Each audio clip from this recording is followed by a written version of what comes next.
there. What if I can hide under the... Oh, fuck!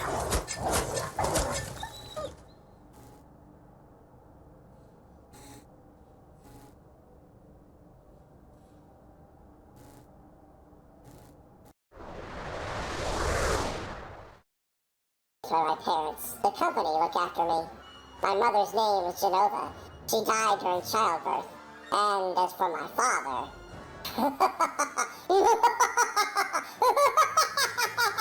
Oh, sorry, my evil is showing again.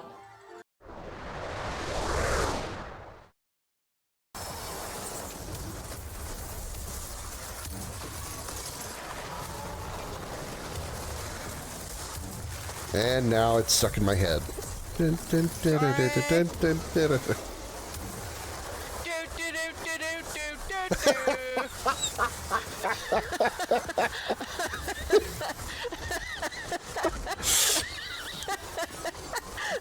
Bino, you are forgiven. Thank you.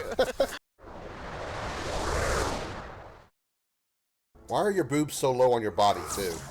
Like, the top of her cleavage starts, like, way down here, and she's still cross-eyed. Show you the meaning of pain. What? Is that reaction? Wonder what? I will show you the meaning of pain!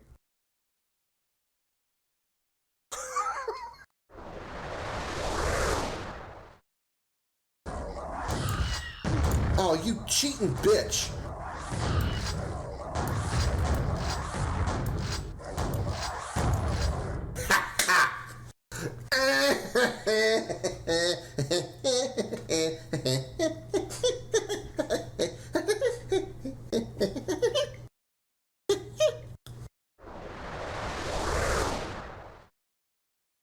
Next one, the worst breakfast, pancakes shaped like blank. Oh, God.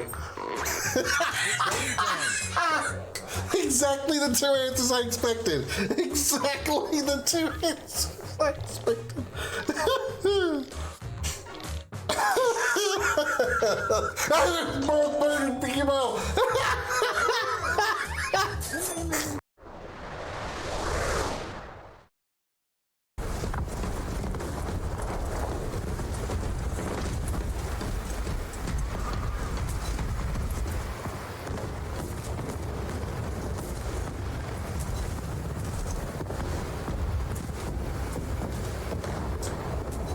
Found a bug. Pizza cannon loaded and ready to throw. Never finished it, and I really want to finish it. And I can't match. I can't think of anybody better than you because you're smart. Yay!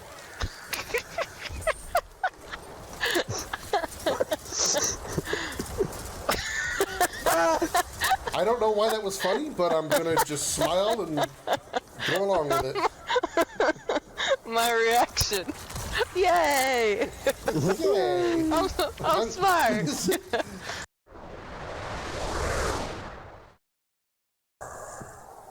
There's something in here.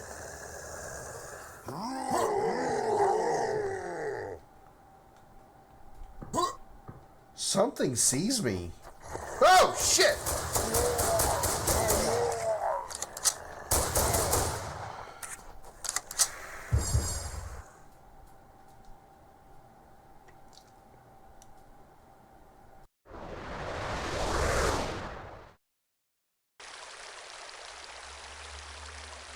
Oh, sorry.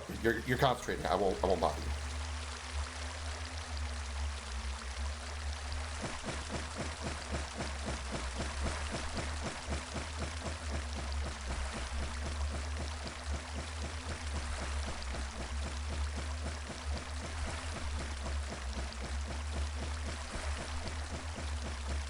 I'll call him stuck now.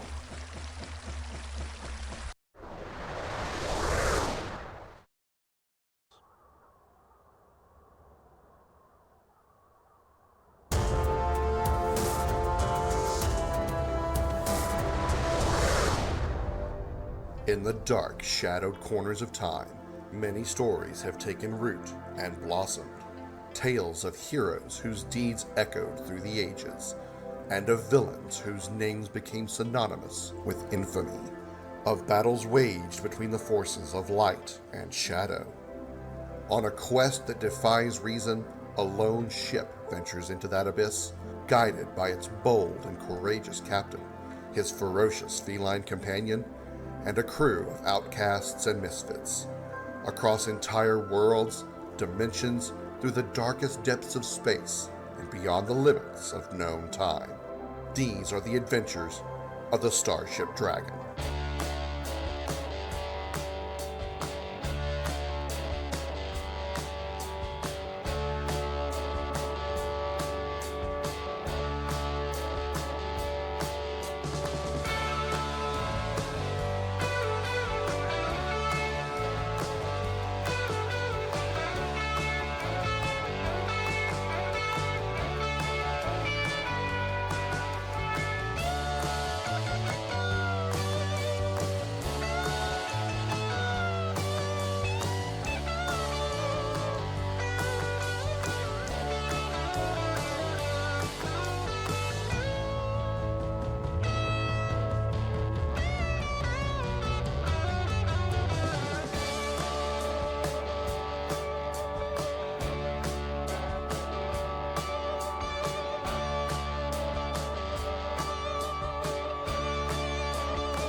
Everybody put your hands in the air and say, holy shit. Welcome aboard the Starship Dragon, everybody. I nearly kicked over my fan. Glad to have you here on this Sunday afternoon. How's everybody doing? Before we start anything, the very first thing we must do is we must thank Evan for a Tier 1 Raw 2 on subscription. Thank you so much for joining the elite of the Command Corps of the Starship Dragon. Thank you so much, Evan, for the second 2-month sub. I appreciate it very, very much. Also, welcome aboard. And hello, Evan. Thank you for claiming your space bucks. Pertu coming with space bucks. Josh saying hello, dropping 10,000 total, or contributing another 10,000, contributing more to the I'm on observation duty challenge. Also claiming his space bucks as well. Pertu dropping in another 2K. He's up to 4,000. How are we doing on that, by the way? What are we at? We are at 29%, just about 30,000 points. Nice. Thank you all so very much for that. I'm glad you guys are looking forward to be playing that. Those are holy pizza at Krim. Would that be like a donut at that point? Like a pizza donut? You know, because if it's a holy pizza? Or did you mean like, Angel Mary full of grace, please let this pizza fill my stomach? Kind of holy. I should have come with something that rhymed there, but it didn't. But, you know, it is what it is. Anyway, with the stupid bullshit aside, that is like 95% of my stream. We're going to play a demo before we get back into Final Fantasy VII randomized. Very big kill Lulu, Lara Croft, Tally. Mary Tally, bang Lara Croft, kill Lulu. Lulu's got some nice tits, but she's a pure cold-hearted bitch. I'm not interested in that. I've had enough of those in my life. So yeah, before we get back into the Final Fantasy VII randomizer, we're going to jump into a demo of a series that I'd like to give a try on, like an actual good old try, and see if I actually would enjoy it. And now that I know there is a demo version of it, I look forward even more to giving it a try. And it's Monster Hunter Stories. For anybody who may not be aware, many of you probably already know what the Monster Hunter series is. You literally go into an open field and you fight a giant monster. That's the really simplified version of what Monster Hunter is. It's just you go out and you literally hunt giant creatures, giant monsters. Well, Monster Hunter Stories is kind of like, well, let me back up on this a little bit. Evan and I were talking about this yesterday during stream, that Monster Hunter is like, you go out and you go and fight monsters, you defeat them, you take their parts, their scales or whatever, and then you make better armor, better weapons, better whatever, better gear to make make yourself stronger so you can fight stronger monsters, right? That's the simplistic version of the gameplay loop. Monster Hunter isn't really known for really in-depth stories, storytelling, emotional moments. It does have a story, it does tell a story, and it is not a bad story, just it's not really the hook of the game. The hook of the game is the gameplay of going and find a monster, fight monster, kill monster or capture, get its parts, make yourself stronger, go back and fight a stronger version. That's how that works. Monster Hunter Stories, from what I understand, is kind of almost the opposite of that. And like, this is an RPG now. Whereas, I guess you could sort of say Monster Hunter is kind of RPG-ish, but this is all, I don't know if it's JRPG, I think it might be turn-based, but it is more RPG. It is like a story-driven story game in the Monster Hunter universe, featuring monsters from Monster Hunter. I believe there's like a bit of Pokemon involved where you can actually like capture and use some of these monsters in your battle party and stuff. That part I'm not entirely sure with because I haven't played them yet. But that's what I understand. But what intrigues me about this is the fact that Monster Hunter Stories is a more story-driven Monster Hunter type game than traditional Monster Hunters, which really appeals to me more than traditional Monster Hunter does, because I get bored with that concept of kill a monster, get armor, get gear, and go on and fight another monster. That gameplay loop, it doesn't keep me intrigued very long. That's why I haven't played Monster Hunter Wilds very much since its release, and like I think the last time I played it was when Omega came out. I don't think I've done the newest monster that came out, whatever it's called. Google my D's nuts or whatever it's called. Haven't fought him, but yeah. So I'm intrigued by Monster Hunter Stories. So we're going to try out the trial version of Monster Hunter Stories 2. Unfortunately, Stories 1 doesn't seem to have a demo. So we're going to check out the demo of Stories 2 before we jump back into Final Fantasy VII Randomizer. Also, I want to point this out as well. A couple of things regarding the Randomizer. I did a restart. I restarted my playthrough off stream after last night, but I didn't change the seeds. So as far as drops and starting equipment, all that, nothing changed with the seed. So everything is randomized the same way as they did when you guys saw. So I didn't experience anything different, and I didn't get anything new, or like I suddenly got ultra weapon on my very first turn. No, nothing like that.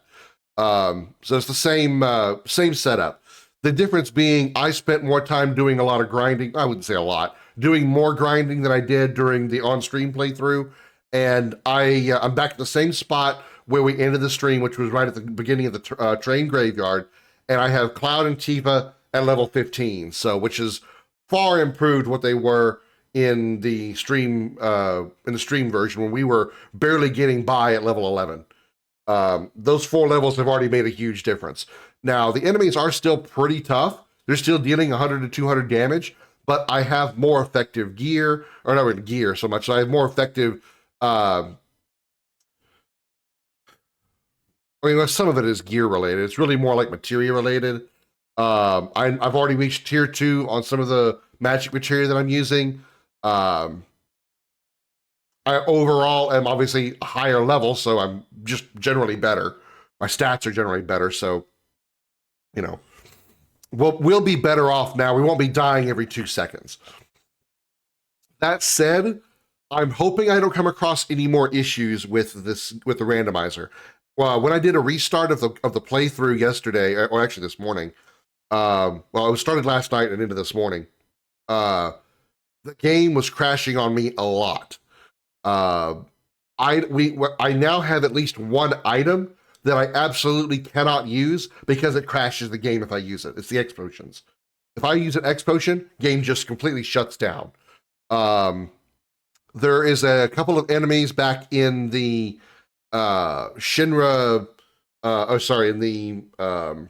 In the first reactor, in reactor number 1, that completely locks up the game if they use a certain skill, like the skill that they have enabled or that's been like given to them by the randomizer. It literally breaks the game.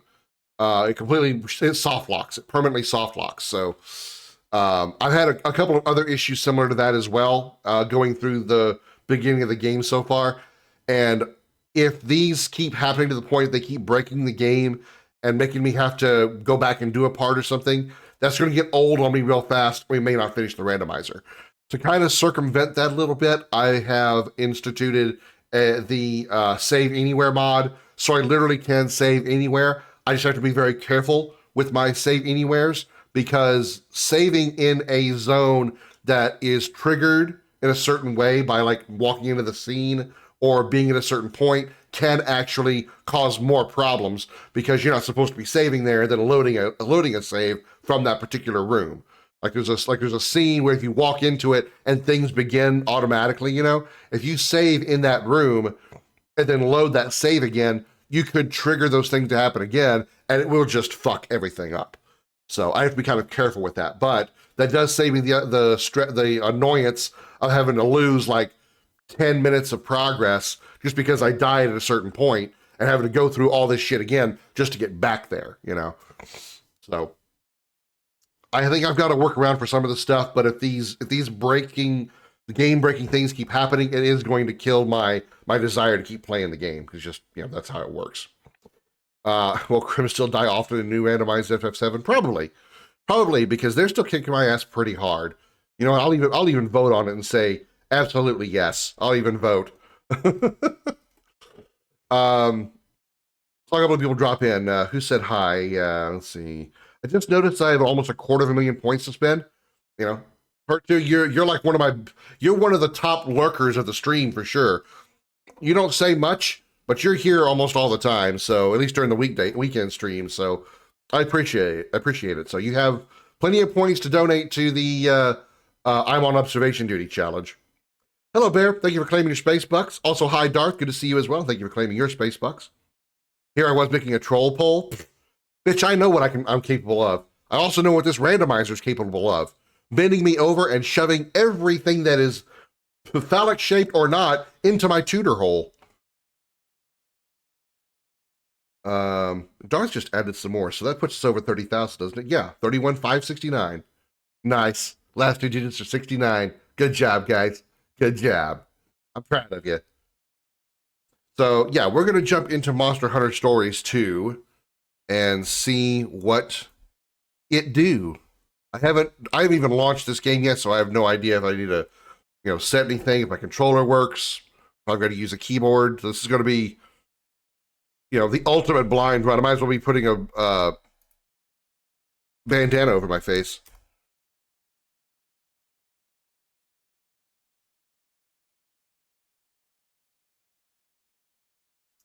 Well, the controller does not seem to work, as I am pushing buttons and nothing is happening.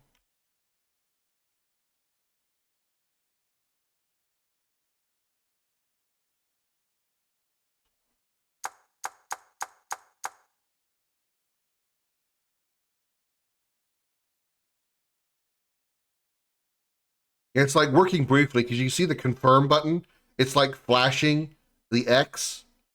So it's like briefly connecting to the controller, but I don't think it's working. Yeah, okay, we have to go without controller for this, but it's okay. I'll pull it back. I'll put it back in when we do Final Fantasy VII. There, that's a good place to put it. All right.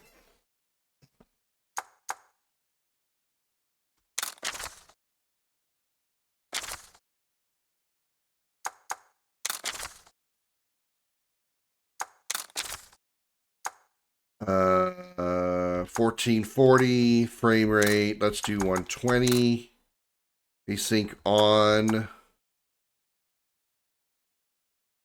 Windowed, borderless.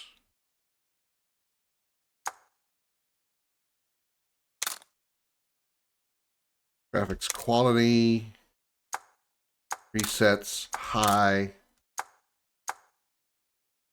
Level of detail. No, on. Leave that high as possible. High, high. Okay, brightness. Looks good. Monitor, yeah, sure.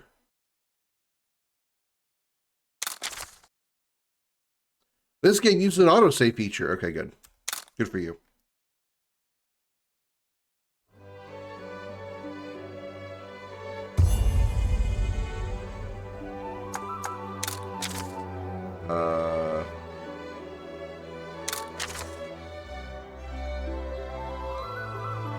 Mouse? I cannot. Oh, I can't. Can I? Mouse sensitivity. Okay, so it does have a mouse function. Okay. Right, let's do sound.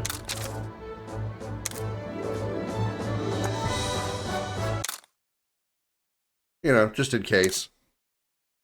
Monsty voice pitch. I don't know what the hell a Monsty is.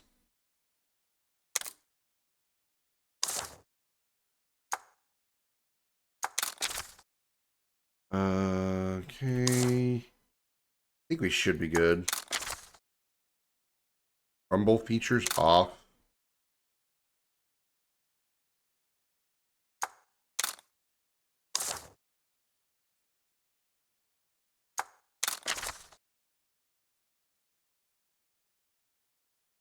What if I try going controller?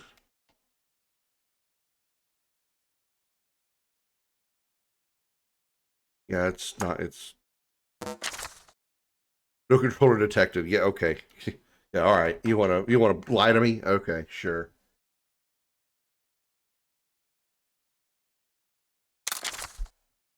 All right. New game.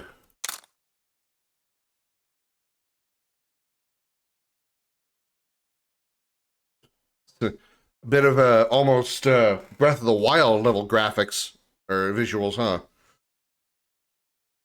So you want to be a cute little girl or you want to be a cute little boy? A little boy, I guess. Oh, God, it's just, we're not going to bother changing any of this. Just go with it.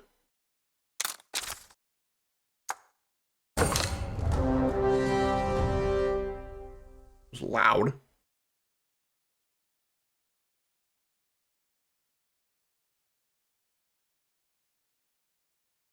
Capcom presents. Those two words mean either something really good or really bad.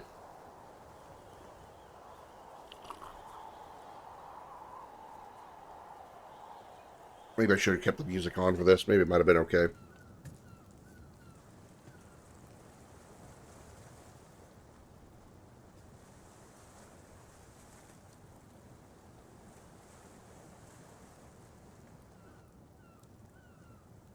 Oh, shit, she's going to sing. Okay, hang on. Fine.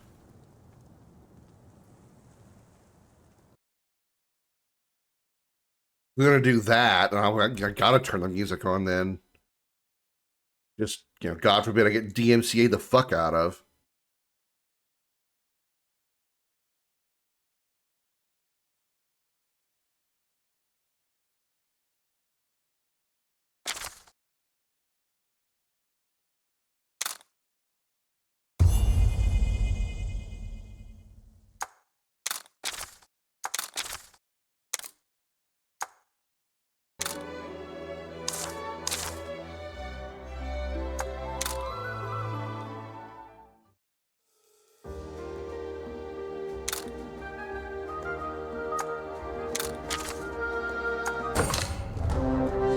Probably should have put a shirt on.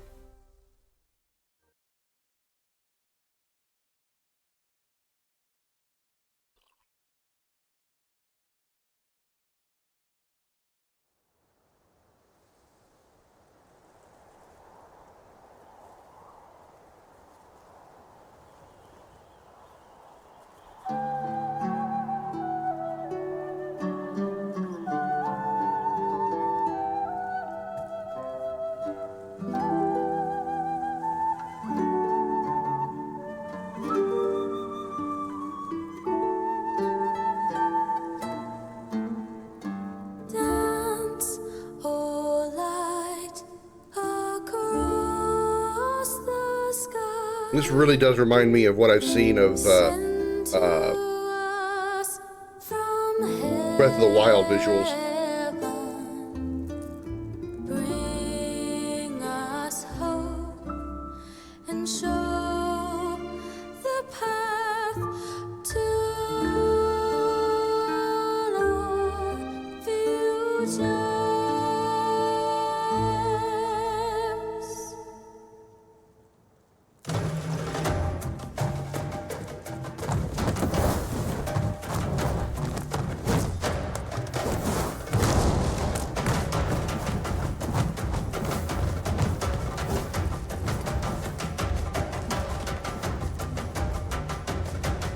Titties.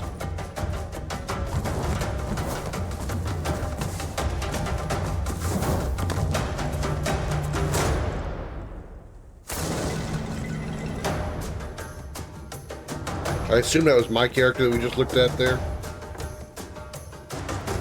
Oh, I guess there's 2 people that have faith in me and 2 people that don't. Me being one of the ones that don't.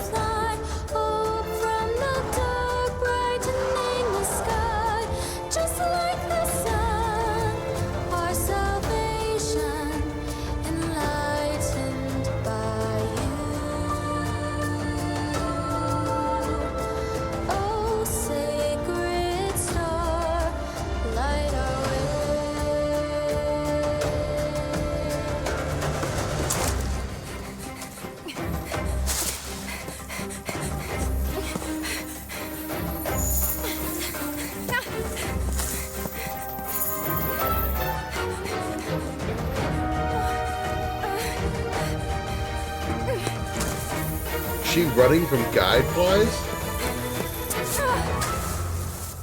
Weird. Those things are supposed to help you. Why is she running from them? Oh, that's why. I have to hurry. She's being pursued. I didn't get it.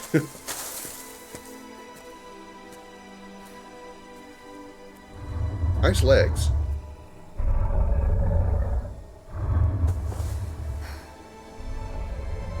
I'm so glad you're still alive. Rathalos?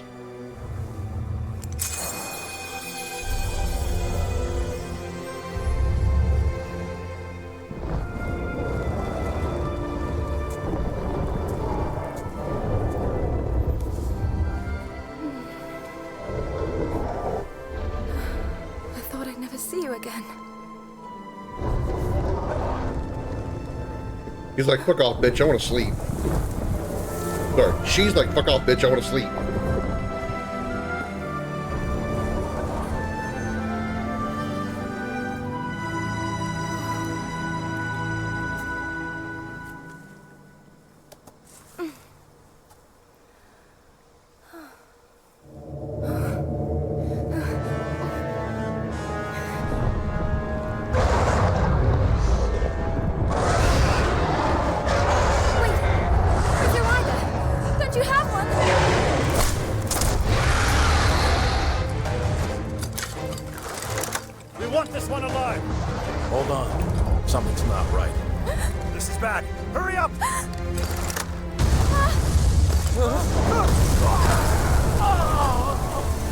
They didn't have a great sword user to block that with. Pity.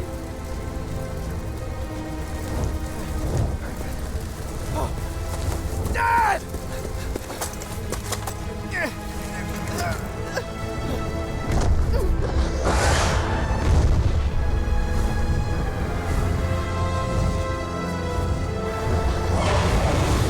Wonder what I can do to fix the frame rate issues. There's something that when it's moving at a nice clean 60 FPS that I can see it really drags down to about, you know, it's fluctuating to like upper 40s, like right here. It's not a smooth 60 all the time, but I can see it.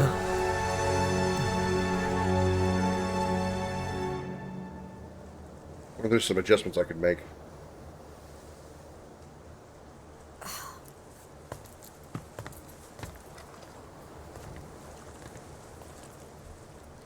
What is this? Kool-Aid. This is a bad sign. The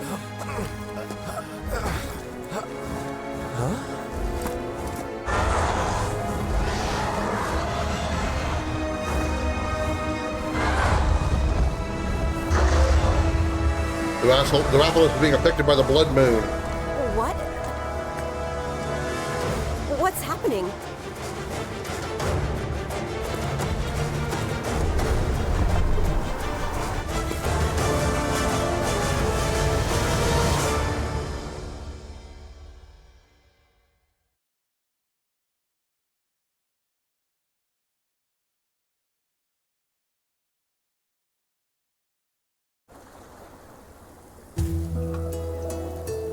Mahana Village. In case they were just, ramming it down your throat, this is a tribal concept, tribal society. In case you hadn't figured that out from the opening cutscene, they named the entire village Mahana. Why did you enter the sacred mountain without our permission? Why? A dangerous Rathalos lives there. Don't you think you should have mentioned that? What do you mean, dangerous? The Rathalos that inhabits the sacred mountain is Guardian Ratha. He protects this island. Huh? The people it injured might say otherwise. That's because you raised your weapons at him. So you're saying we should stand before a monster unarmed? This is a rider's island. Brandishing weapons at Guardian Ratha is an unforgivable act.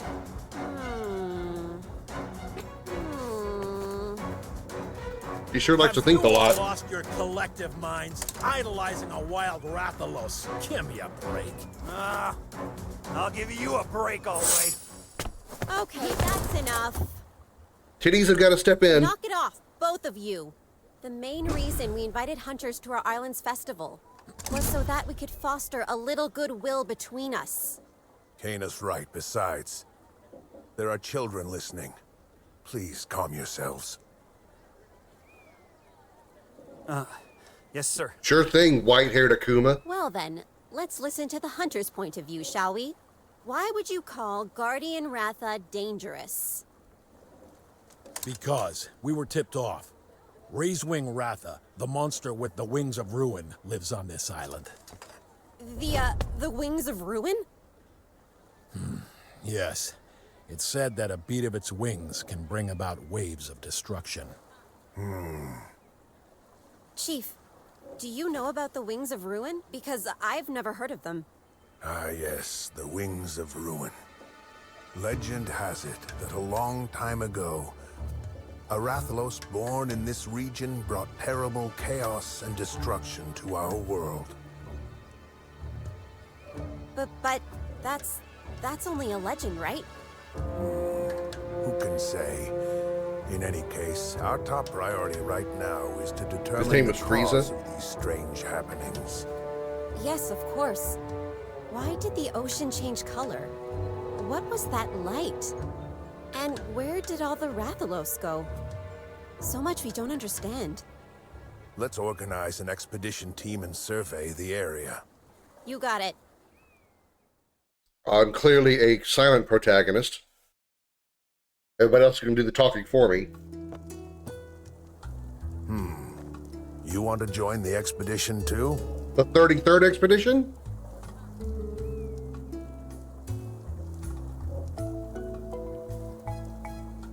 Right. I don't know what that button is.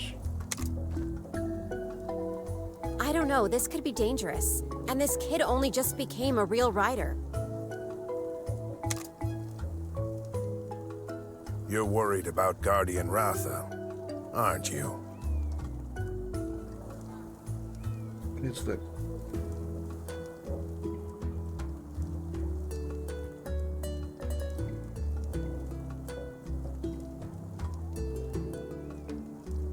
Auto advance is on, but it's not going.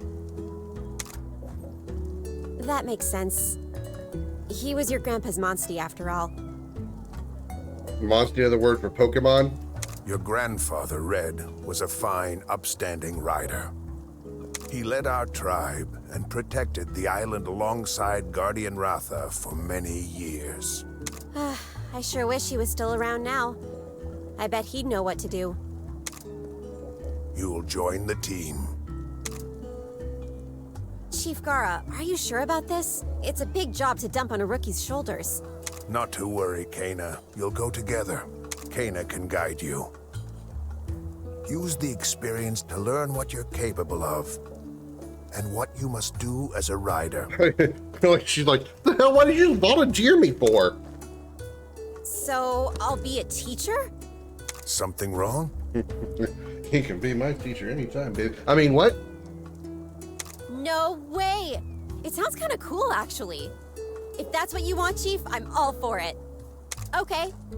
Rider class is now in session. You'd better keep up, newbie. Oh, someone's gonna be keeping up, that's for sure. You looking like First that. things first. Go change into your rider gear. Yeah, for God's sakes, kid, put on some clothes. You're not even wearing a shirt. Oh, wow. You look the part already. Meet me at the stables when you're ready. We'll start with rider rule number 1.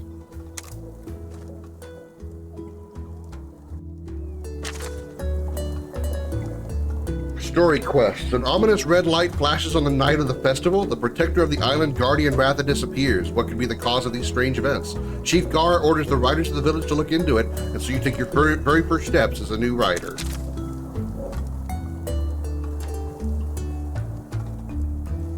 Not for lack of cloth, and more for armor.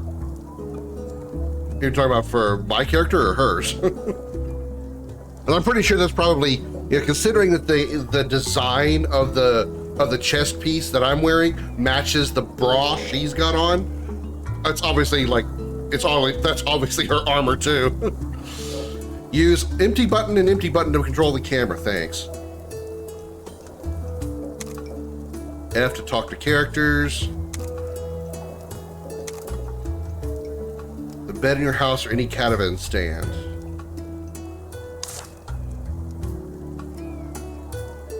I thought I could move the camera with the, right button. Oh, here we go. Ooh, yeah, that's rough.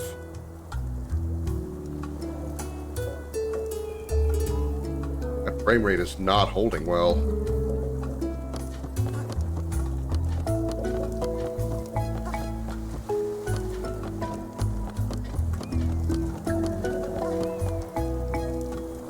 Where the hell's the menu?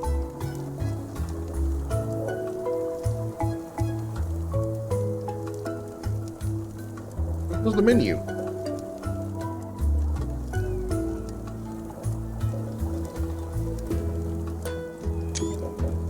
Maybe I take a screenshot. Did it tell me what button I could use to pause? Menu? Okay, I guess I can't go to the menu.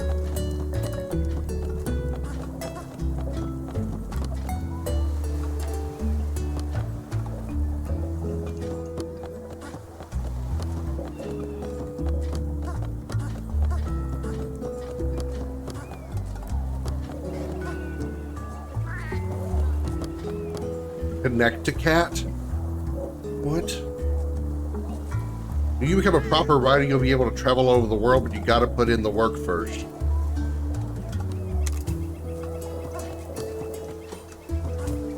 I really wish I had menu to access. I need to adjust some settings. This jittery frame rate is quite annoying. Took you long enough. Hey, you need to lighten up, newbie. You'll be fine. You've got red First thing she does is bend over, showing me a ton of I'll cleavage. be by your side. Really? You're sure to become a top-notch rider in no time. Yeah, that's the spirit. Let's get started. Rider rule number 1. Riders form bonds with monsters, and they in turn become our monsties. Which reminds me, you still don't have a monstie, right? Then the first step is to go out and hunt for an egg that'll hatch one. You can use one of my monsties during your search. This here is Ronmar. He's a bit wild, but once you get the hang of riding him, he won't lead you astray. You know, newbie, seeing you takes me back to the time when I first rode a Monstie. Anyway, enough about me. There's something very important I need to tell you. Monsties are like an extension of our bodies, you know? They take us wherever we want to go. But they're not to be manipulated. They're living creatures. You could even say they're our best friends. You need to care for them, and always remember to show your gratitude. Okay. As long as you understand that, you're set. Here, take this. Your rider's notes. In it, you can find Every Monster Hunter game has to have a book. And all the rider fundamentals. Try opening the menu to read all of your notes. I would love to. What is the menu button, lady? Now that we've got that settled, it's time to go egg hunting. I can't wait to get started.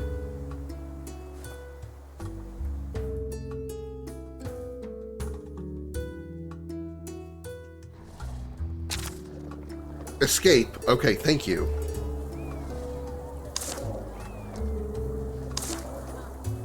Are you ready to go egg hunting? Meet Ronmar and me outside the village.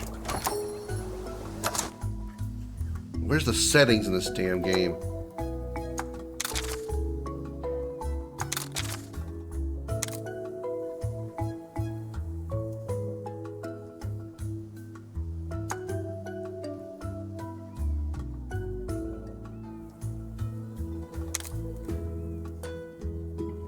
Let me try turning off VSync and see if that does it. If it starts having a lot of vertical tearing, then I'll turn it back on and we'll lower another setting. I also adjust the sensitivity of the mouse because it is way too low. Controls, keyboard.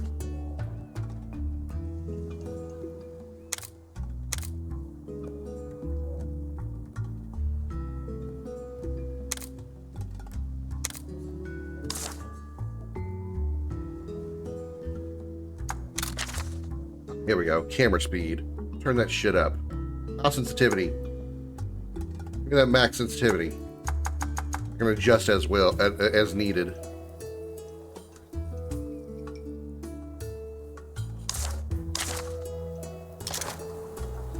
That's maximum? Okay, if you say so. I feel like it's even faster in Quake.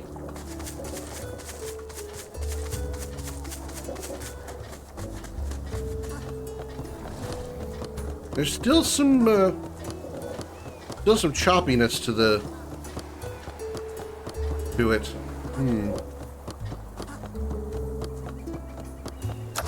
Okay, let's see if I can do a little adjusting. Let's kill the LOD. Let's see if that does it.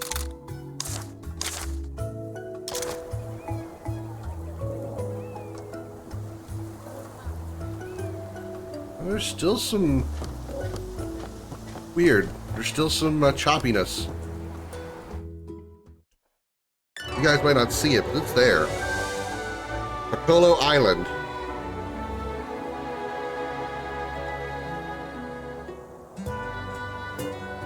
I've never seen those before. Not any Monster Hunter game I've played. Those are more like dinosaurs. Which Monster Hunter had dinosaurs in them? Right, there's a monster den in South Kamuna Forest. That's where we're headed. A giant hole. Got it. Approach your Monstie and press R to mount. Press again to dismount. You can also use R to whistle for your Monstie when it's not near you. Whistle while running, you'll jump right on.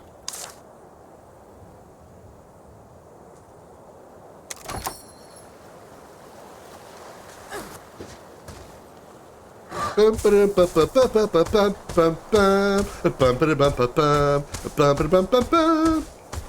it's not a chocobo, but still. See those monsters outside the den? Fighting our way past one of them will be a good warm-up. Oh, we're gonna fight the dinosaurs. Alright. We just like walk up to them and touch them? Yep, okay.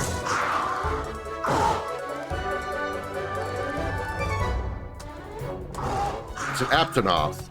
Oh, I have seen an Aptonoth before. That was in Rise, I think. You've had great training partners when you're just starting out. Okay, let's see what you and Redmar can do. Select fight and use a power attack.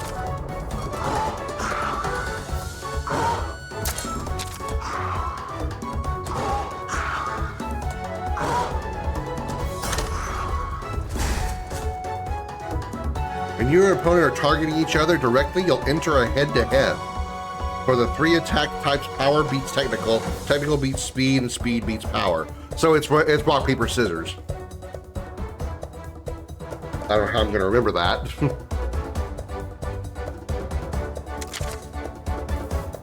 Red beats green, green beats blue, blue beats red. So red, green, blue. RGB. Okay, that'll be easy to remember. Power is red, speed is green? Oh no, that's speed is blue. Red beats, okay, so R beats, okay, so power is red, technical is green, and speed is blue. An opponent is targeting you to trigger a head-to-head battle line, show who's being targeted. Winning a head-to-head results in an opponent taking significant damage, and you keep your kinship gauge filling up by a substantial amount. The enemy also used a power attack this time. It's a draw. That's cool. My monster attacks as well. A battle line that shows you who the monster is going to target next. Aptonoth tend to favor power attacks, don't you think? I wonder if we can use that knowledge to our advantage. How do I change my attack?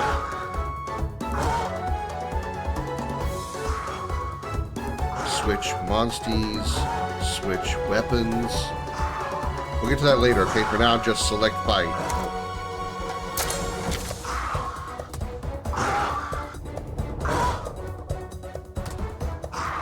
I don't have a choice, I have to do it again. Draw. Keep in mind what kind of attacks your opponents use. I understand, I cannot change though. How do I change my...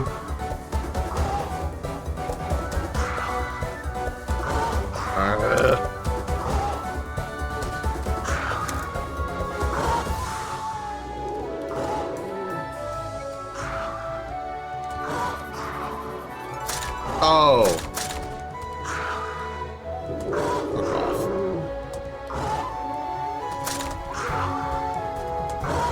Red beats green, green beats blue, and blue beats red, so I need to use a blue.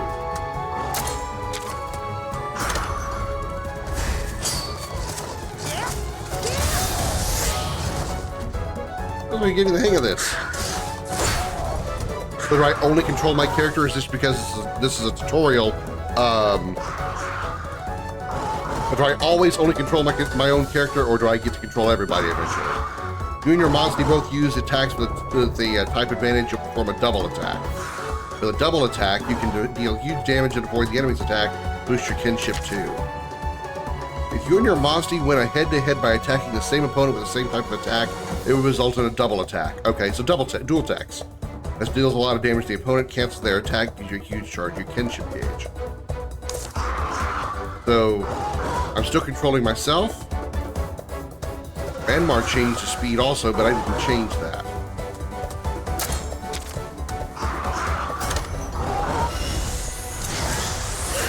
You pulled off a double attack.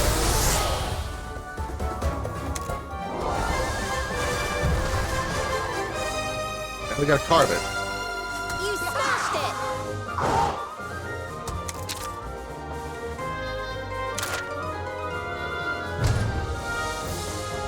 Total bonus points B. Bullshit.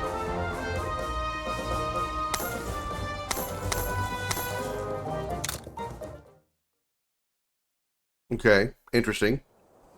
Nice one, newbie. Seeing through a monster's attack patterns is a sure path to victory. Your HP is running low. Use an herb from the item section of the camp menu. Items you're carrying, you can use your items to recover your HP or cure abnormal status outside of battle. South Comuna Force up ahead. Use an herb and let's get going.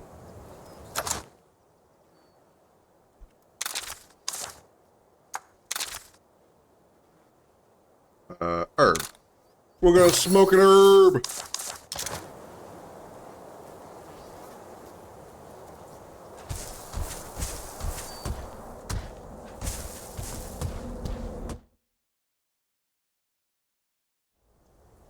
Woohoo! We made it. Let's head to the monster den and grab ourselves an egg. What? Well, there are monsters in the way. You gotta fight them off. Cool. Fighting. I love fighting.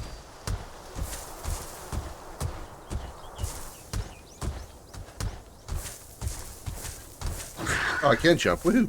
Woohoo! Woohoo! Woohoo! Woohoo! Tag, you're it.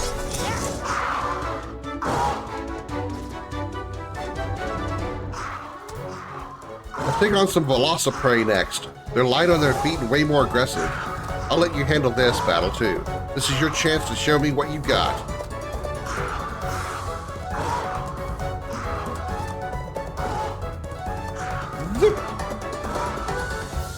What you meant? Never mind.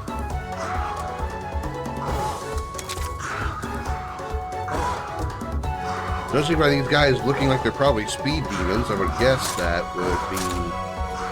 Probably this choice would be better.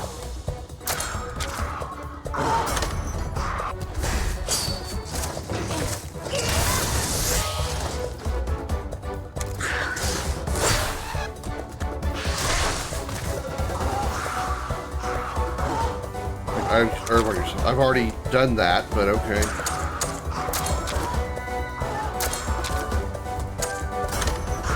Smoking herb!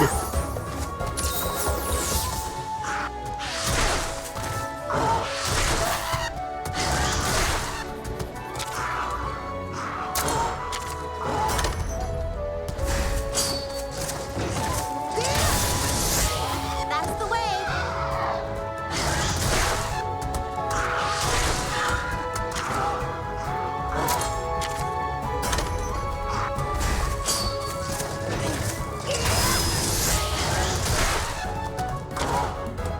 It's really heating up. How about using some of your kinship gauge's charge to unleash a skill?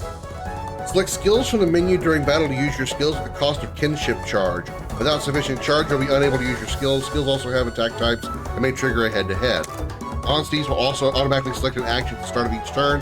However, by selecting monsters from the battle menu, you can order your monster to use a skill as long as you have sufficient kinship charge. Or like an MP gauge or something. Hello, Wolfie baby. Welcome in. Happy Sunday. How you doing? Skills. Oh, okay, I see.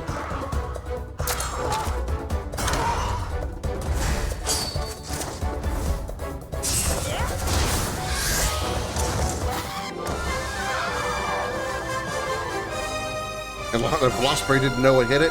I'm pretty sure that giant sword that got smashed into his face was a pretty big indicator as to what hit him in the face. Just saying.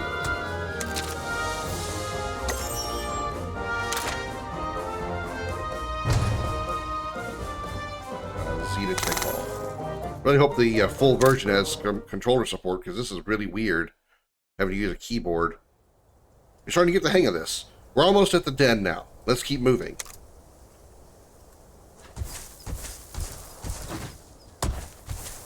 Can I do anything with this? Iron ore. Okay, cool. So we can like grab stuff. Blue shroom. We got blue shrooms. You know why they call them blue shrooms? Because they're sad.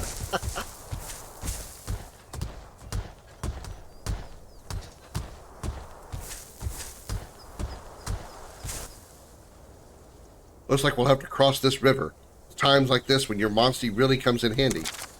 There are actions such as jump, ivy, climb, or fly that you can only use when riding. The available actions depend on the monster. If there is a location you cannot reach, look for new monsters as they might have the right skills to get you there. It really is Pokemon. When riding a monster that can jump, press space on a stone platform to jump to a normally out-of-reach area. Ride the stone platform in Ranmar and press space to jump. Woo! Perfect. Velocidrome are great at jumping, and Reriders are great at putting monster skills to good use. Yeah, but did you ask their permission, though, before you did that? Hang on, we gotta do another setting change here, because that, yeah, let's drop it to 60. See if that maybe fixes that problem. Let's test out full screen as well. That fixes some of the jittering that I'm seeing. Yeah, that seemed to help.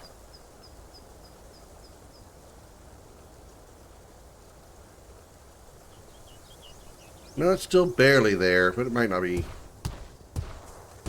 Yeah, it's barely there. It's not as noticeable, but it is there. Oh, look what's growing here. You can pick herbs from spots like this and save on buying them. You can gather various items when you approach plants. You already did that, thanks. Yoink. Obtained herb. We're at 420 up in this bitch.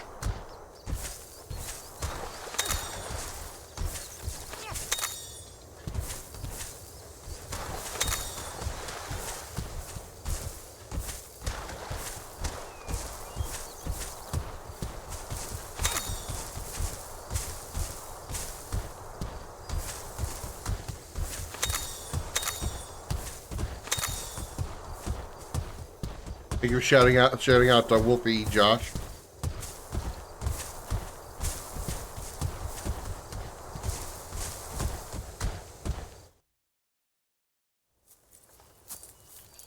Thank you for the ass shot game.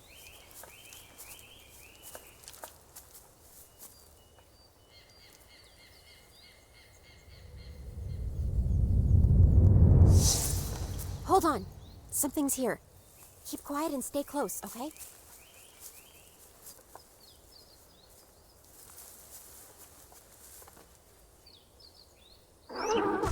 Oh no. Hulu Yaku. Oh god, no. That's Oh god. What in the world is it doing? Those things are so annoying, and I think it's Rise is where you fight them. Damn, at least that's where I fought him. Fucking hell. Tell me our first Monstie is not going to be Kulu Yaku. Please.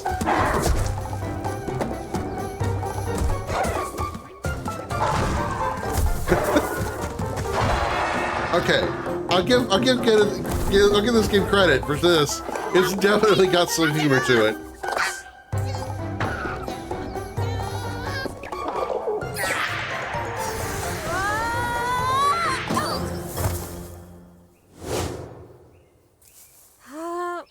Eggs usually don't land on... Okay. There's a cat inside. Or a cat carrying it. Fighting a headache from hell? Oh, damn. No! I knew it. Huh? Palico. I thought I was a goner. I was taking a cat nap when all of a sudden I got attacked. What exactly are you? You look like a feline, but somehow different. Yeah. With my whip beyond compare and unparalleled flair, you're absolutely right. I'm not like other felines now that you mention it. I'm the legend, the feline hero. That's right, I'm Naviru! Naviru? I've never heard of any feline hero. The first letters of his name is Navi. That's really disappointing. Persistent Kulu, Class B! Boss time against the Kulu Yaku? You're a rider, right? Huh? How about you take care of this bumbling bird? No way. This kid's still a rookie. Don't worry. I'll be right here to lend a helping paw. Hope you take some some ibuprofen or something to help your headache. Well, looks I hope like it's just a headache and not a migraine, because on. God, I've had one of those. Ride! Ride!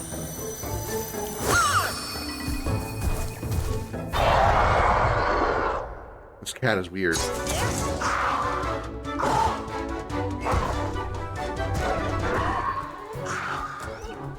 Let's leave all the navigating to me. Dangerous. Stand back. Okay, it's not the Kulu is not targeting me, so it couldn't really matter what I hit it with.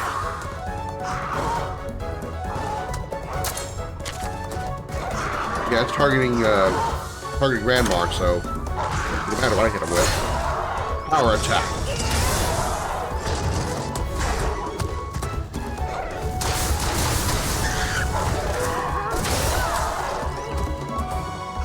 Kulu Yaku love to carry things around in their claws. Yes, they do. You sure know your monsters, don't you? Yeah, they usually use them as a defensive mechanism too. It's a hell of a shield.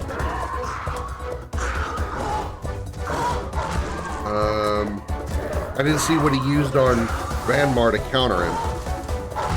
He's not attacking me, so it doesn't really matter.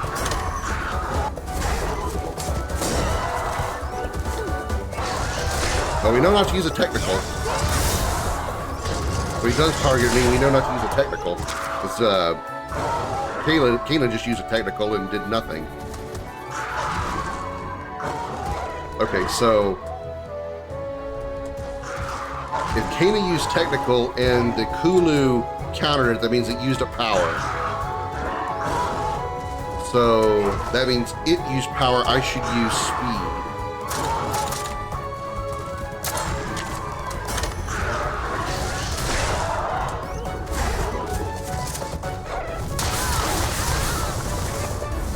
What?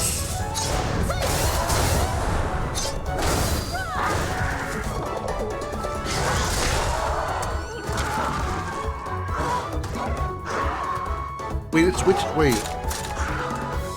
It's switching between attacks. Because it used a technical on me and countered my speed.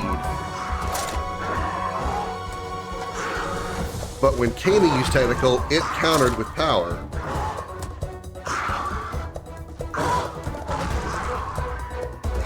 There's no way to know in advance. Oh, God. Yeah, it sure is. That's exactly what it's going to do.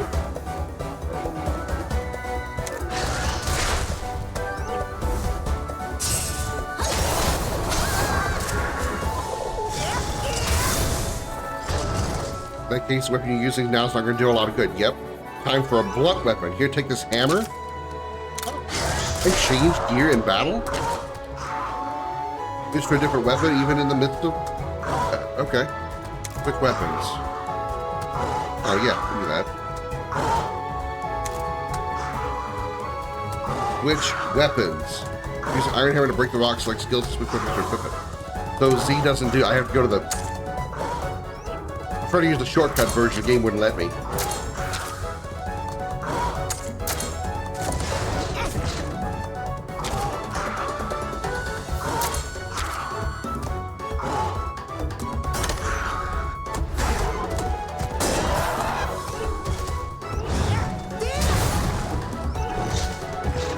Blunt attack, I think this is gonna work. He wants smashing and bashing, newbie. The physiology of large monsters may differ, which affects how effective slash, blunt, or pierce weapons are against them. You can equip 3 different weapons to switch between battle, toggle weapons using Z or from skills in the battle menu. Try attacking with different weapons to find out which weapon is most effective against the monster's physiology. Completely drain a monster's part gauge to break it. You can receive drop items for breaking parts into the battle. Breaking parts may knock down a monster or prevent it from using certain skills. So that's very similar to the original version of Monster Hunter. So this is definitely a turn-based Monster Hunter.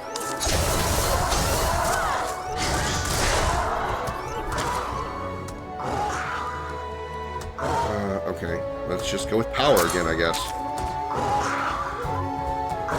Try taking a body part with different weapons. When you find an effective weapon, use it to break that apart. Okay, so we know to go for the hammer. We're already doing.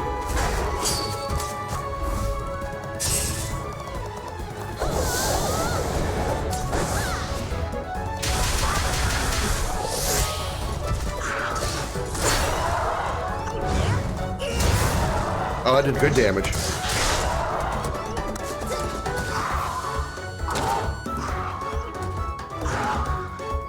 Zero Suit Samus, Tifa, or Yuna. Marry Tifa.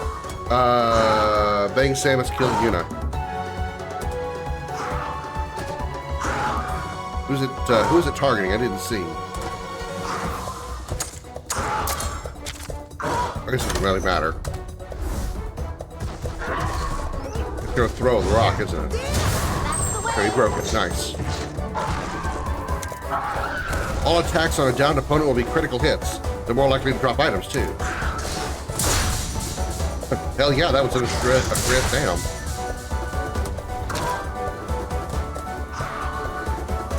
Okay, which weapon's stronger?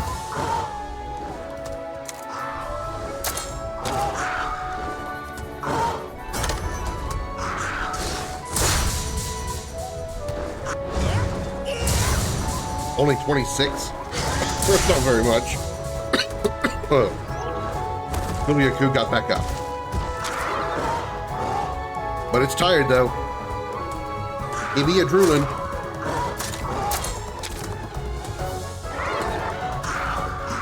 Okay. Hammer attacks would not be effective here. So let's go back and switch back to...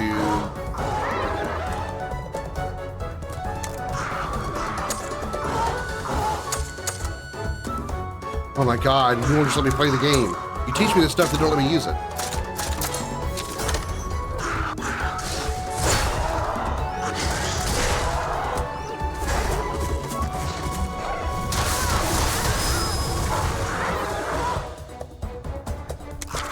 Ride on, huh? Ride, okay.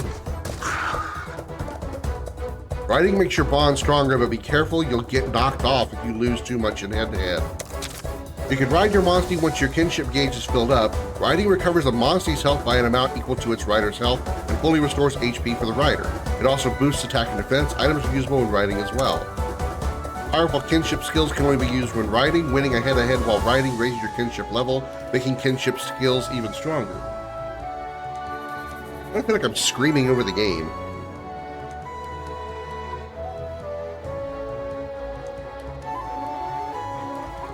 You'll automatically dismount if you're using a kinship skill. If your HP drops to 0, or if you lose a head-to-head twice, you'll be knocked off your Monstie, but you won't lose any parts. Parts? Using a kinship skill simultaneously with a battle buddy results in a powerful double kinship skill that hits all opponents. Okay.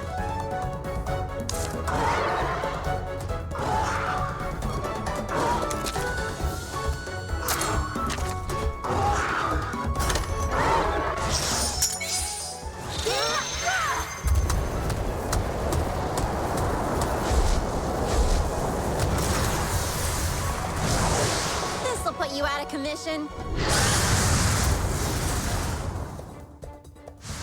That was the quietest scream ever. Did our Velocer whatever just shoot lasers out of their feet?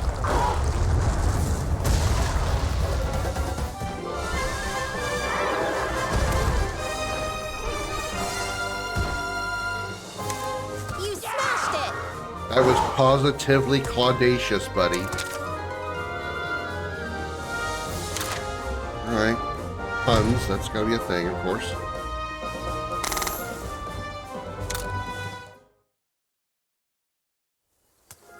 All right, we did it, buddy! Boy, was my heart thumping. But you did great, newbie. Looks like you've got your grandpa's skills. What did I tell you? This famous feline knows talent when he sees it. This is the start of something epic, I tell ya. From here on out, we're gonna be partners. And I'll do it all totally free of charge. Although, if you really Like want how to the Veloci dude's like, a couple of donuts. really? He's very sus. You know, you could just ask for something to eat if you're hungry. Oh, hey! Get back, you guys! Who said I was Monster Munchies? This furball's not like other felines, huh? But hey, you got an egg out of the deal. Wanna head home?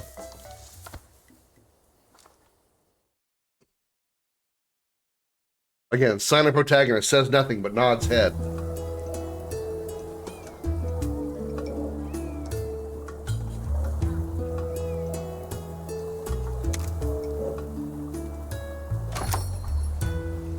Okay. Can I use the prayer pot? Prayer pot? Okay. I like it. I like it. I think I'm gonna put these in the Monster Hunter Stories games in the wish list as well.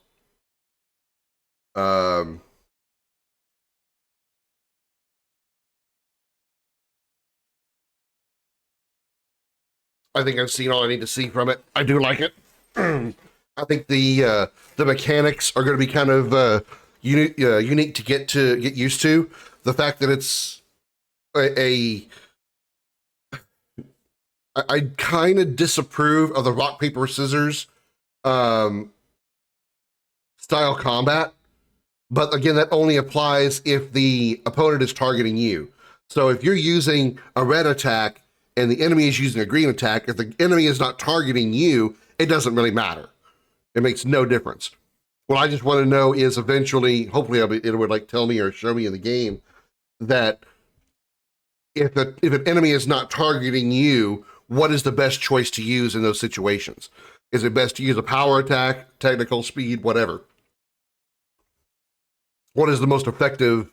Does like each monster have a take particularly more damage against one of the different types of attacks if you're not being targeted, you know? Or do I just spam power attacks if he's not targeting me, you know, that kind of thing. Just little things that I'm curious about. Things that I'm not going to figure out right now. All right, back to the VII randomizer. But I do like what I've seen of stories so far. It is pretty much what I expected it to be. It's turn-based Monster Hunter, and I fully approve. I fully approve.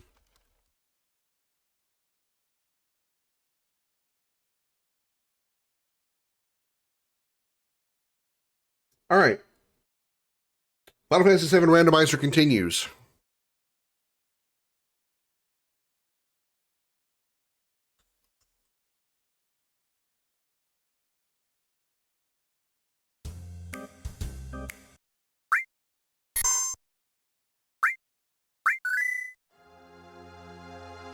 All right, as you can see, we're level 16, 17, and 13 now.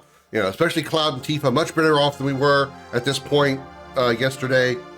We're still not great on our HP. I mean, we have 400 and 500 HP respectively, but that's not much considering these enemies are doing 1 to 200 damage. They are really, really strong here.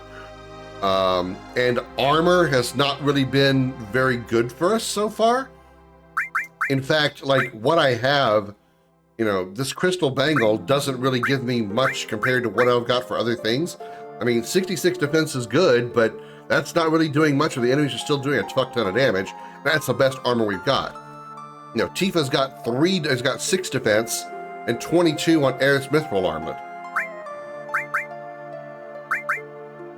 I guess looking at that, I could put I put the mithril armlet on Tifa. Looking at that. Give her a little more defense. That may not be a bad idea. She still has no materia growth, but again, I don't even think she's using materia right now. And she's got experience plus, so it doesn't really matter.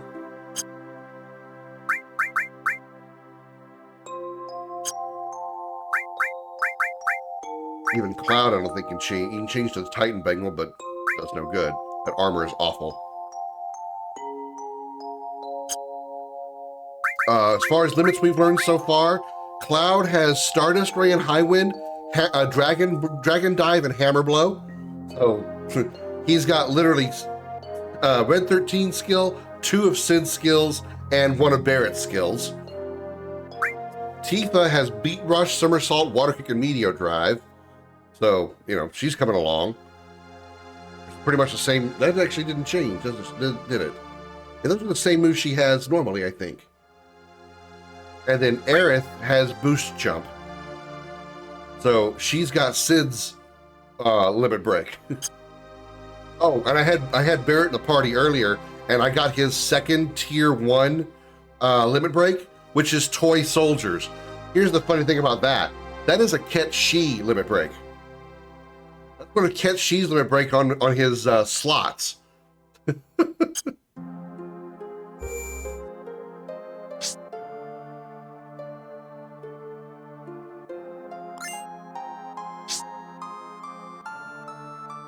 Yeah, and in this playthrough, we ignore X potions like the plague. X potion is a bugged item, horribly bugged. It crashes the game. So no X potions for us.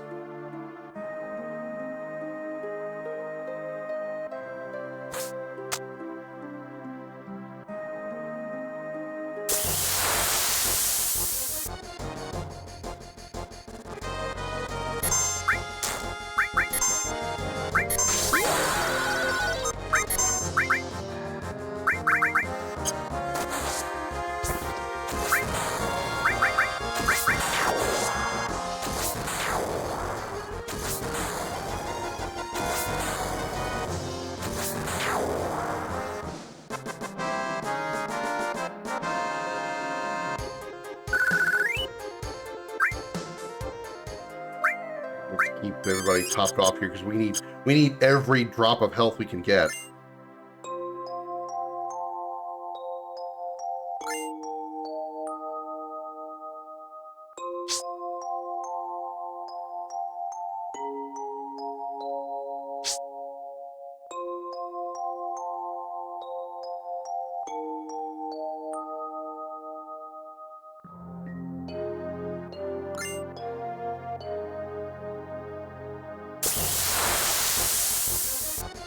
I mean, this is where we encounter the Eligor, so we're probably going to be doing some healing here.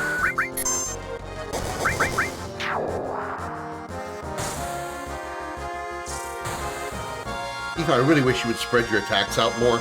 There were 3 enemies, you had 4 skills, and you spent 3 of them on 1 target. Could you please target something else?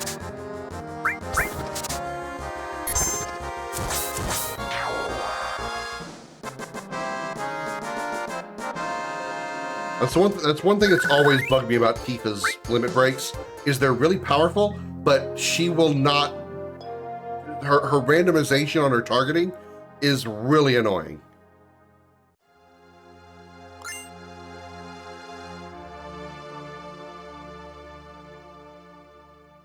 The only time it's really extremely effective is on bosses. Here's the guy I was looking for.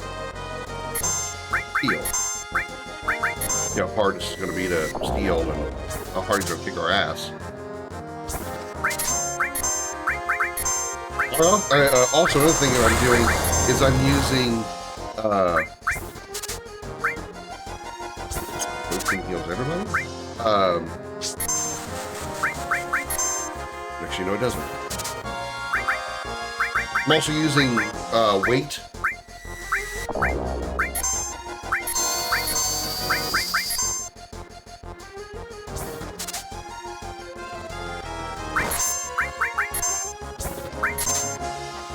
I'm using the weight mode instead of active to help me do shit. Oh, we got it. Nothing to steal. I didn't even see when I caught it.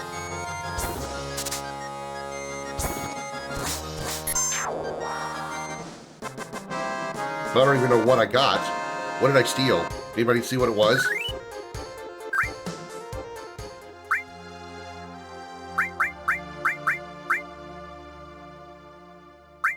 Was that what it was? No. Had one of those already, surely.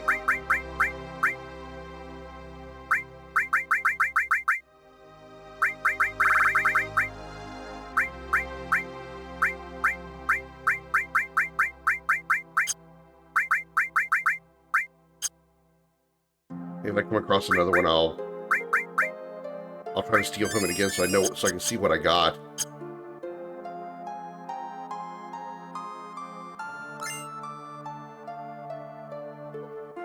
Oh, thank you for reminding me, Josh.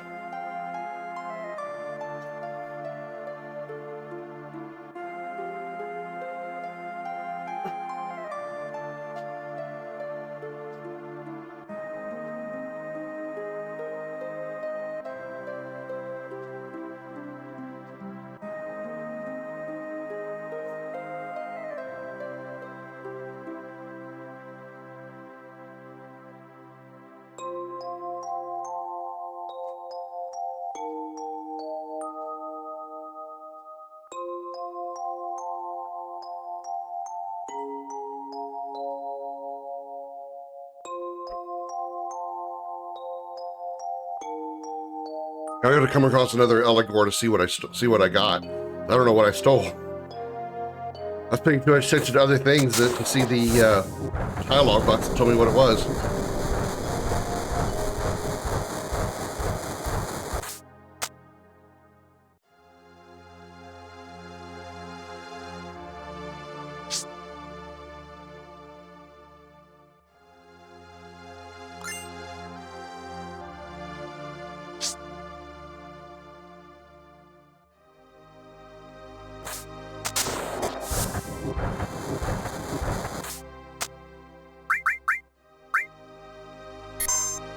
Gotta save often, never know when the game's gonna crash on me.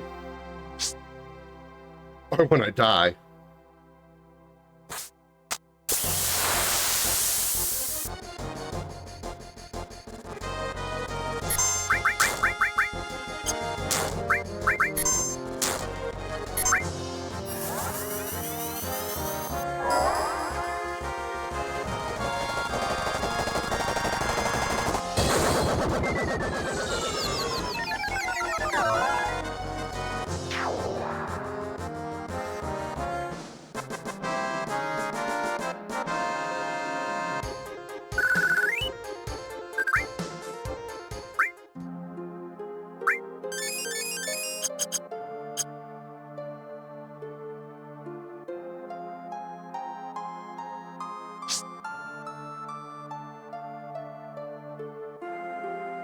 Let's hover around here for a bit.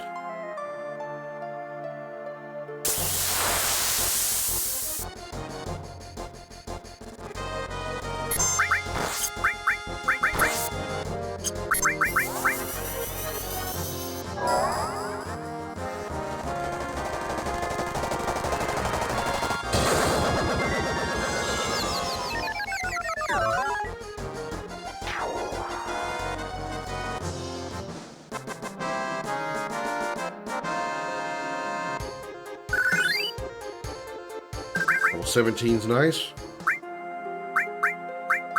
Loaded up on tents, and because I have save anywhere on, I can also use tents anywhere. So a bit of a cheat, but yeah, whatever. I kind of need it for considering how buggy the game's being. Let me see if I can just pick me up another Eligor here and pay attention to what I can steal.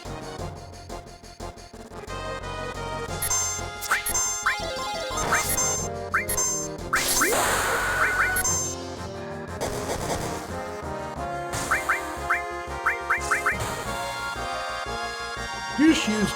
Oh my god, I think she used all 4 skills on one target. Oh my god, Tifa!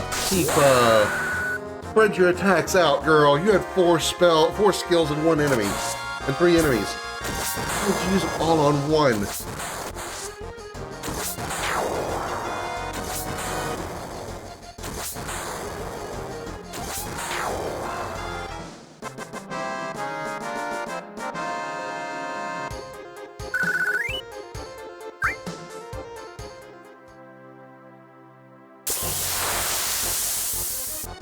Not an Eligor.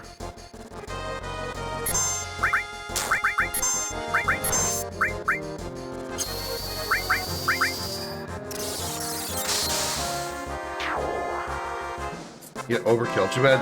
For instance, in Final Fantasy X, she gets more experience for overkills.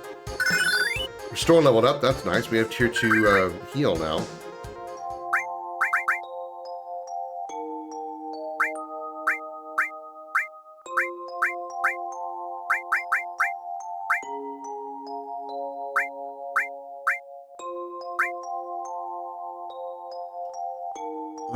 What are our levels right now? 17, 17. I'm tempted to move move the experience over to Cloud. The experience plus is back over to Cloud.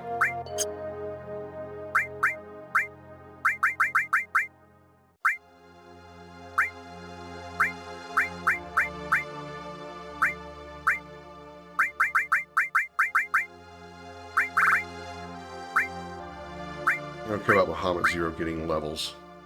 I don't care about long range getting levels either.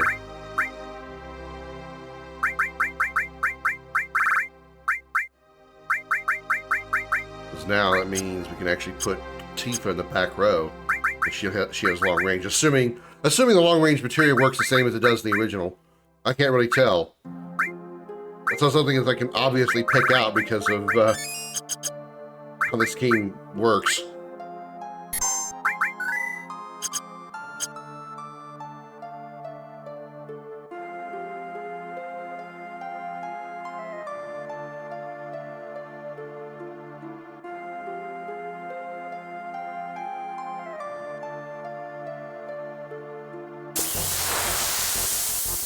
Nope, not an Eligor.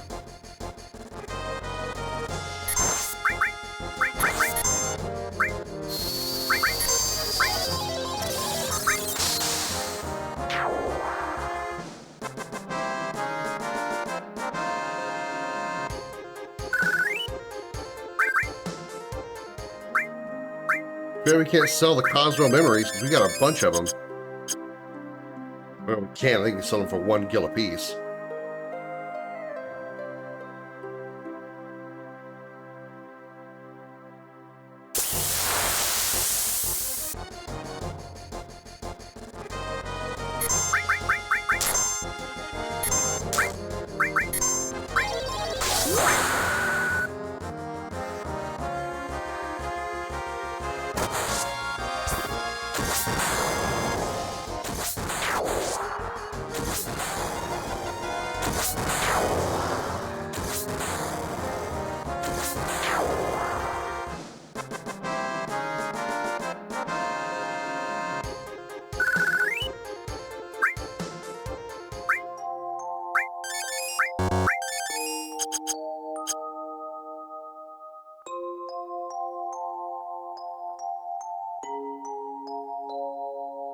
Spin me right round, baby, right round. Looking for an Enigor right now. Round, round.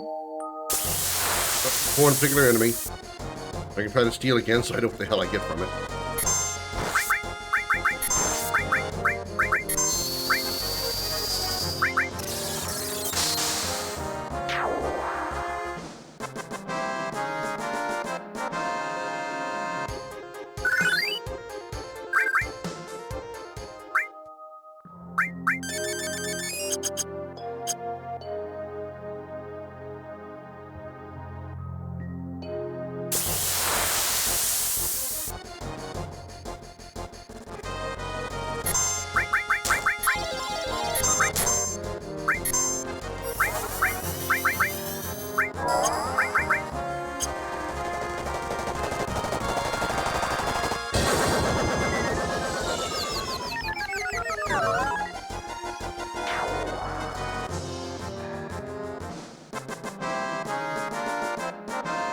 Final attack Chokermog.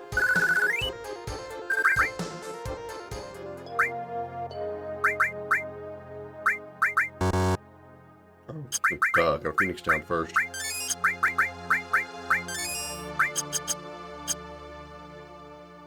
Let's save, it's been a minute.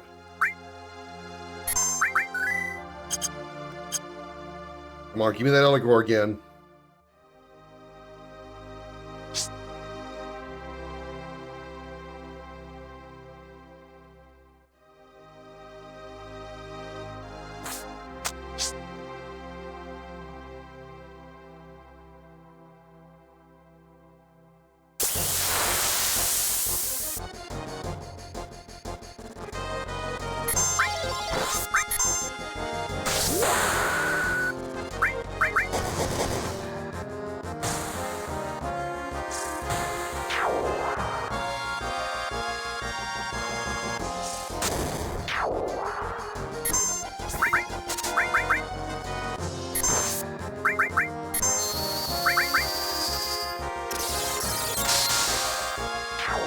Heh, 420 damage. There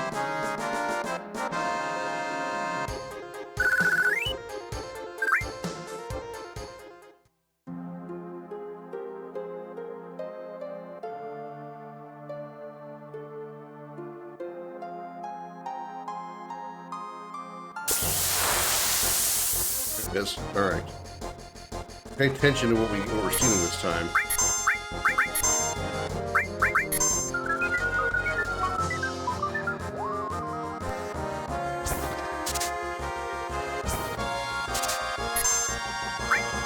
Battle Trumpet. It was a Battle Trumpet. Okay.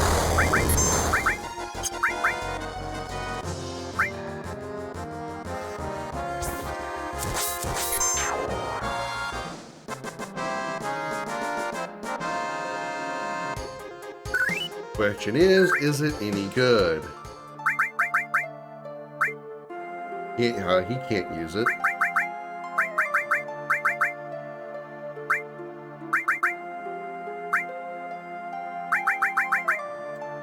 He can use it, gives her lots of slots, but it lowers her attack by a lot.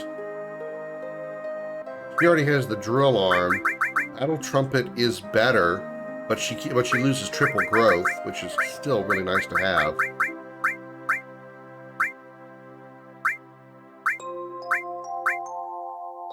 Okay. Future consideration, even though AM Cannon does more. Okay. Not terrible.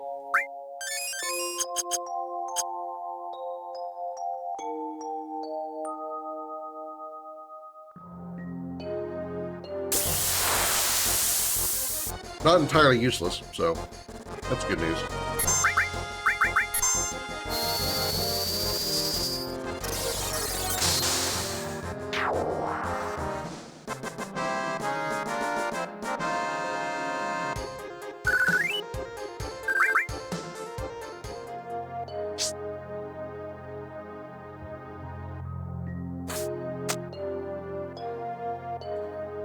Now let's go save Sector 7 from the horrible Shinra who's going to make it go squoosh.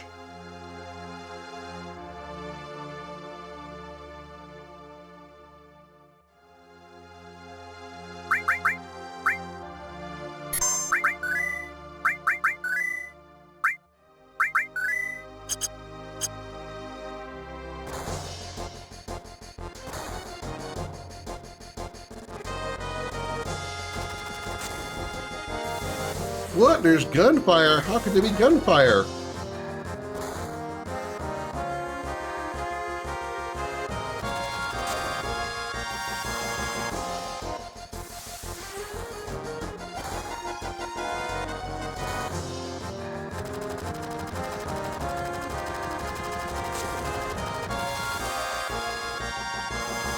Look out below! Splat. Reg! No! You were the best one! You alright? Bleh.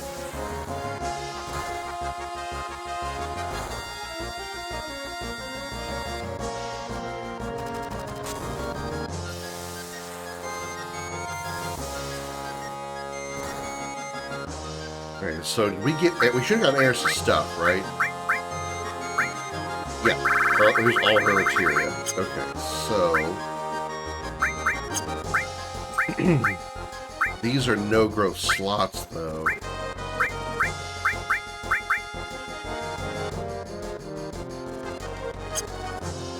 So is there any material I could put on her that I wouldn't mind not getting for?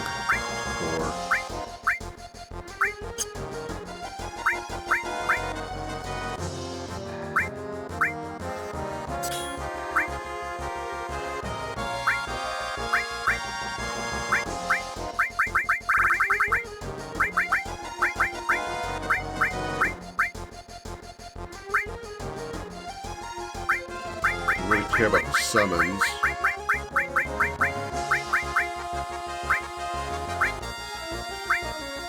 I would like those restores to get more experience, though, so let's put the restore on her. Let's put these other materials on her also, so she's got some... Well, at least they're gaining... Well, again, they're not gaining AP, because these are no growth slots. There's no point in sticking them on there, because you're just sacrificing stats for no reason. Luck +1 will increase the stat. New item loses dexterity. Vitality +1, maybe. Has long range, right? Yeah, sure has long range. We'll go ahead and give her long range again, because it will also boost her strength by 1. His bit of scratch, yeah. Just a scratch on his vertebra, his kidneys, his spine, probably cranial damage. Those are just scratches. He'll be fine. Keep my Phoenix down. Yeah, her attack power is 152. So yeah, her attack power is actually better than Cloud's magic attack power. Okay, not bad.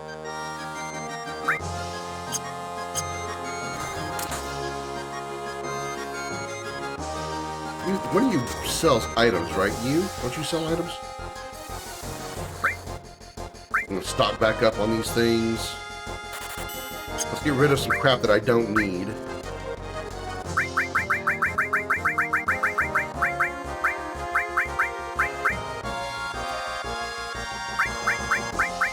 And now the Conformer is like the best weapon I can use on everybody that can use it. Do I have like a lot of something I can get rid of? Max Stacks is pretty decent.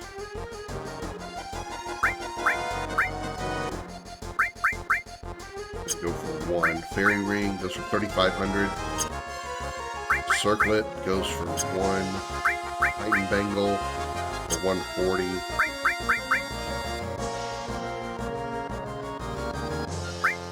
Yoshi goes for 2,100. I don't have a lot that I can get rid of that I'm like super happy to have. Grappa Ball, that's 1 apiece. Grenades. Eye Drops. I have a Hero Drink? I forgot where I even got that.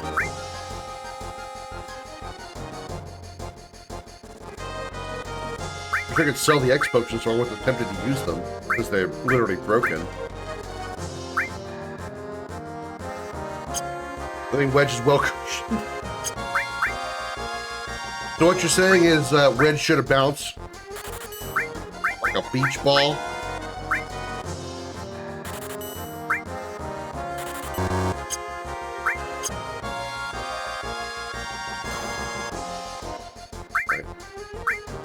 tent and save. Tent here. Wish I could sell those Cosmo memories.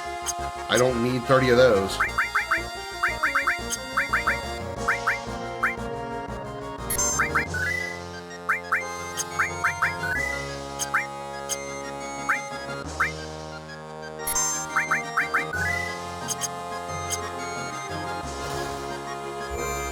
Go up the stairs, Cloud. Go up the stairs, Cloud.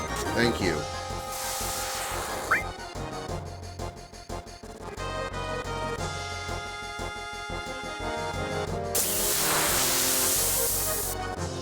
What are you guys gonna do?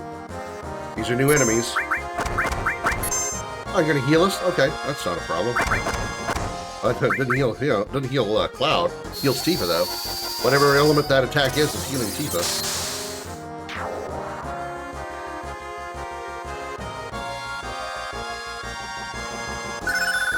Store levels up, nice. We now have 2 restores with tier 2 cure. Also, we have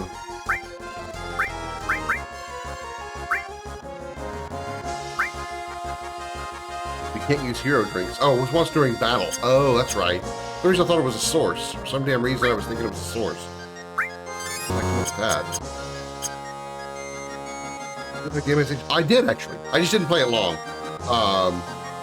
I pretty much just played to get the concept of what it was going to be. Very much is what I expected to be, a turn-based Monster Hunter. There's some questions that I have about its functionality, but I'm sure those would just come after playing it for a while.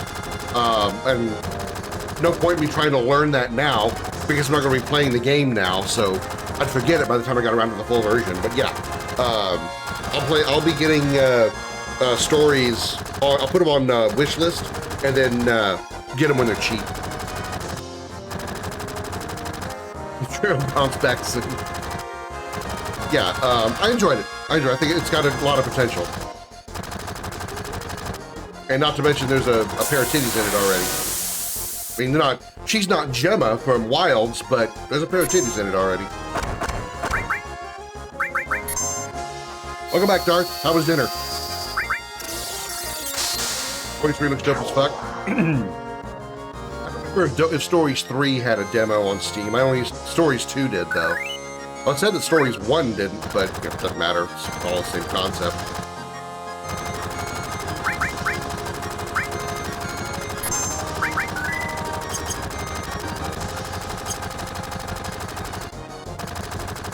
Spectre Pass Gemma? Oh, I would totally do Gemma. Yeah, absolutely. Especially, I saw recently that she had, I don't know if it was like an event-based thing, but it looked like she was wearing like some kind of chocobo fur outfit that was covering almost nothing.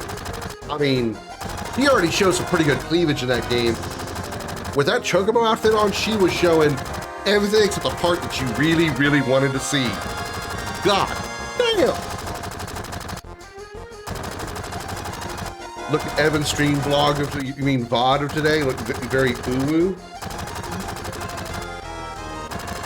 Twins from Rise. I think I know who you're talking about. No, I don't think so. I don't think I could.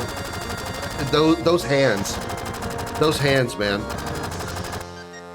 They've got weird hands. I think they have like 4 fingers or something. Not like 4 total fingers on their hand or something. No, their hands are weird. All right, Barrett, let's set you up. You already got the Conformer, which is probably going to be the best choice because you're going to be more physical attacker than magic. You've got 3 slots in double growth. I want to keep you on that. Ooh, triple growth, though. Ew, 6 defense, though.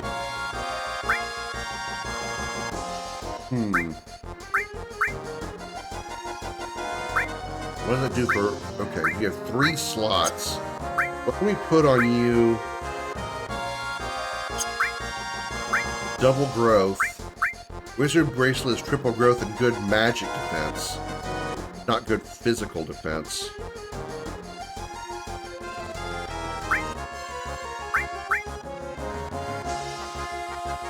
Move comment. I think that's very weird, including casually talking about borderline NSFW shit. His dinner was homemade inventions that work. Rice mirror eggs. On top, it's eggs in the pan. Cook the albumin. Put out the yolk, and on top of it, cold sauce made of yogurt, tahini to change the taste of it, and tomato cubes. Do without the tomatoes. Yogurt on eggs. Never had that. Staple in Middle Eastern cuisine, one of many in sesame paste. It's sesame paste. Yes, that word is now paste because I'm an idiot. MP absorb, manipulate, W item, cover. Cover be good. You got 600 HP. You have 600 HP, Barrett. You can take a cover. We're gonna be tanking you up. You're going to be tanking up. Do you have anything that buffs strength? Not really. It's like almost everything. Oh, final attack buff strength. Okay. It doesn't have any status effect. Interesting.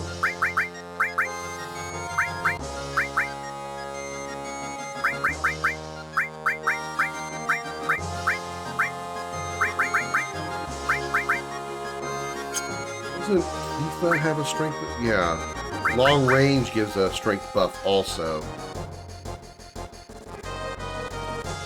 Ooh, what? Okay, who's got the better strength stat? Strength 31, attack 151, attack 152, strength 32. They're literally 1 point apart. Tifa and Barrett are literally 1 point apart in every way as far as strength goes. So I could actually give Barrett Tifa's other long-range materia, and it would actually balance them. They would be exactly matching.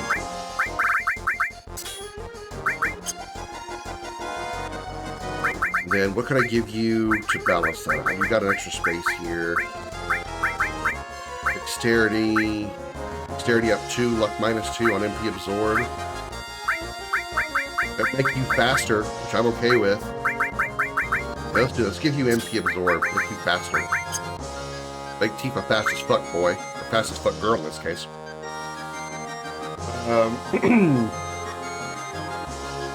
You got Bahamut. Yeah, I have, Bahamut Zero came with Aerith, I think? But yeah, I have Bahamut, Ifrit, and Chokamog. Chokamog, I think, came with Tifa. And Ifrit and Bahamut Zero came with Aerith. Pretty sure.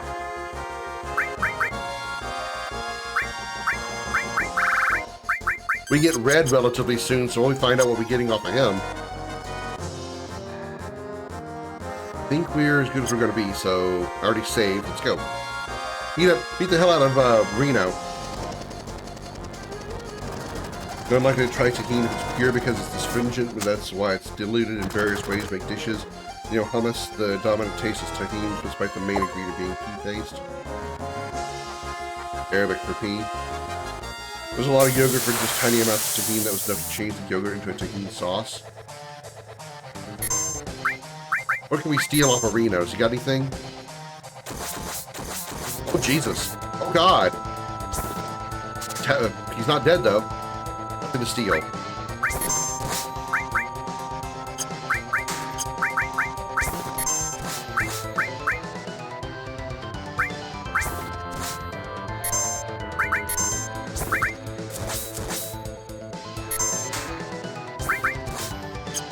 Toy Soldier. Let me show this off now. This is one of Ket Shee's limit breaks. Reno's dead. Bye. Reno just took 2,000 damage. A bunch of toy soldiers shooting him. Yeah, he's fucking dead.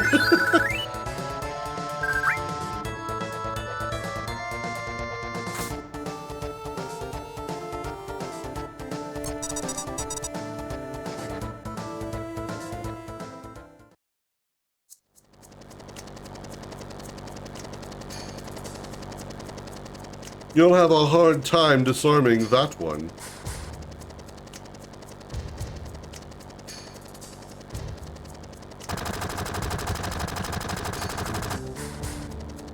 Nice job, Barrett. You missed an entire stationary helicopter.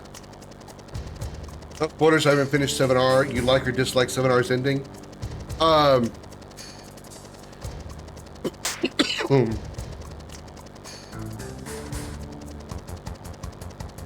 Surface level, it was confusing. It didn't hit me in the emotions the way I was hoping it would. Because it was presented in kind of a confusing way. However, that said, hold still, you bastard. That said, there's a reason it was confusing. That reason being they're going to explain it in great detail, and it's going to make a ton more sense by the time part 3 rolls around.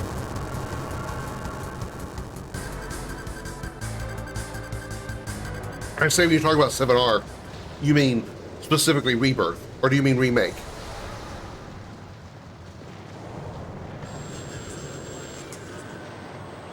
Remake, okay.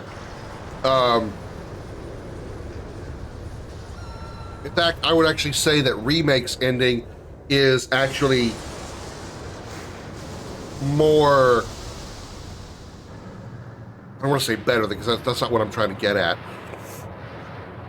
7 Remake's ending makes more sense at first glance than Rebirth's ending does.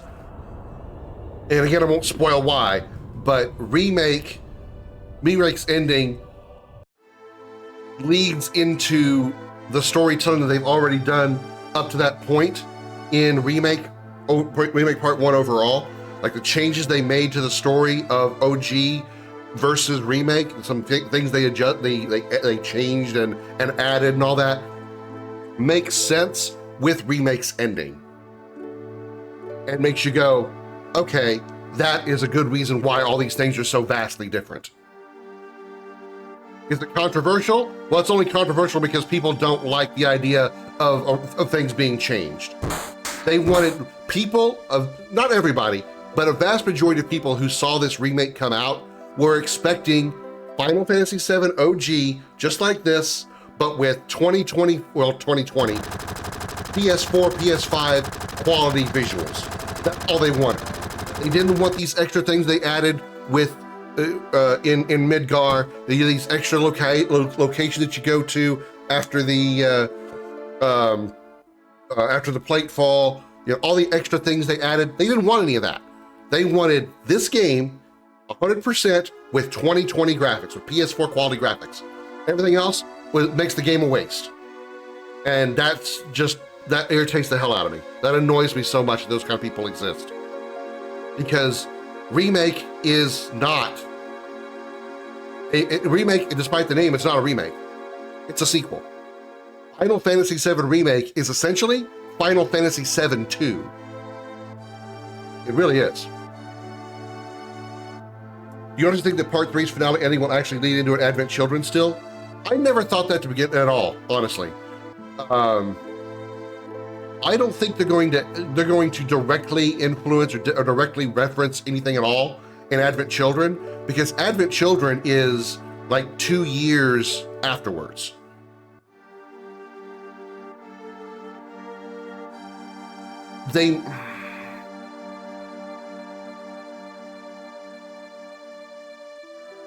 Yeah, I'm gonna stick with my statement. I don't feel that they will end Remake Part 3 with the intent of being a lead-in to Advent Children. I just don't think they will, because Advent Children is very much almost a self-contained story by itself. Yes, there are obviously some references and branches from OG that are connected to Advent Children, obviously, besides the main characters, but there really isn't any strings or story threads or storylines in OG that end in a way that needed the sequel, a sequel explanation or a sequel solution from Advent Children. So I don't think they would do that again with Part 3. There may be some like maybe loose references, like maybe after the final fight of Remake Part 3, they might have like a post-credit scene where you see Cloud in his Advent Children outfit, Tifa in her Advent Children outfit, a 6-year-old Marlene instead of 4-year-old Marlene. You might get something like that, and that would be cool as like a homage or reference to Advent Children. But as far as direct references to Advent Children, I don't think so. I don't think so at all.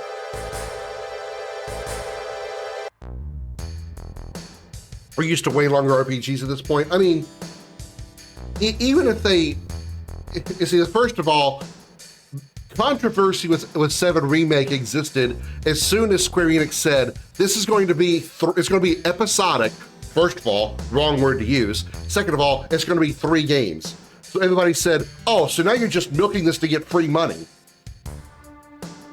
Because people just can't be happy, right? They got to look for something to bitch about.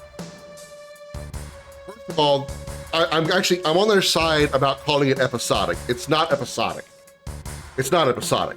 It is one game broken down into 3 parts and expanded on and added to, and in some very few instances, even I will admit, inflated artificially to fill out the story time, at least in the part 1. Not so much in part 2, but some parts of part 1 I'm like, this feels a little fillery. And I'm not even talking like the side, the mini games or anything like that.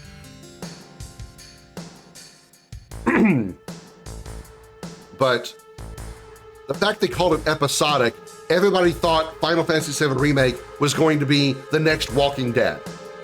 Walking Dead is an episodic game, and that's a proper definition for episodic.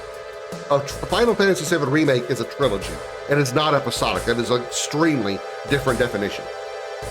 That's kind of on Square Enix's fault for calling it that. It's a remake, all right, but a remake and a remaster are 2 different things. And like you said, many people expected a remaster. Yeah, they wanted a 2020, they wanted a 21st century version of the original game. And when they didn't get that, oh, this game sucks, this game is horrible. I have seen people who will go to people's streams or YouTube videos or something, and it's usually the same, like 2 or 3 people, and they will post one particular comment, hashtag not my FF7. As if anybody else is gonna really give a fuck about that hashtag. Guess what? You don't like the game, it's not what you want it to be, don't fucking play it. It's not like your little hashtag is gonna start some kind of protest movement and Square Enix is gonna go, oh, you know what? We are so sorry. We did not mean to make this game incredibly good and make this episodic multi-part series. We are so sorry. We didn't give you exactly what you wanted. We will pull all copies from the shelves of all stores everywhere. We will delete Final Fantasy VII Remake and Rebirth from all digital stores and make sure that you can't play the game ever again. Square Enix isn't gonna give a shit. Square does not give a holy fuck about your hashtag. Shut the hell up. You don't want to play it? Guess what? OG7 is all playable. Guess what? Remake and Rebirth exist. But look, I'm playing the OG. I hate people who bitch about stupid shit. I know sometimes it's hypocritical of me because I know I bitch about stupid shit, but people piss me the fuck off.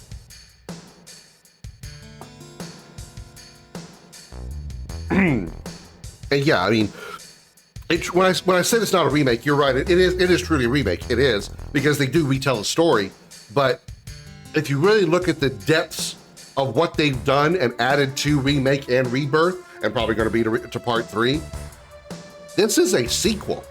Remake, Rebirth, and Part 3 is a sequel to OG7, 100%. Because there are things that are like, take Aerith for instance. You can tell by her actions, her words, at least in Remake, not so much in Rebirth, but in Remake, there are so many times and so many moments where Aerith acts like she knows the events of Final Fantasy VII, like she played the game. because she acts and treats things going on around her like she already knew it and that she's not surprised by it. So that's definitely indicative of this trilogy being a sequel. Oh, people are fucking, yeah. I personally dislike 7 Remake, but that's because, ironically enough, of the combat. Ironic because I defended the combat part of the game's released. I mean, you see, that's the other thing is, if you go into Remake expecting the classic turn-based combat of OG, you know, you're going to be disappointed because that's not what they intended the game to be. Because if you really think about it, how many true remakes are actually the same genre of game as their original version? The best example I can give of a very good remake of a very good original game is Resident Evil 2. Look at Resident Evil 2 Remake. It is very, very faithful to original Resident Evil 2 in many ways. But they still added a lot to it and made it very, very good. But it also is a different genre. Yes, it's still in the horror genre, but it's still a different genre of game because it's not tank controls, it's over the shoulder third person shooting. It's not a tank control hallway type horror game. It is generally a different genre of horror game than OG RE2. So same thing happens to Final Fantasy VII Remake. Final Fantasy VII Remake is a different genre of JRPG or RPG than OG 7 because it's not turn-based.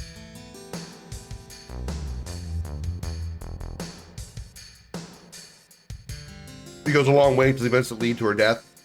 Well, I mean, it's like what I get out of Aerith's actions in Remake is like, it's not like she like knows every single detail, but it's almost like,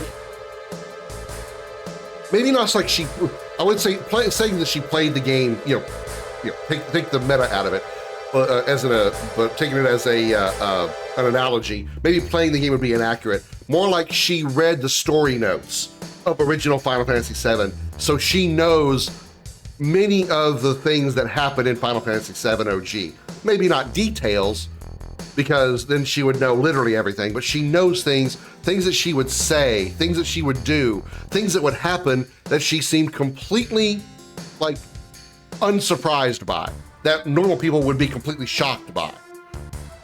It's almost like she knew those things. That's where I disagree. It's not a sequel as much as it is a remake. There's a remake of Magic's details and Aerith knowing the future plays on that. And the idea of OG and remake being two different timelines in the same universe, same multiverse, and the real Sephiroth threatening the entire multiverse, that would be remake. I think we're both saying the same thing, Darth, but we're kind of seeing it and saying it in two different ways. It is a sequel in the fact that Sephiroth was defeated at the end of OG 7, but like part of his will was he just refuses to die because Sephiroth is Sephiroth. He just says, no, he will not kill me. His will has managed to find a way to return to the past or into a different timeline and change and alter and manipulate events of Remake to work in his favor in the best way he possibly can, and try to manipulate those events in not just Remake's world, but the parallel worlds being also existing in Remake that we see in Rebirth. He's got this, like, think of it like this.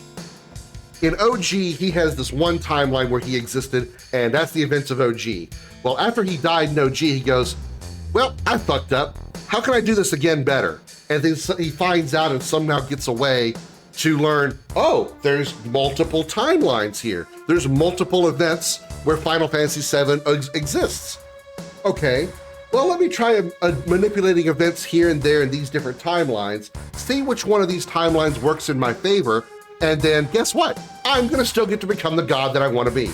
That's what's happening in Remake and Rebirth, is we're seeing those changes that he's made, that he's done in those timelines, and while we're seeing different timelines at different points, he is manipulating those timelines in different ways to see which ones work the most in his favor, eventually all leading at some point back to him becoming the god that he wants to be. That's what's happening. That's why I say sequel, because the Sephiroth, I feel like Sephiroth that is manipulating the events of Remake and Rebirth and eventually Part 3 is the Sephiroth that died at the end of Final Fantasy VII OG. That's my prediction. I like the combat because it just feels slow early on, but it gets really good later. Combat should feel good early on no matter how good the combat gets. Combat felt slow as fuck.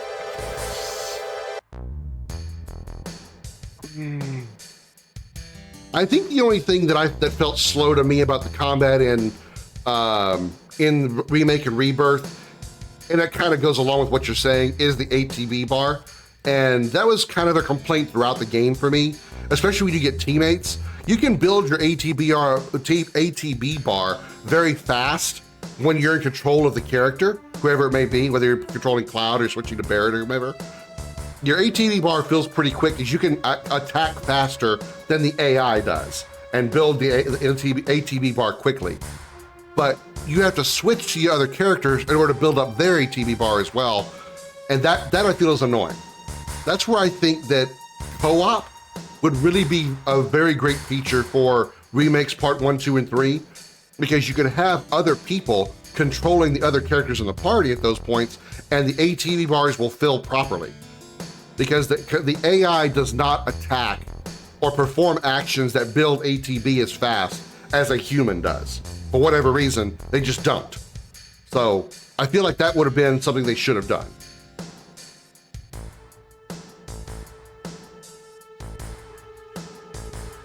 On the first playthrough, chances are someone's going to play primary as DMC. Well, I mean, throughout Remake, you will be always playing as the main character, but you do need to occasionally change to Aerith or to Tifa or to Barret because they have skills that the AI will not initiate. The AI will just not use those skills. So in order to take advantage of those skills, you have to switch to them in order to use them, like limit breaks, for example. They'll never use their limit break skills automatically. You have to make them do that.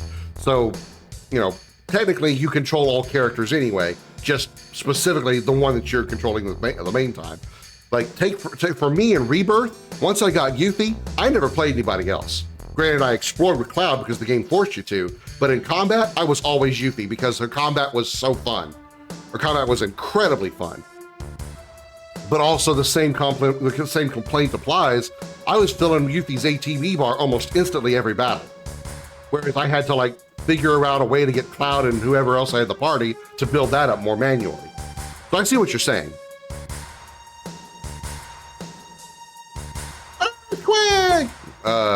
But yeah, I feel that the ATB is a system that they pulled from OG, and I think that is one small drawback to the remake version is using that ATB. Although it is a bit balanced, it's meant to be a balance because you have other skills that go along with it that use that ATB, but most times that ATB or those skills that require ATB use another resource. And so I just feel like there should be some way to make those ATB bars fill faster. And without using things like haste or whatever.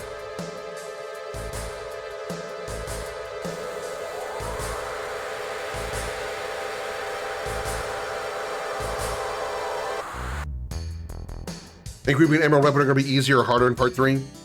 Easier or harder?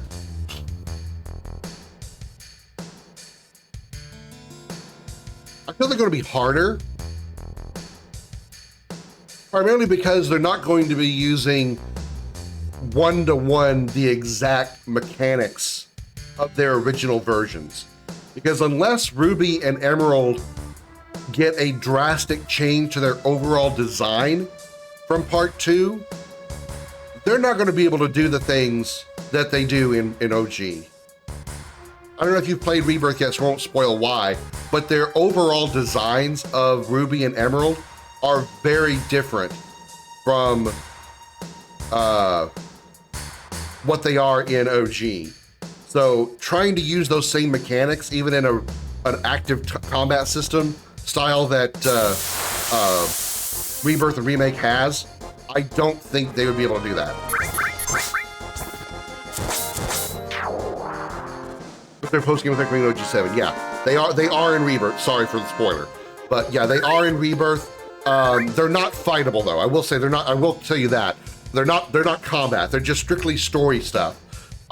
Intriguing story and very plot critical, but not and not anywhere near the same as you would imagine. Once they described them as weapons, I was like, those are the weapons? That is super different. Not just the fact they appeared early, but they were just generally very different in their overall design. Okay, mostly on story sports. Well, I mean, it is story. Their appearance is very related to the story.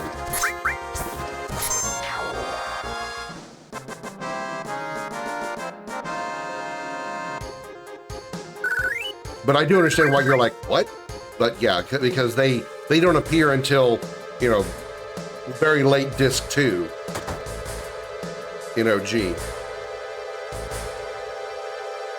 You don't have anything new, right? I have 3 of those, 3 of those, 3 of those, 3 of those. Yeah, we don't need any more of that. Stock up on the items that we've got. Potions, Phoenix Downs, antidotes, tents. So you're gonna identify those because obviously, yeah. I mean, the way they've designed them for part 2, they would not be able to introduce. They would not be able to have them fight in the same manner as you did in the OG in part 3. It just wouldn't be possible unless they do something just, you know, incredibly unexpected.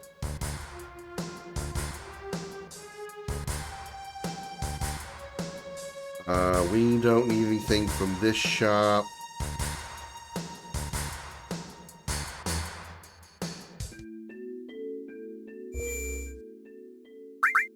Save here.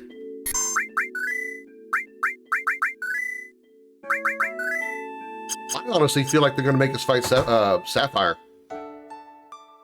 I think we're going to fight Sapphire weapon in remake part 3. Yeah, I do. I truly do. I think somehow or another we are going to fight Sapphire weapon.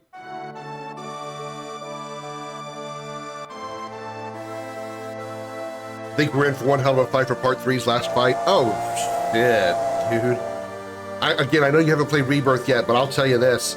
Rebirth's final section, final boss gauntlet, fuck. First of all, it's amazing. Second of all, yeah, it can be pretty goddamn hard. So I imagine part 3's final boss gauntlet to be like insane. You do actually fight Sapphire weapon in FF14? Yeah, I fully expect to fight Sapphire in part 3.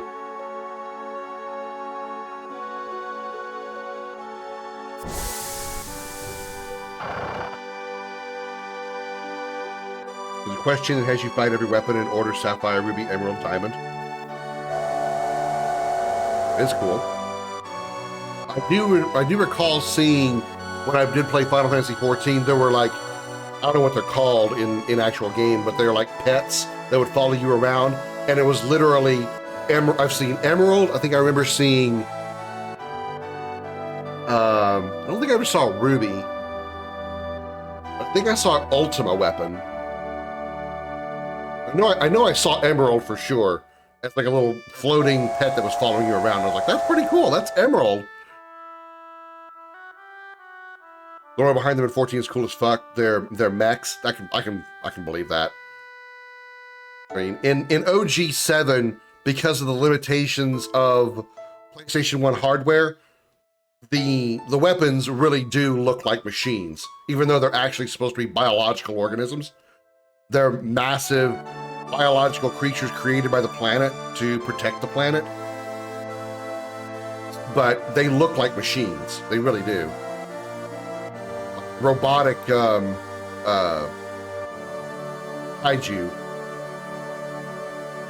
They don't go after Sephiroth. They don't ever actually explain this, but I have a theory that there's a reason they don't go after Sephiroth. It's because of Sephiroth. It's Sephiroth's fault. the planet originally created the weapons when Genova showed how much of a threat she was to the planet. So the planet created the weapons to stop Genova, but the ancients, the Cetra, stopped Genova on their own. So planet just put the weapons to sleep. Well, while Sephiroth was in the light stream as a will after he got killed in Nibelheim, while he was floating through the life stream, he learned about the existence of about the weapons. And so he probably has some sort of influence via Genova to control the weapons. So the weapons are out rampaging, destroying shit because Sephiroth made him do that.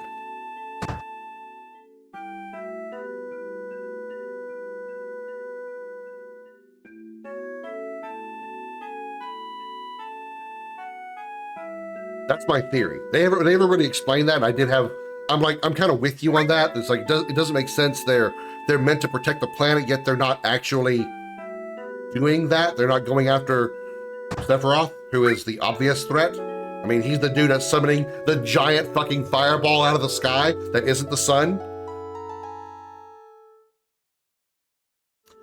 Then again, possibly, you know, perhaps the weapons couldn't penetrate the barrier. That's something else to think about. Maybe the weapons couldn't penetrate the barrier. That the barrier that appears over the northern crater after the events of giving the black materia to Sephiroth, maybe they couldn't penetrate the barrier. They went and just destroyed everything else first. The meteor is totally the sun. Never seen a pink sun before. This point to me, hey, we designed you to protect the planet. This random silver-haired gorgeous fucker is starting to destroy the planet. No, we ain't going after him. He's not a threat. Weapons are like, you want us to kill Sephiroth? But he's just so damn handsome. I mean, look at that silver hair. I'm not gay, but you know, that's the weapons talking, not me.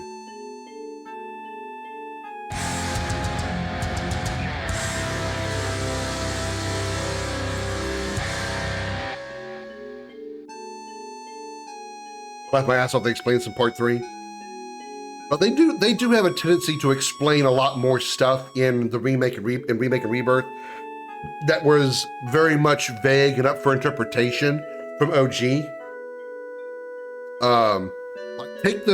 This is something that's very simple, but something that you would not even realize was a thing until they pointed out in Remake, even though I pointed out during I made a short video series called Everything Wrong with Final Fantasy VII in the same kind of manner of like CinemaSins did. I made videos on that for Final Fantasy VII anyway.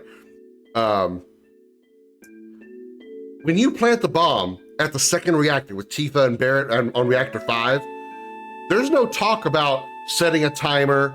They don't discuss whether if it was detonated remotely or, you know, anything like that.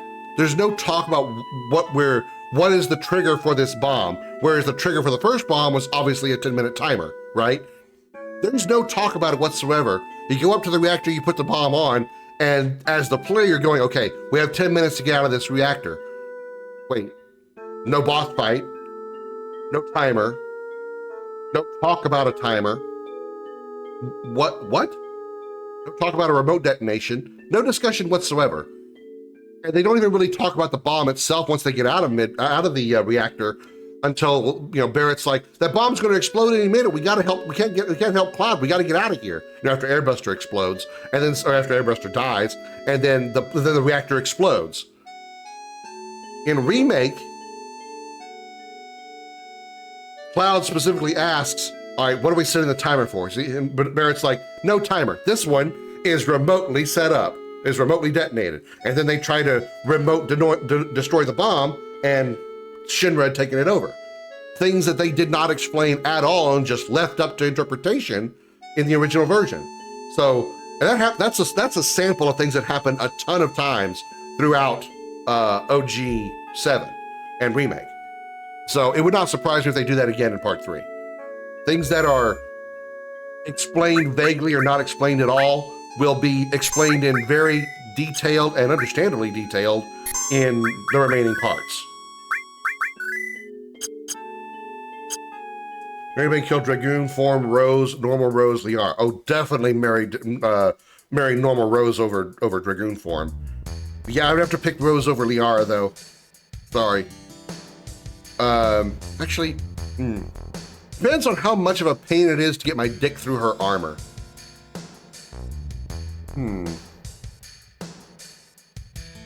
Because Dragoon form is really just wearing armor.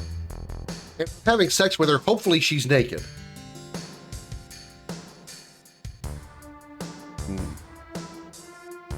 Sorry, I was having thoughts about naked Rose.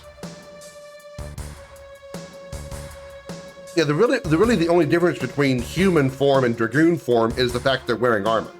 Like their armor is like really teched out, right? So, you know, if she can remove it just as easily as she can remove her clothing, it would really be the same person twice. But her magic, I mean, what disturbs me about it is that she has, she makes weird red droplets come out of her puss with some of her skills. Granted, they made it, I think they made it black in the censored version, but in the original version, it's red and it's weird.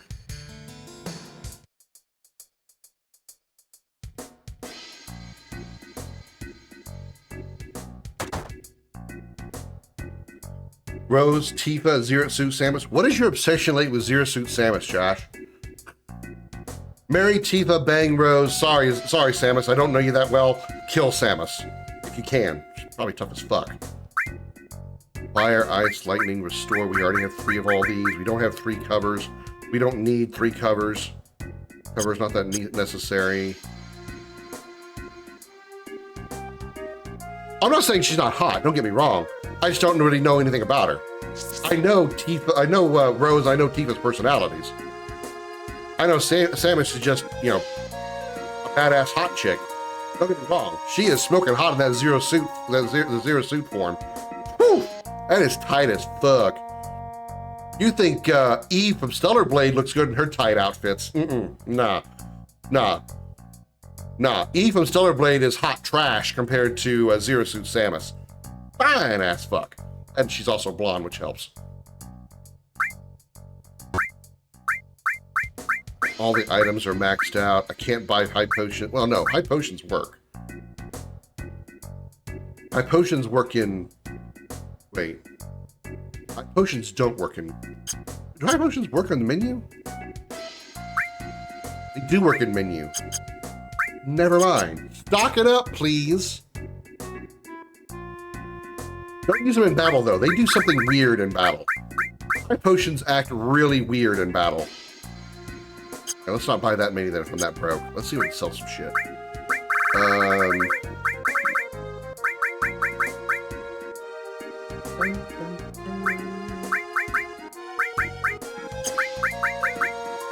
Free sniper CRs. The thing about sniper CRs, they've got perfect accuracy. 3 mass axes, 6,500 apiece. What are the mass axe stats? That's hard to say. Mass axe stats. Oh, that's hard to say.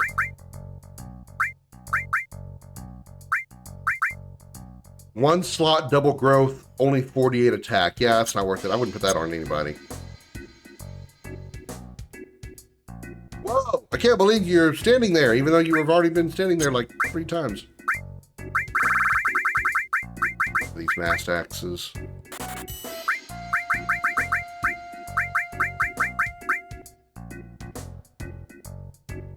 think that's good. Let's buy... Don't you aim me. 9-second max out. Perfect. We'll max out on tranquilizers. Okay. Maybe kill Eve, Garnet, Yuna. Garnet from Final Fantasy IX?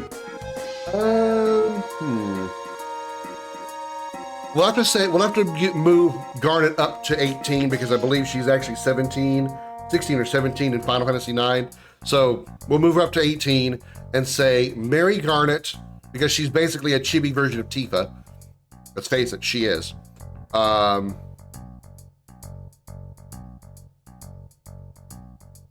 Yuna, kill Eve. Sorry, I cannot get into Jiggle Simulator, girl. What? Yes, but all those jiggles, you know, when those clothes come off, those are gonna be two sacks of wet potatoes coming off her chest. Nah. I prefer them to be a little bit more firm, thanks.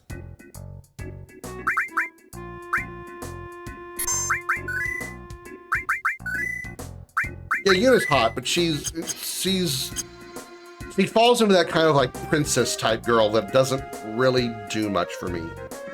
That's why I don't really like, that's kind of one of the reasons why I don't like Aerith. She's a little too princessy for me. Garnet is kind of princessy, but between those three, I would pick definitely Garnet for permanency. Oh, you know what? I actually need something from you. You know, buy your batteries.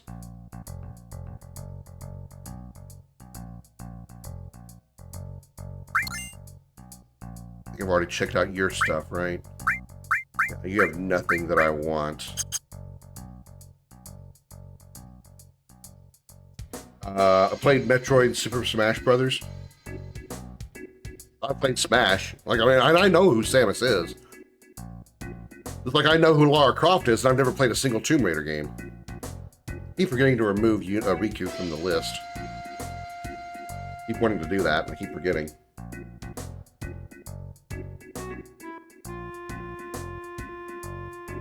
I don't know that I want to play like the traditional Metroids because they're, you know, they're notoriously difficult, kind of like the Castlevanias. I'd rather play like the first-person shooter Metroids, but I don't know. I'll probably give it at least a try and see if I can handle the difficulty. Why Riku? Because she's 17. Even her oldest version on in game is 17. Better off just not doing that.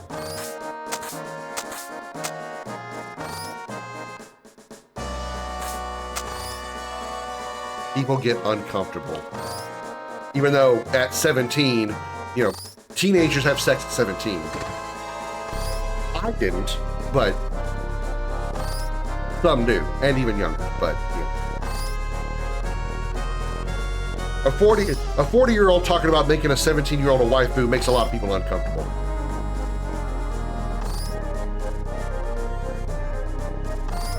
In Smash, you play as Samus? I actually, you know, we do have, you know, Josh, if you have Smash, we could actually do a match in Smash for one of the community nights, because I do have Smash. You have to face my Sephiroth, which I was going to say I'm good with, but you know, it's a fighting game, it doesn't really matter. All right, I need to take a pee break anyway, so we're going to play a commercial here real quick, thanks to Beardly Bear, and I'll be right back.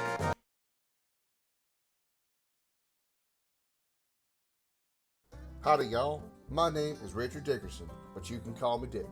That's right, I'm Dick Dickerson, and I'd like to ask you something. Have you ever wondered how to cross the largest oceans but don't have a boat? Ever wondered how to climb the highest mountains but don't have any climbing gear? Well, want to know more? Here at Big Dick's Chocobo Ranch, you can get yourself one of my fancy chocobos that can make those massive oceans seem like puddles and make those towering mountains feel like tiny dirt piles. We have the widest selection of the cutest chocobos this side of Midgard.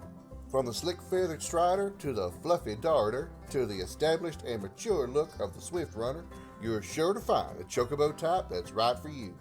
Don't want a chocobo that looks like the rest? For a small additional fee, we can color your chocobo's feathers to any color you like. With our patented permadye technology, your chocobo can be virtually any color you wish and remain that way for the lifespan of the chocobo.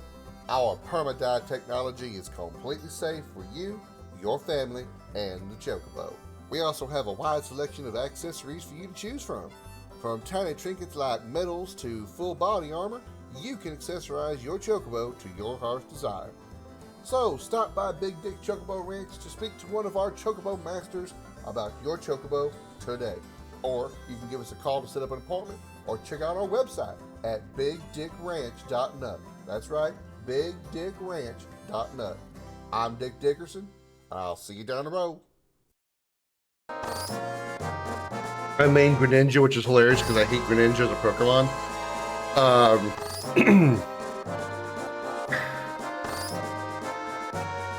I played the story mode, story mode of Smash not that long ago. That's all I ever really did. It was kind of embarrassing. It wasn't good. Well, I mean, the story itself wasn't really that good, but also my gameplay wasn't very good.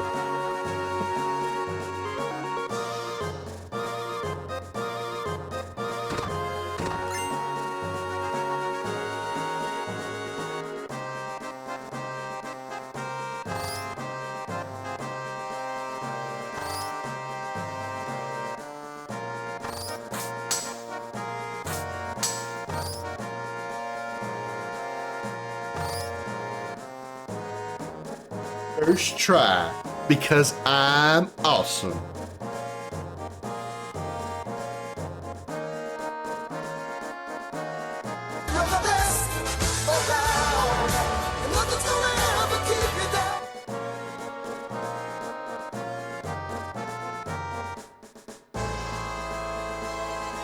fucking acknowledge it? Well, I mean, to be perfectly honest, it's more like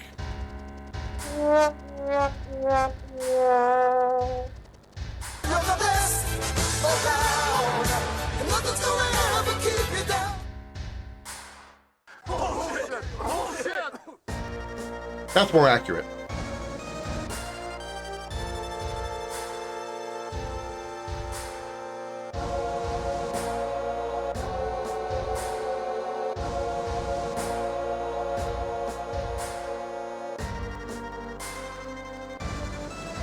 I think put a single man as a tag, yeah. Because you just see all the women just flying in here trying to ask me out on a date. The only thing that happens is really this. Hey, where are the white women at?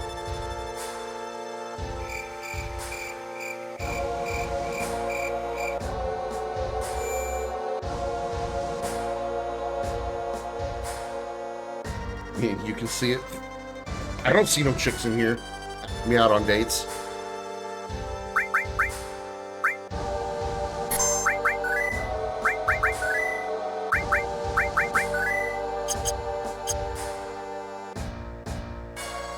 Oh, please notice me, senpai.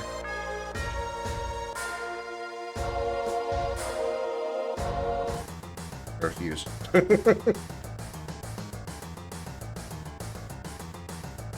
Busting through the front door. I want some experience.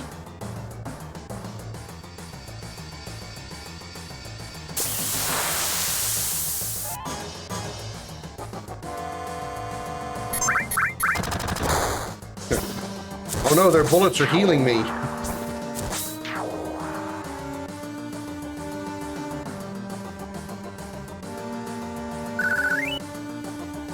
This is going much better. I will say that I feel like the experience is far less effective than before. I wonder if that's one of the randomizers, is the amount of experience they give.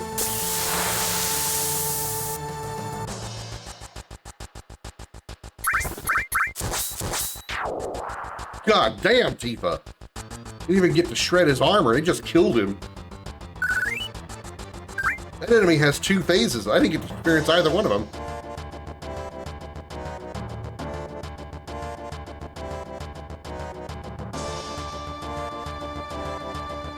Yeah, we're no criminals, we just blow shit up. We're at 99 on everything. You know, please come again. Forget I said that. Feed my food for a reason. Indeed. She's good with her hands. You know how hard of an iron grip she'd have on your dick if she was giving you a hand job? You couldn't do it too hard, she'd end up ripping your dick off if she wanted to. Not unintentionally, she probably could.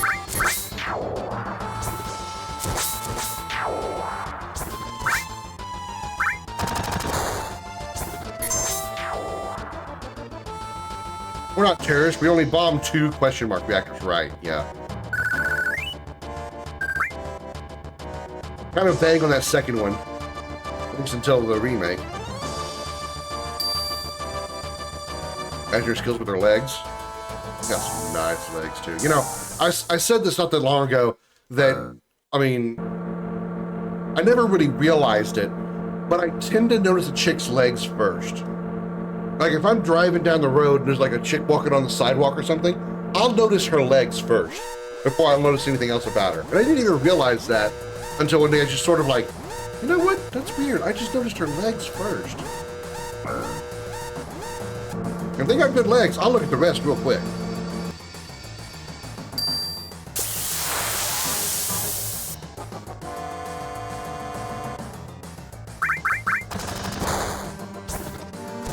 Better than most men, probably. I'm not saying that if boobs were to get my were to be spotted first, that would you know that I wouldn't keep my eyes on those. It's just like, you know, something that I noticed is like, damn, I spotted her walking toward me as I'm driving down the road, and I noticed her legs first. The rest of her was damn good too, but I noticed her legs first. It was just an amazing epiphany that I had.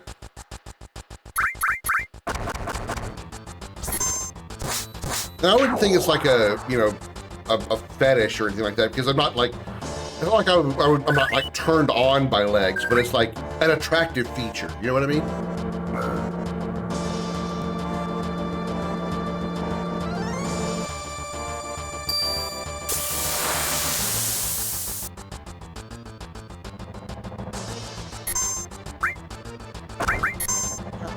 Smack me with a hammer, bitch. I want to dragon dive on you while twisting my body in very, very unnatural ways. You taking the stairs? Nah. Nah, I wanted the fights.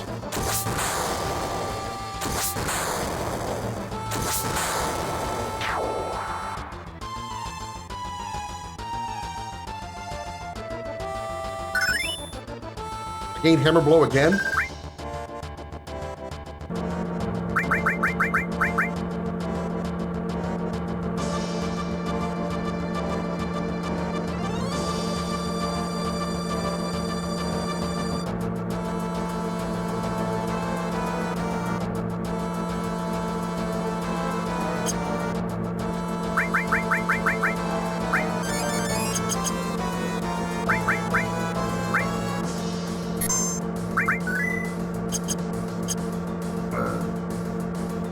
They're too old hairs.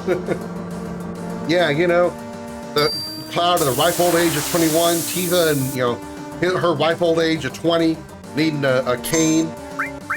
Good old Bear at his, you know, creeping up on the prime old age of like 35. I think he's 35.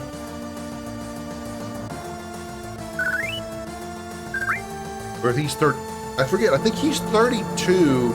And Sid is 35. I think Sid's the older of the oldest of the group.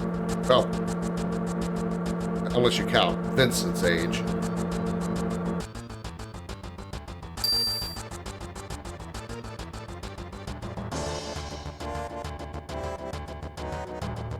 Destroy the intruders!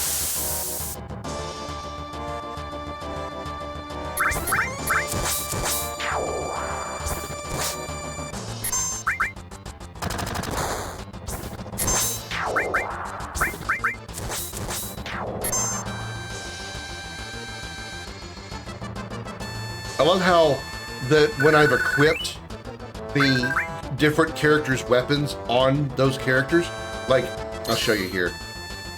I have Conformer, which is Yuffie's ultimate weapon, by the way. I have Conformer equipped to Tifa and Barrett, and when they attack, you hear Conformer's sound effect when they hit. It's kind of funny to me. We also got a razor ring, didn't we?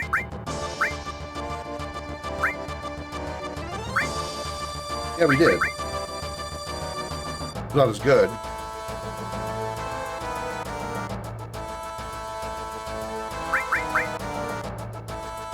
Magic and Spirit up 30. Well, that really changes. Let me look at the stats. Magic and Spirit. Magic stat is 38.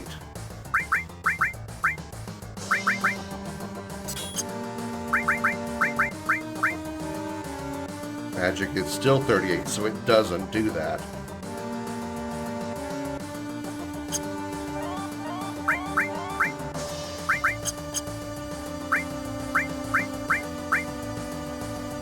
It does change Spirit, though. Spirit goes up by 20. His okay, so that, for some reason, the Barret has 69 Dexterity? Did the Circlet change Dexterity instead of Magic? Because it did change Spirit, moved it up to 60-something. Did Dexterity change as well?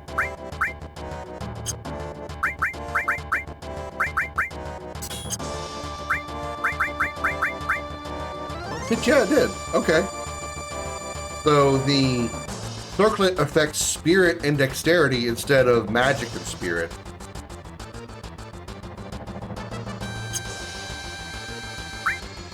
With that in mind, I wonder...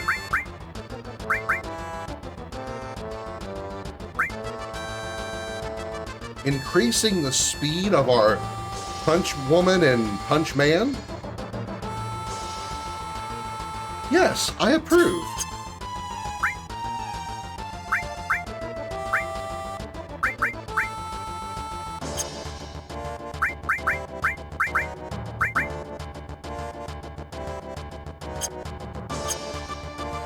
Yeah, they're faster. Thank you for pointing that out. I like that a lot.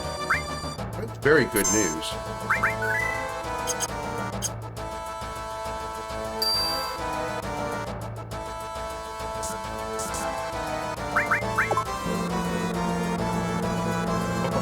Damn, Aranea.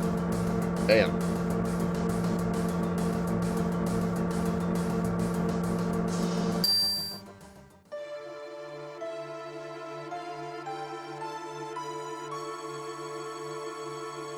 That is a chick with legs. That is a chick with legs. I mean, decent rack too, of course, but damn legs, though.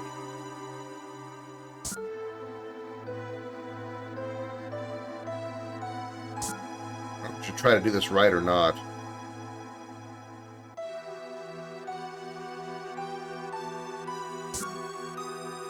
Yeah, she's a Dragoon. She's the hottest high wind that Final Fantasy's ever had. Way hotter than Fang. Sorry, Fang does nothing for me.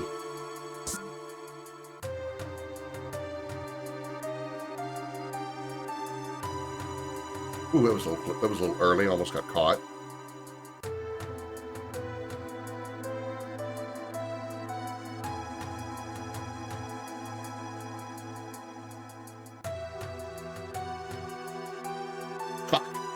It went too far.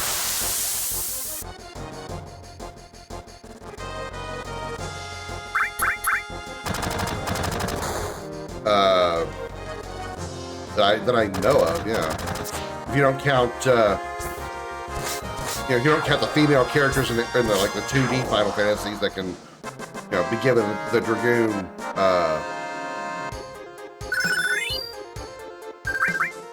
Dragoon class. Good elements. Hot ass kicker. That's what she's got.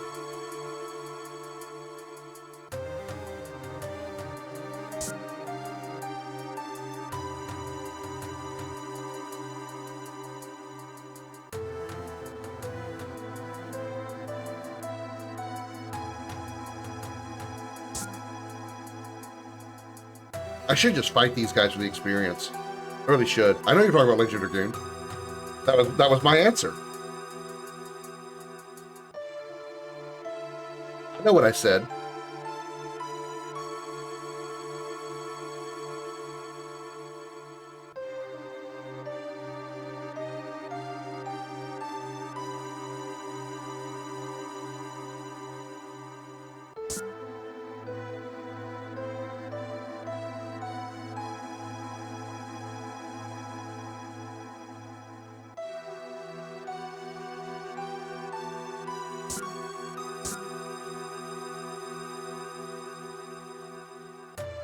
Can I go back out and fight him? No? Damn it.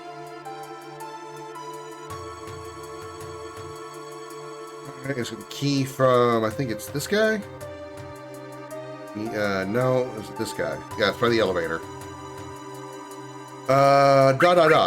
Yes, we're Shinra Inc. Repair Division. A former soldier with a giant sword on his back, a woman with very short shorts and humongous breasts, and a large black man with a gun attached to his arm. 100% Shinra Inc. Repair Division.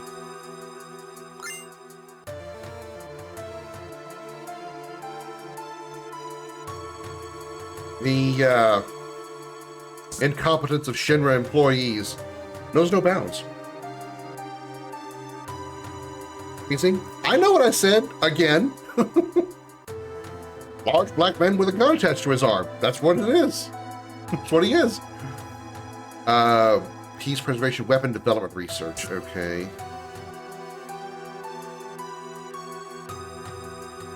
Plan for new land weapons. Military uses. Soldier members by class. Peacekeeping law. Macro energy and the rise of life forms. That's it. So our letter is A. Anti-Shinra activity. Yeah, that would be peace preservation. So Macro energy and the rise of life forms. So that's 2. That's A. So our password.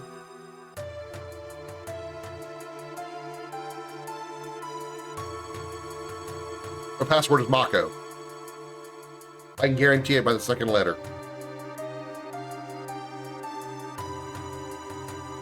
Base division, all right. Macro energy and planet movements. Midgar space program. Failed space mission. Plans for urban planning. 10 letters. 3, 4, 5, 6, 7, 8, 9, 10. O. Yep. A-O. But the word is Mako. You've played this game too much? I just know this password. He has a select set of passwords. And usually he only uses he'll give you like a list. I'll show you the list here in a second. And he'll usually only give the answer, I should say, will usually only be like 3 options, 1 of 3 options. And I'll show you the list he gives me. Blah blah blah blah blah blah blah blah blah blah blah blah blah blah blah blah blah. Okay, here's the list of options. Usually the answers are best, bomb, or Mako. I don't think I might have seen King before, so maybe King, but I've never seen Orbs or Hojo as a password, ever. So all you really need is 2 letters and you've got the word. I mean, I had it in 1 because, as you can see up here, of the 6 options, only 1 word has an A in it, and it's Mako. And in case you're curious how to figure it out, I'll give you your VG 101 here in a second, Darth.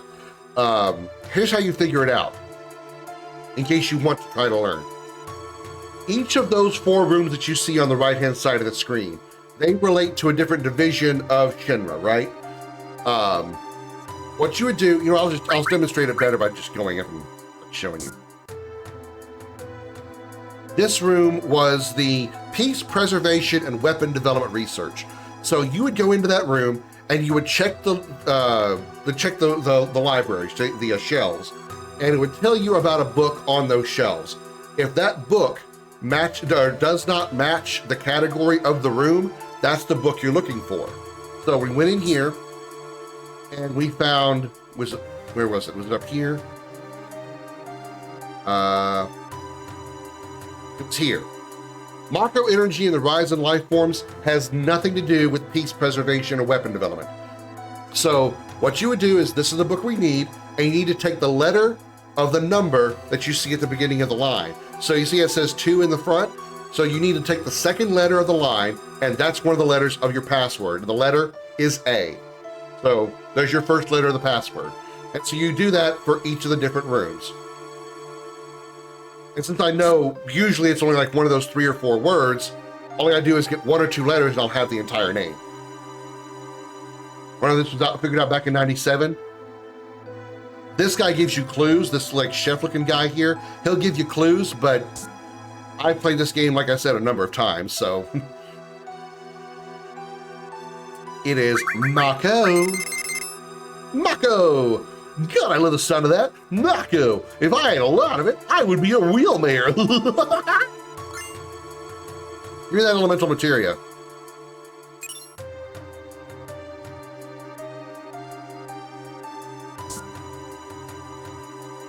What happens if you're wrong? You just get to guess again. You can't ever actually get it wrong per se, because eventually you will get it if you just like go down each of the passwords until you actually nail it by just brute force. You will get it, but if you get it wrong, the more times you get it wrong, he gives you a less quality reward. The first guess is getting on the first guess. You get elemental materia. I forget what getting it on like the second or third try is, but eventually, if you just keep trying to guess, you eventually just get the key card and nothing else. But the elemental materia is very good in the OG version. God knows what it does here. Yeah, I don't think the materia actually changes at all. And as far as elemental affinity, its affinity is lightning. Okay. So tie an elemental to an elemental, you'll get lightning elemental. Confusing to new players, I'm sure.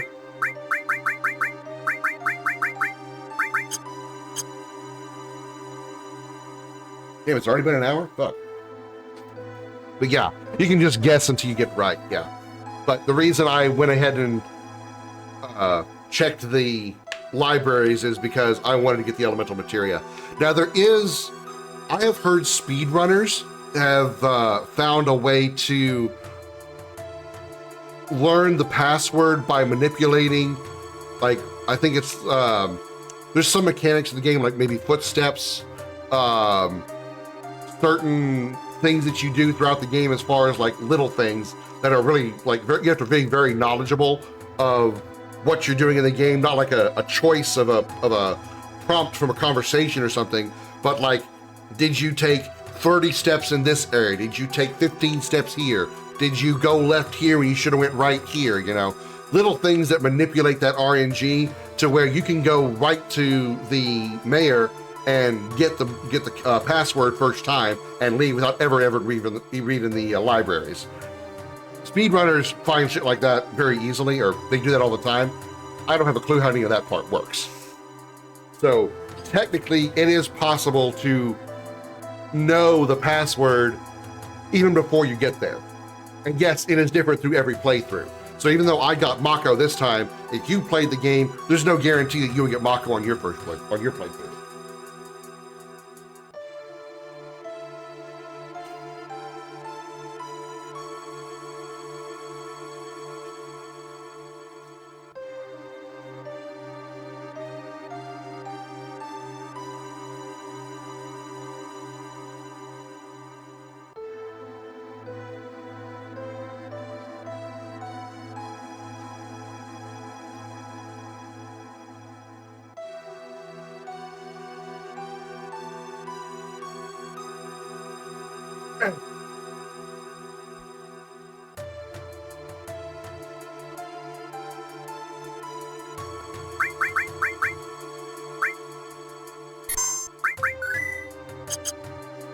Ooh.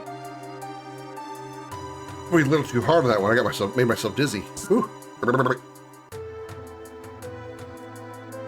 All right. Here's another little interesting puzzle we can do.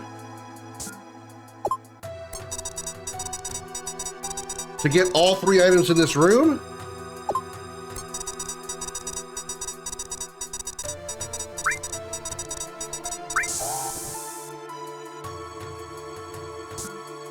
get all 3 items in this room, go up to the top, open door number 1,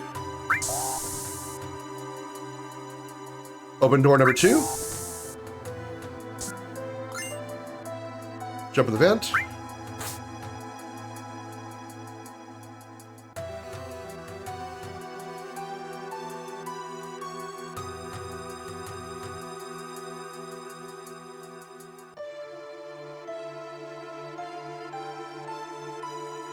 we're now playing Metal Gear Solid. or in this case, Metal Gear Strife. Part an event, yep, do that. Item number 2, open third door, and item number 3. It's just that easy.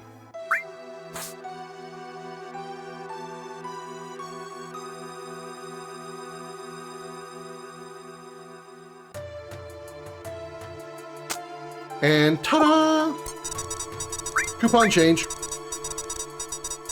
Star pendant, 4 slots in all materia. Wonder what the 4 slots actually does.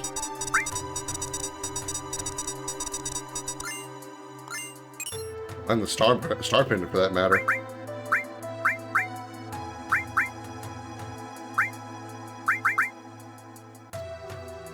Four slots, normal growth, no slots. That's funny. Who the hell could use a star pendant? What the fuck? Star pendant can't be equipped by anybody. It's there. We can't equip it on these guys. I wonder who's allowed to equip it. And of course, you can skip that entirely. You don't need to do that at all. I just want to get them because in case there might be anything good. Let's do this and set that up for when we come back here in disc 2. Talk to it. There we go. Punch it. There we go.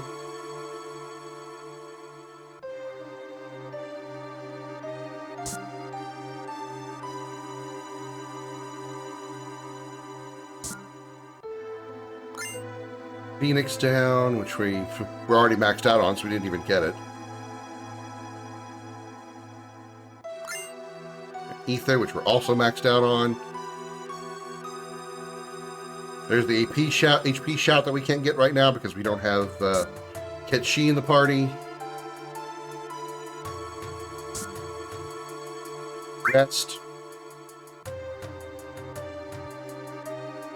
I will say I'm amused by the fact that there is a room where you can actually like sleep in like this, considering that no company in the world would actually have something like this. They would have break rooms, sure, but not rooms where you actually can lay down and nap. I can't believe that's actually a thing. Also, why would you work out in a suit?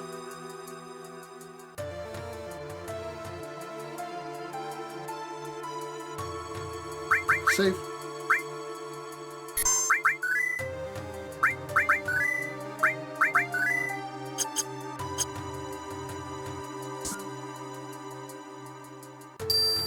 Wait, what am I doing?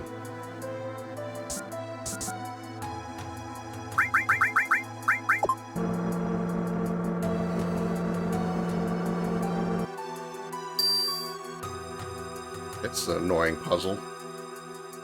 I believe this one's the first one. This room. I always forget which one is the first box. There it is. This is a very stupid, annoying, and aggravating puzzle. And very much a hell of a waste of time. This is like literally the only reason for this existing is to be a time waster. Filler to make you spend longer in the tower. You have to do, this is something you have to do.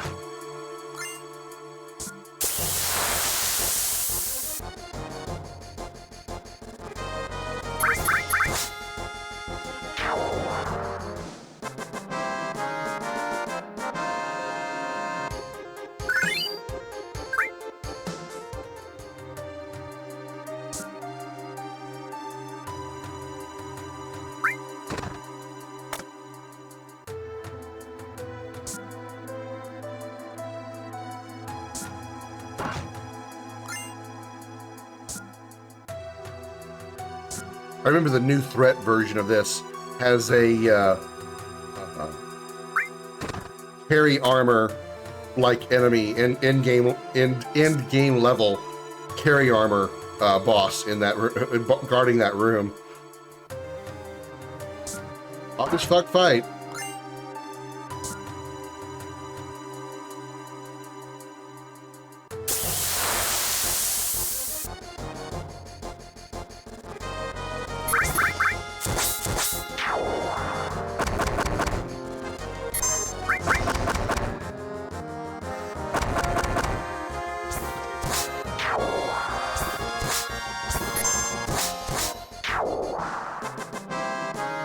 Oh, we're doing a pretty good job of not being damaged.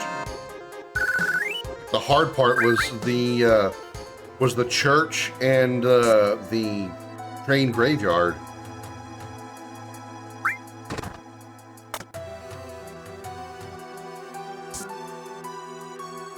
You know, the church and the sewers.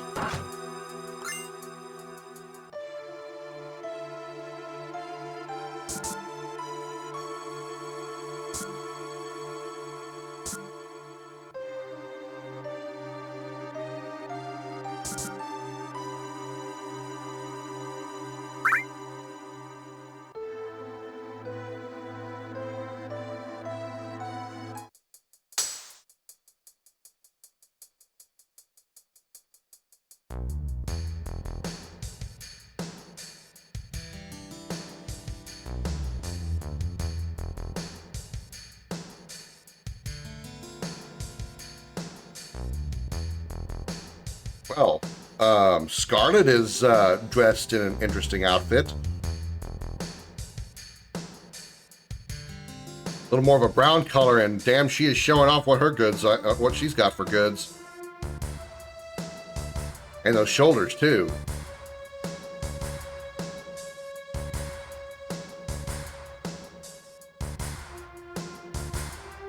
Henry looks like he's got mustard on his face. I know it's supposed to be his mustache, but it looks like he's got mustard on his face.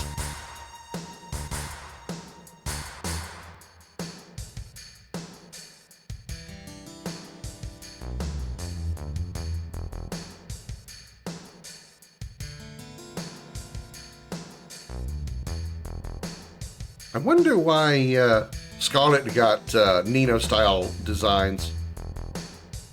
I thought it was just the main characters that got Nino-style. A lesson from the professor has been requested, and so we must comply and oblige. That was the wrong one.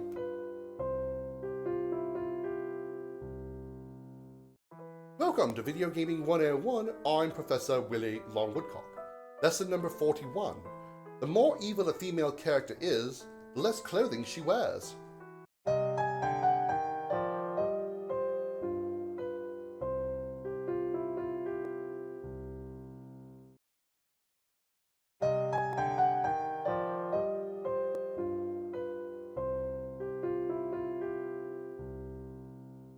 Welcome to Video Gaming 101. I'm Professor Willie Longwoodcock.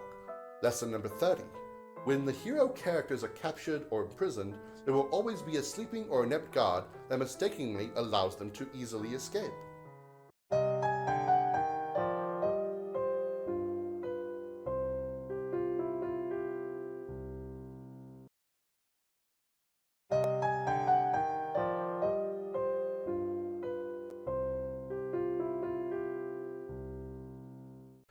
Welcome to Video Gaming 101. I'm Professor Willie Longwoodcock. Lesson number 42.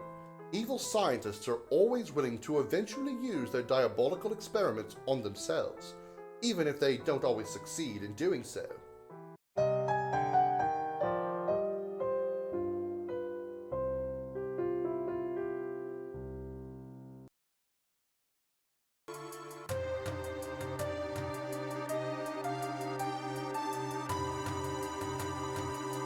Following the Joe of Hose now.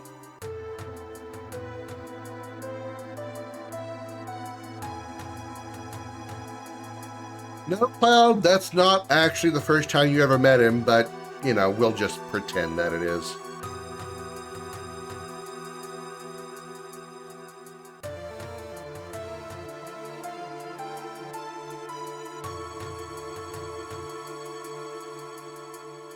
I'm gonna hide between this box and the Genova chamber, and, you know, nobody's gonna spot us.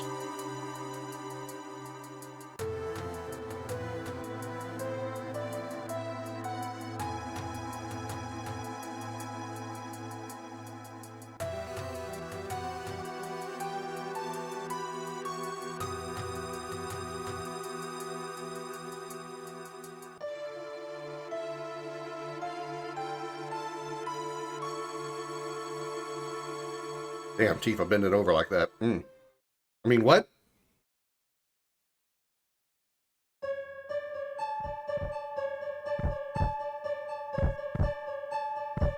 Hot headless chick.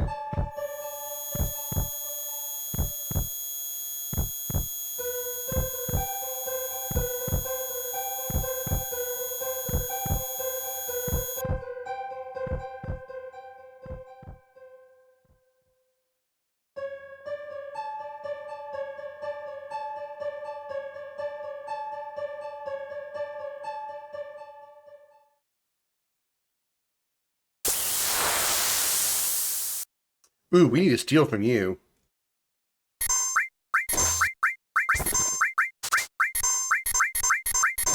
Stole dragon scales. That's not right. That's not what I'm supposed to get from you. I'm supposed to get the carbon bangle.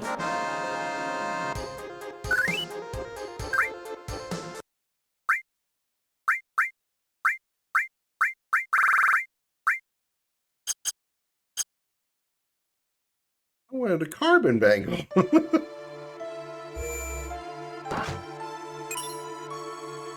Poison materia. What element is poison materia? Gravity. Ugh. That's actually kind of bad. I won't be using that. Luck source. Sure.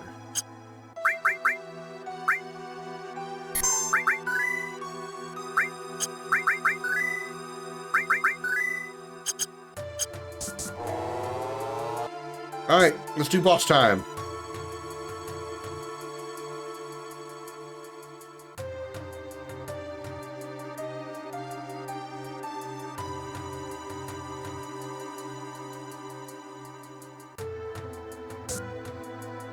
Bring out the specimen and turn on the recording devices.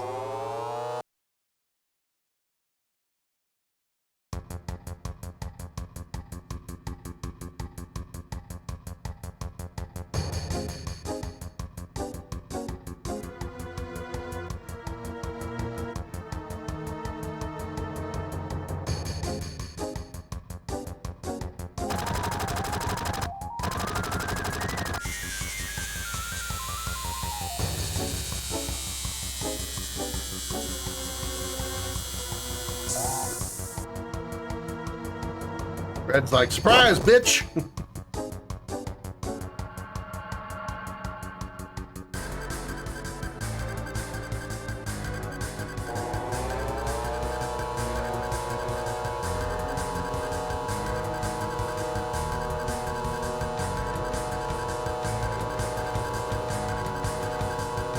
Red dog can talk!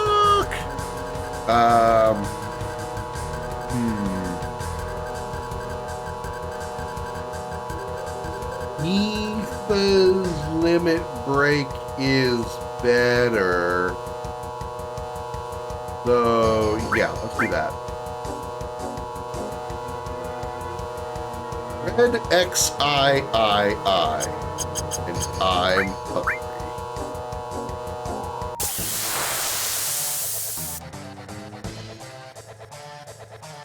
Boss time!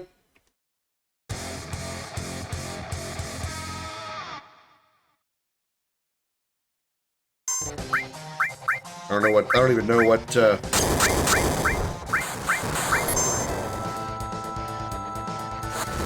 he has slash all, morph, haste? He's got frickin' haste? Hi, brat dog.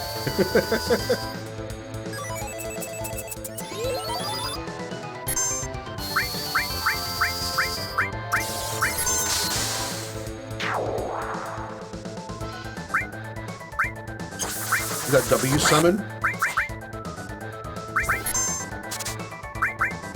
Wing steal. Nice. Red's HP is 712? Alright. and enemy skill materia.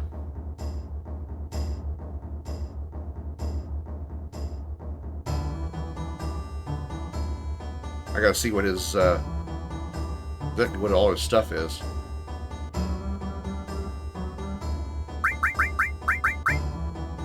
Crystal Comb, good start. Shinra Beta, less good start.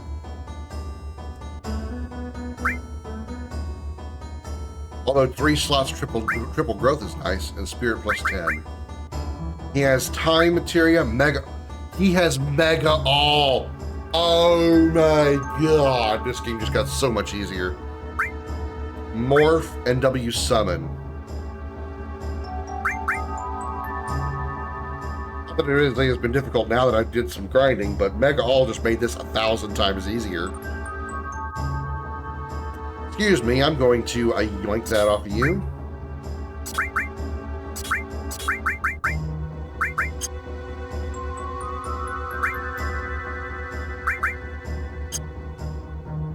What are your limit breaks? Since Cloud literally has one of your limit breaks, what do you have for normal limit breaks?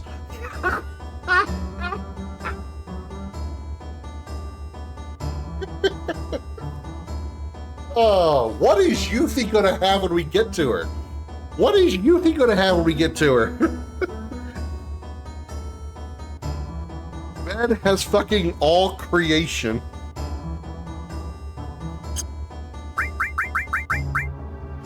All creation, by the way, is Yuffie's ultimate limit break. That is fucking hilarious.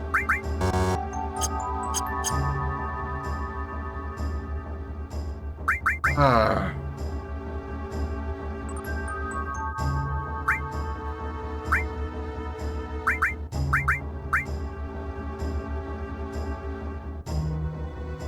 You don't really have an amazing stat anywhere particularly. Your magic is pretty good.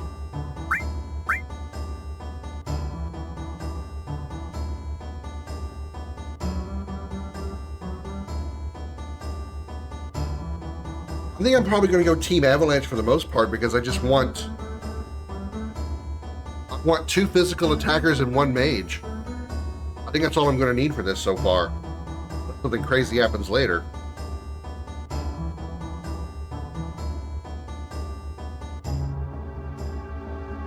Yeah, I think I'm going to bring Barrett back in.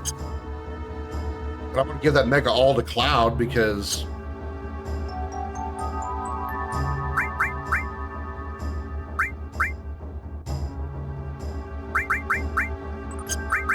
with him casting all the magic, the Mega All will be everything he needs.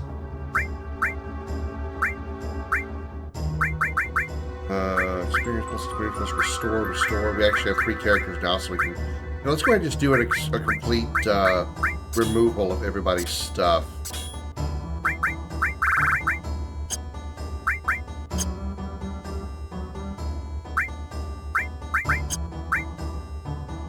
And Cloud, you are taking the experience pluses still.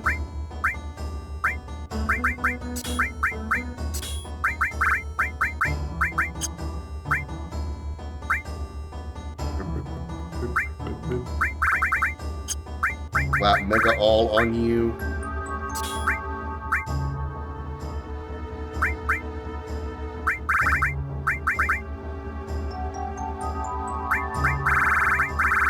If somebody comes with one of the master materials, like Master Summon, Master Magic, something like that, man, that would be...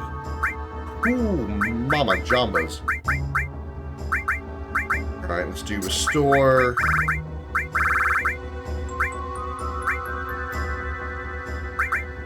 Time would probably be good. A nice little haste to boost everybody up.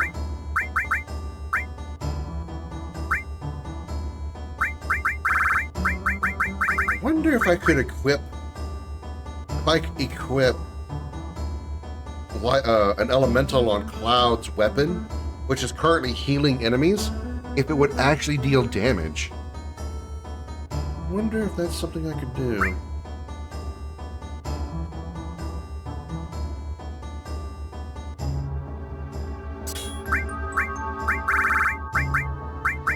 So what element would I want to use, though? That's the question.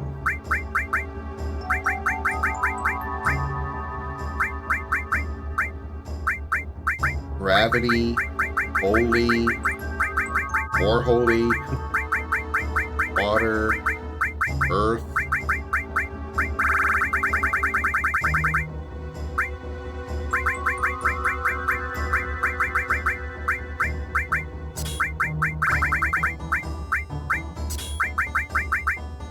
Does that actually work that way, I wonder? Let's see.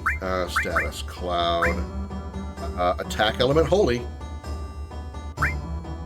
I don't know if that's going to divert the effect of his weapon right now, but take it.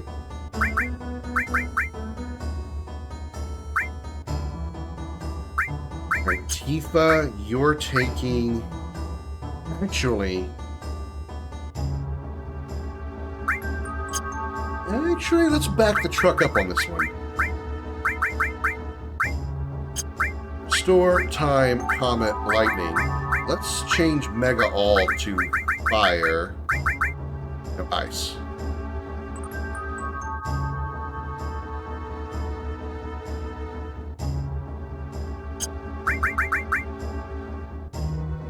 Yeah, let's do ice all instead. Standard all. Change Mega All fire. So we got fire, restore, time, comet, ice. I don't think he doesn't have his lightning.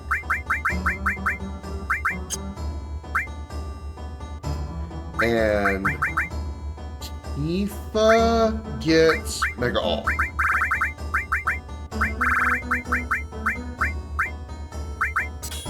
Because that means she will also get All Punch. If it works that way. Which hopefully it does.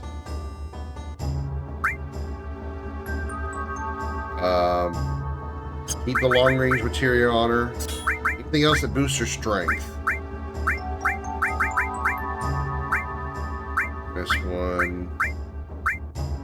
Morph is strength +1, sure.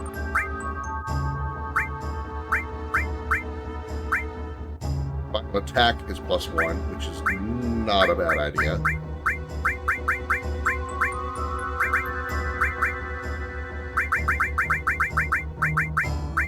The question is, what would I want to equip to it?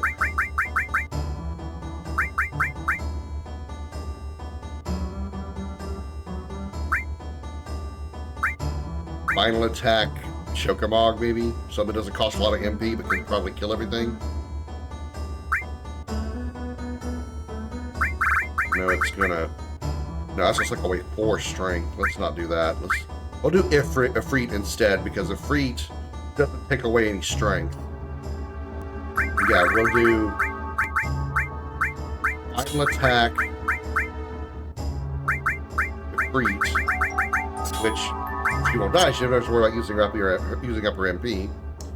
Barrett, you're taking cover because you still have nearly the highest amount of HP of everybody. So cover. Long range to make sure you're attacking from the back row. And anything else that increases strength, which is, I think the other long range only increases strength. Yeah. Anything else increase strength? No. But dexterity +2 on MP absorb.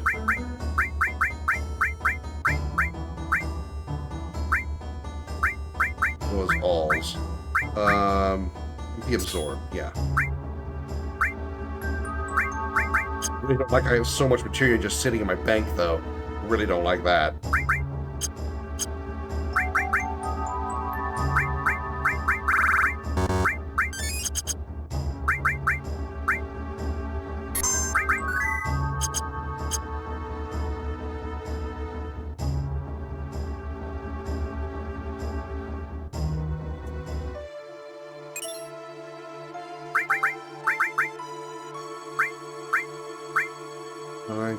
Oh, everybody does. Oh shit, I still have restore material sitting in there, don't I? Damn it.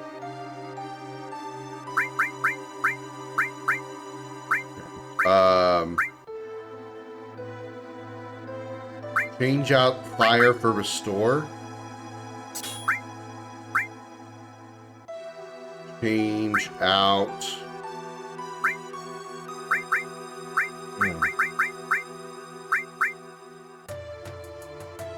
He's living a little bit more, so maybe putting on the Titan Bengal isn't a bad idea. So he's got at least 2 more slots to play with. A 50-point drop in defense, but I think it would help. Because I definitely want him to have enemy skill, just in case we get some stuff. And then...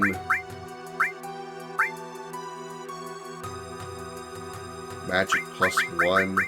Bahamut 0 is magic +4.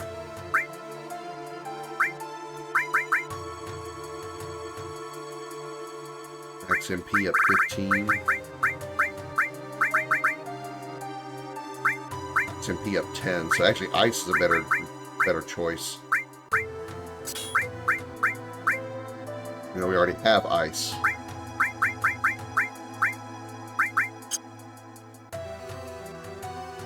Enemy skill is Gravity Elemental? Okay. That's weird.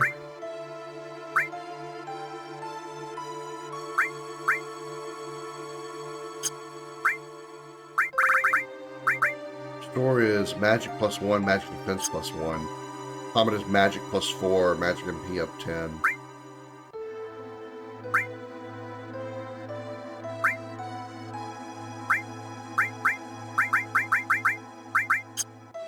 Okay, that'll be alright. So Tifa, if Mega all works like it should, she can punch everything from the back row. She can warp everything from the back row, which doesn't really matter. And if she dies, you can do Final Attack or Freeze. Barret has long range for back row attacking and cover.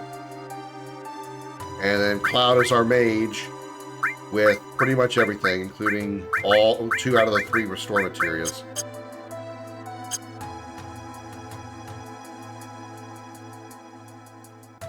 Wonder how the enemy skill's gonna work.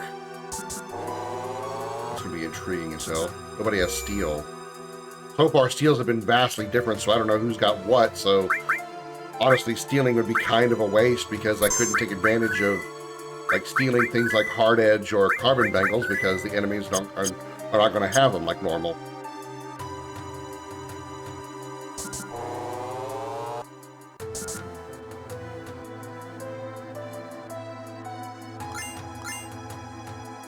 Going to give you the key card to 63 or 66. 58, right.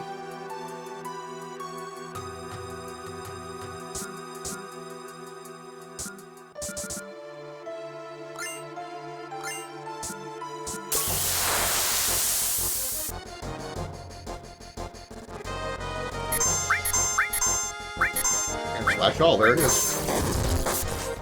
Ow.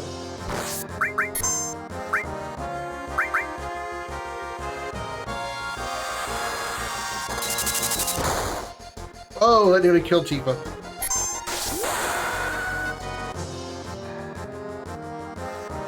You soldier thirds. I don't really approve of you at all.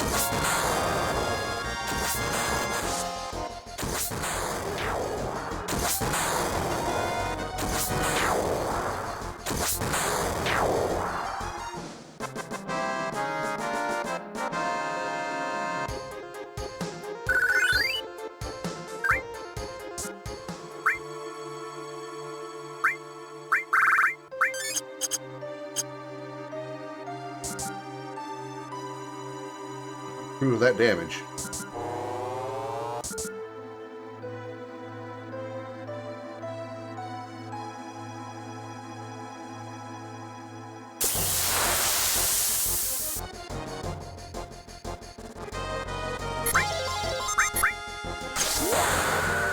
Go, Tifa! Beat the fuck out of that robot!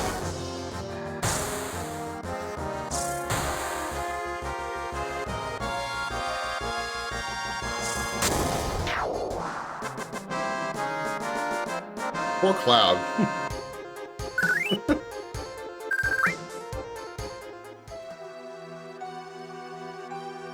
Tifa and Barret have almost 700 HP. Cloud doesn't even have 300.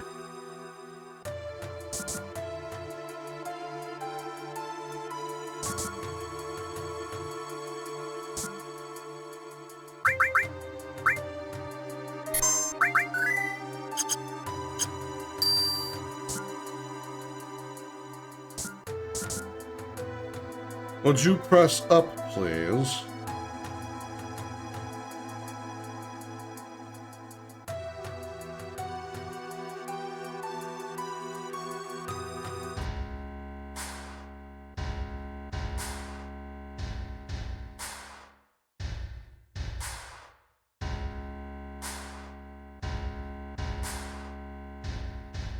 And while this monologue goes on, I will do this for you, Josh.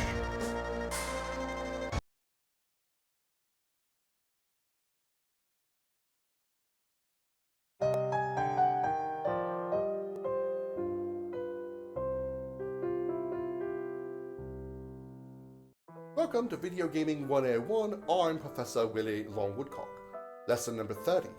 When the hero characters are captured or imprisoned, there will always be a sleeping or inept guard that mistakenly allows them to easily escape.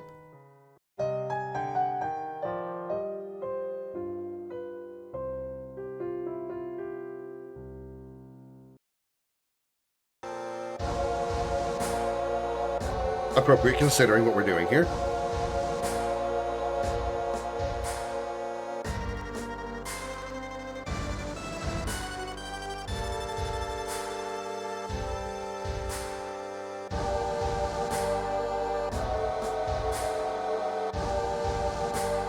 Apparently President Shinra doesn't have, he's got permanent float cast on him because his shadow's not touching his feet.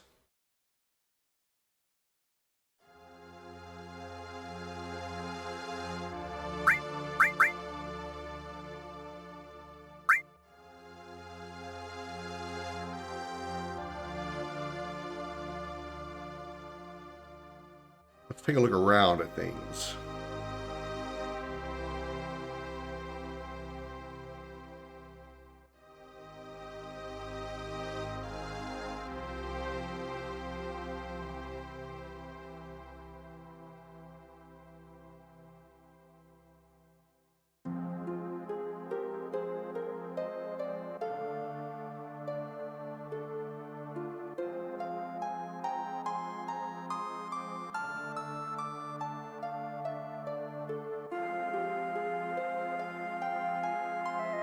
I just realized Aerith's model doesn't have her weapon on her this time. I wonder if that means it's a different Aerith model.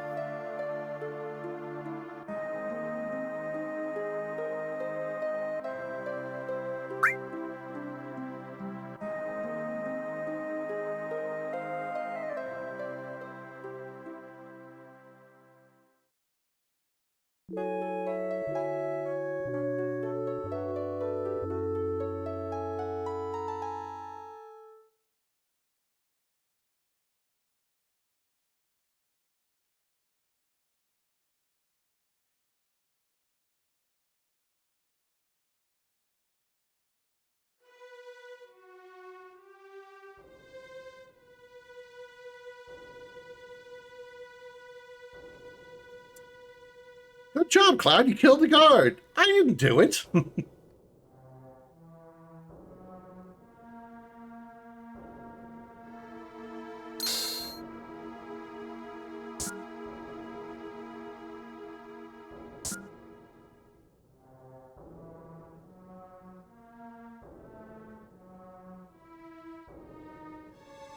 Avalanche time!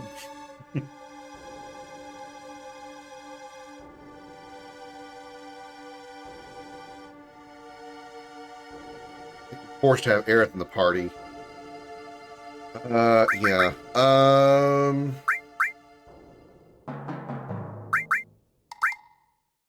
don't know if I should bother setting her up with anything, because party's gonna split very soon anyway. We might get encounters here, but Aerith can just sit there and do her.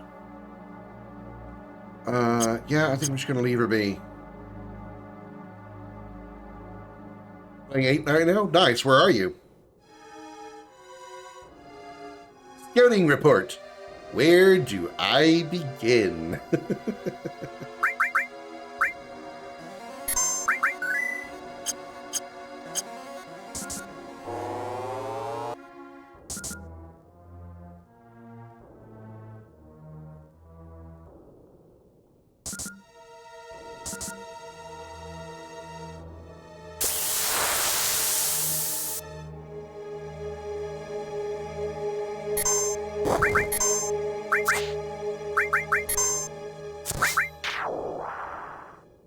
Party's going to split anyway, so if we have encounters, everything just suck a D.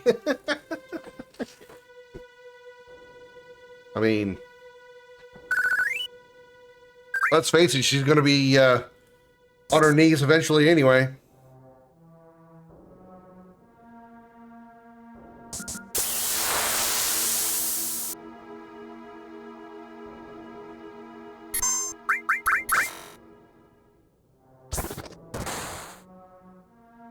Cinematic camera angles. Too soon? Sorry, I didn't realize a joke from 30 years ago was too soon.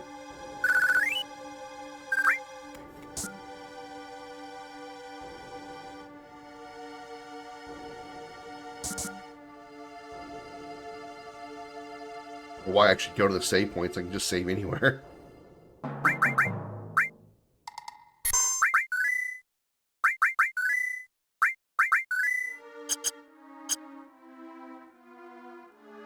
I'm probably not going to bother equipping or changing the equipment on anybody for the split fights against like Rufus and the robots. I might equip up Aerith for that fight then, but I don't think I want to be doing anything else though. I'm at Ether with a flying rock going over it, but I'm not in the city. Oh, you're S-Star. Got it. So Lunar, you're actually pretty far along then, because Lunatic Pandora is flying over S-Star, and you're far along in there. You're disc 1.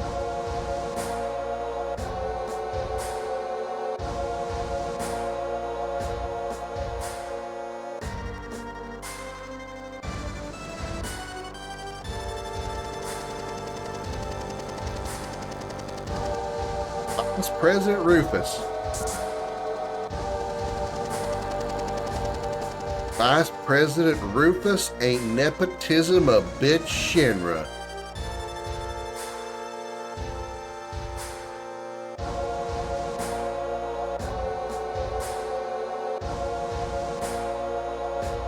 Oh, Rufus got the Nino style treatment too.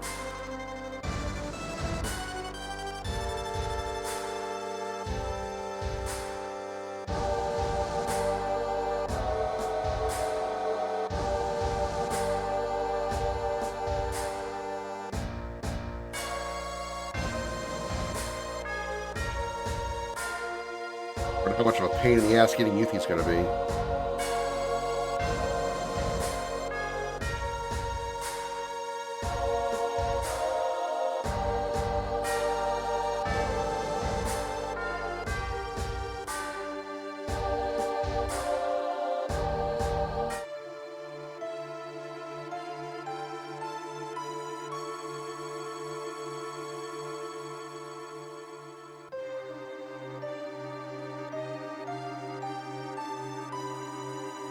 Right before you go and beat it. Oh, so you already stopped it from actually moving over, like actually the moving part of it? Because you're on a time, if you're where I think you are, you're kind of on a time limit. Oh yeah, the Rings Red's not equipped either. Shit. Well, time to equip him up. Heck row. Alright, let's set up you first, which will be cover again, long range, manip for, no, what increases your strength? Strength booster. Oh, it's not MP absorb. What's the MP boost? What was the strength booster? They already have those equipped on Eva. Alright, so how about dexterity then? So MP absorb, all. Yeah, all work. Aerith, you can take...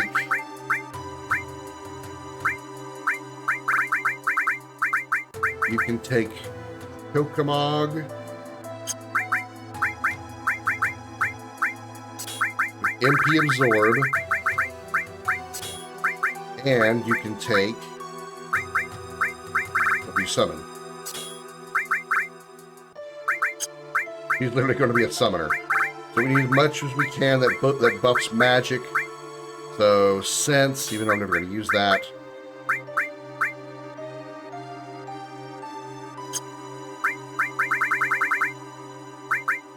Restore. We don't have an all materia on us. Here we do. MP Absorb there will give the same stats. So we can go restore all should we need to.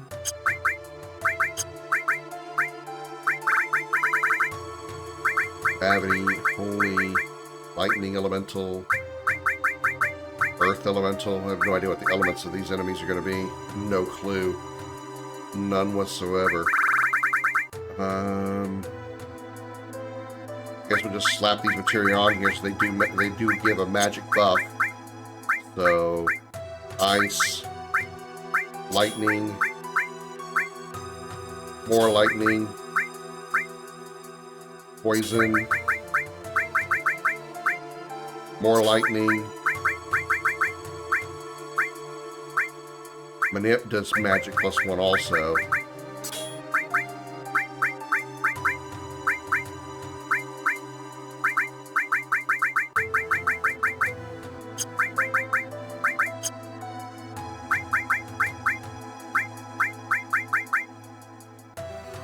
Let's put the elemental here instead of manipulate, because we're going to need some magic for red.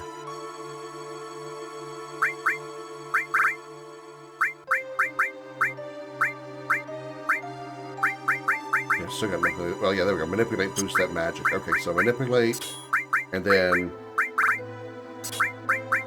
these fires aren't going to boost a fire, boost the magic stat, but at least they'll have fire. There are 3 of them. Steel for the luck, even though probably not going to need that either. Bahamut 0 will boost magic, so we'll give him that.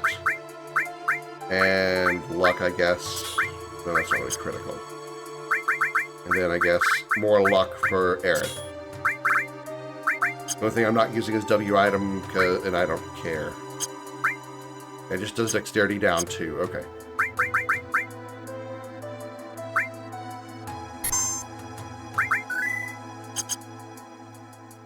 Yeah, I'll send City Grain before you go in with the timer.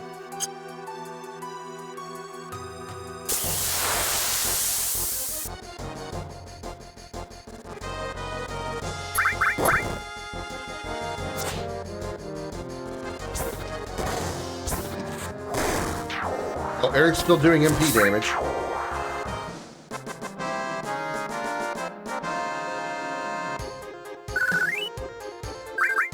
A Pio Nut. Enemies are dropping chocobo breeding nuts? Alright, that's what you want to do. Here we go! It's boss time!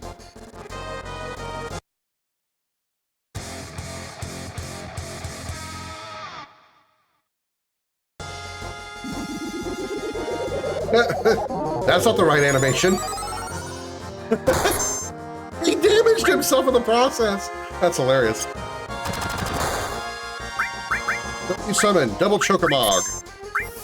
All yes, we're gonna see Red use all creation.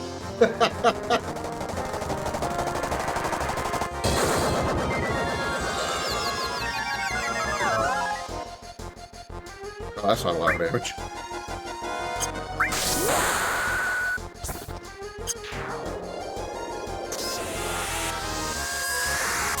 Oh god.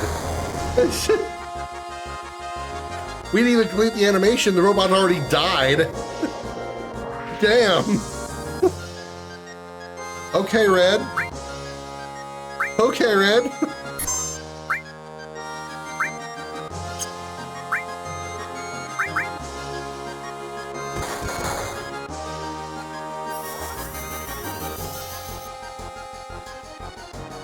Summon power. Oh, right. You can only summon once till you level it up.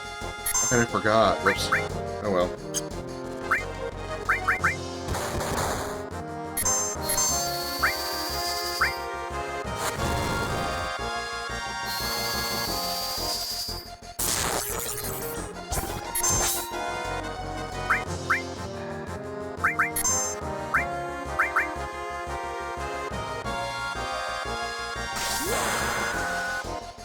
Aerith using Sid's boost jump.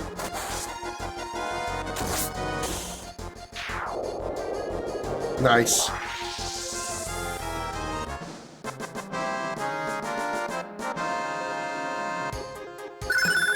Pokemon leveled up.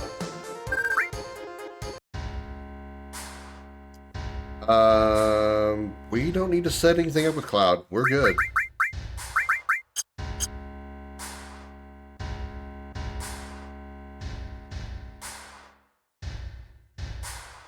I must do my best to scuff your Juice Giuseppe brand suit.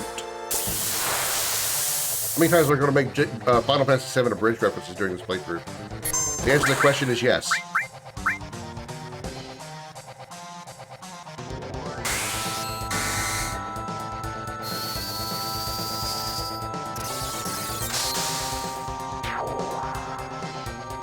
That's all for today.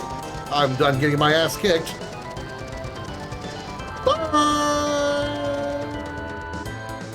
Can you imagine how strong his arm is to be able to grab onto the side of a helicopter and just hang off it like that?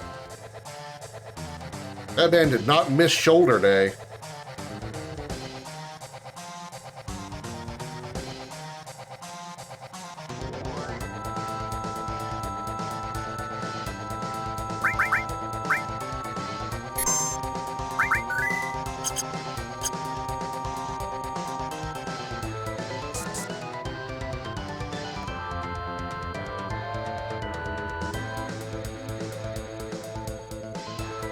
Team Rocket flies like, yeah!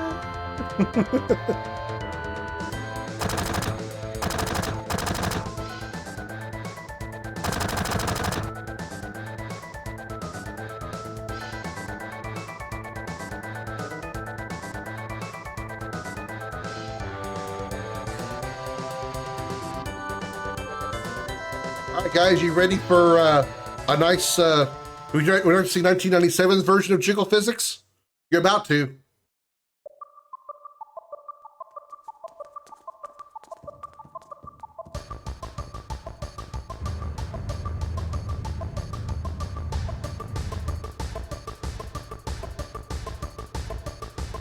Yeah.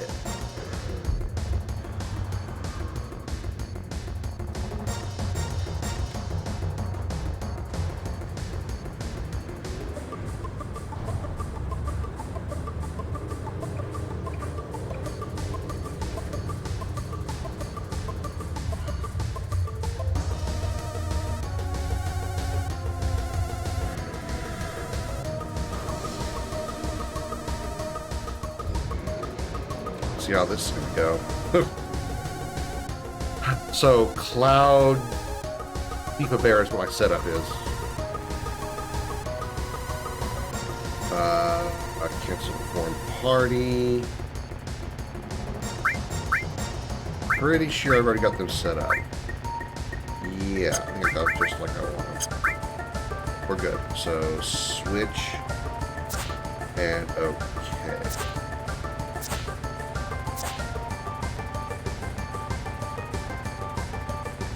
I think 90 Jiggle Physics wearing F-cup bras. That's true. I'm sure there's plenty of Tekken and DOA that probably had it. I don't know where my sword is. I don't need no sword. He's just gonna punch the shit, punch these guys off their motorcycles. I got it.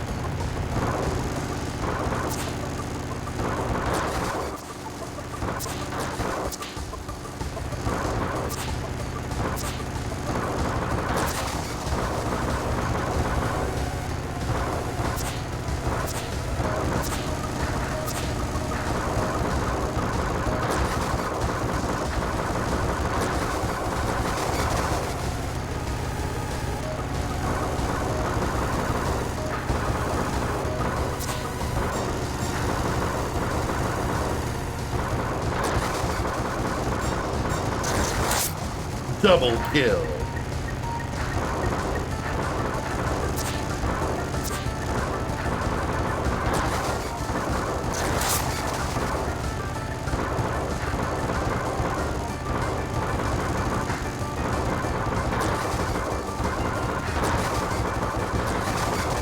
Book child is my Shinuri. That's very true.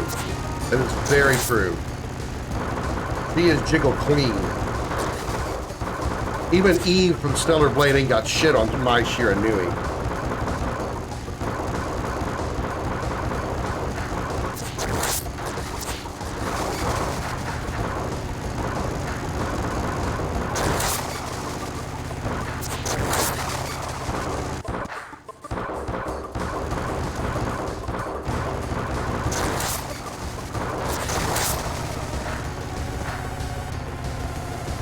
I don't get experience for killing those guys. Like, you reach the end of the fight, and you're like, ching, level up, level up, level up. There's a Wikipedia official page, breast physics with Maya and Chun-Li front and center. It's because of her legs, right? Because, I mean, yeah, Chun-Li does have a decent rack, but she's not really known for her breast size. She's known for those thunder thighs. I didn't realize that rhymed. That was completely accidental. I wasn't actually trying to be a poet there.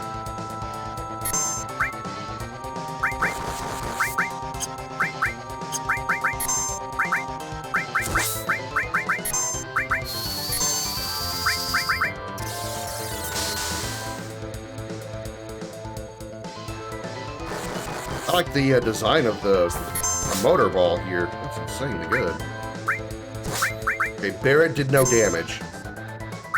Let's start throwing shit.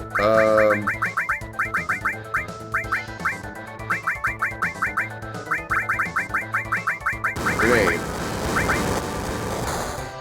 Wow, 2,000 damage on Cloud?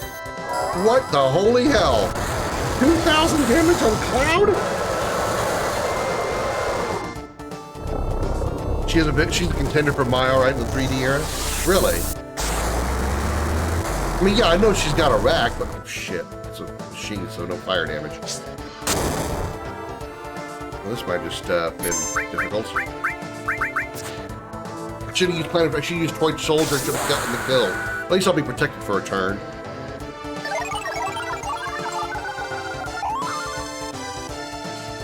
I didn't really think Chun-Li's were that large.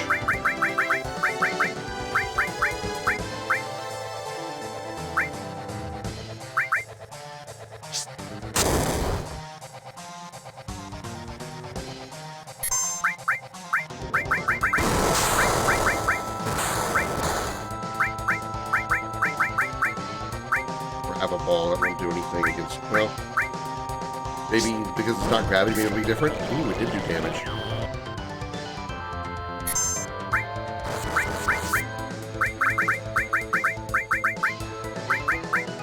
Try some more Graviballs.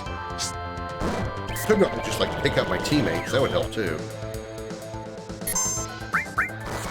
Especially while I'm invincible. Well, while I was invincible.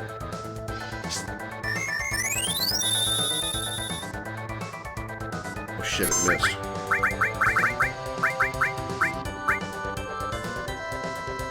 Got the Phoenix down, it's a different effect here.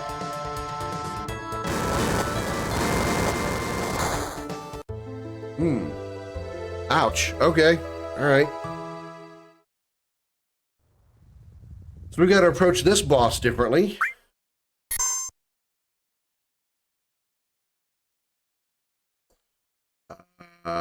Here. Yeah.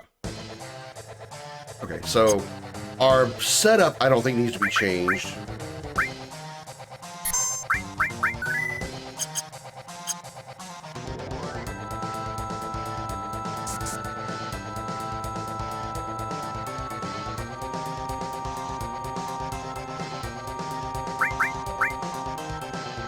I wonder if... See, I don't know, the thing is, I don't know what element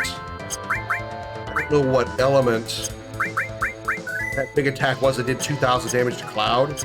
I don't know what that element is, so I wouldn't know how to defend it. I mean, just because it looks like fire doesn't mean that it is. That said, Mai's case makes sense. She's a kunoichi, a female ninja, so distracting enemy in any way it works as part of her strategy. Yeah. Yeah, her entire design is based on the fact that she's meant to be unassuming because she's like a very long, very buxom, extremely attractive woman.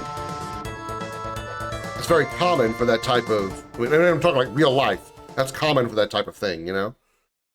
I mean, not the overly huge breast size, but like the idea of her being a distraction, you know, unassuming.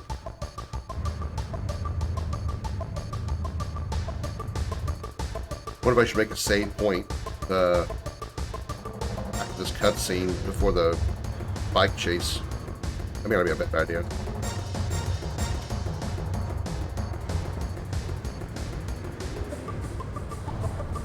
You know, I have to say I'm a little disappointed by a minor continuity error.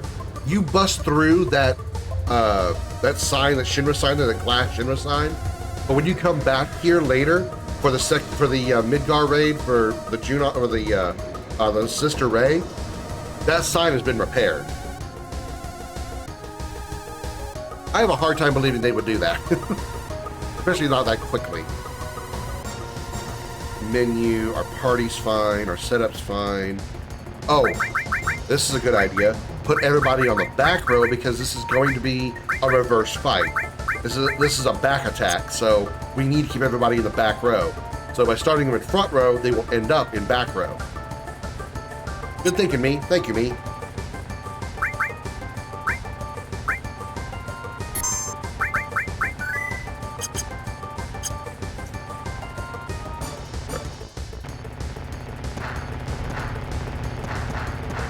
There's a character in, it might be Dead or Alive, that is basically Mai also, but she's wearing a blue outfit instead of red. I think her name is Kasumi. I don't know for sure. Dead or Alive characters I'm not that familiar with. I just know they're basically Barbies with massive breasts. Barbie dolls with massive breasts. That's all I know about the Dead or Alive cast.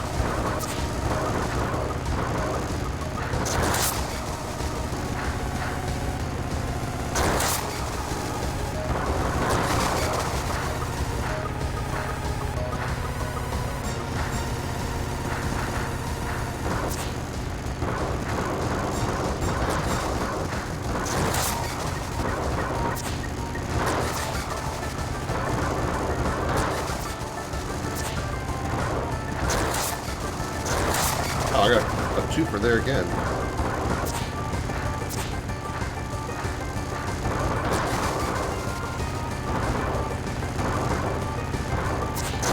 That explains why my attacks aren't working on the right side, pressing the wrong damn button. I was pressing circle instead of X, and I was attacking to the left, to the right.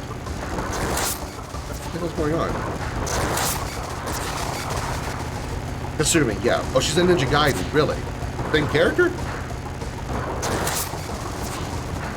Dead or Alive made by the same devs as Ninja Gaiden?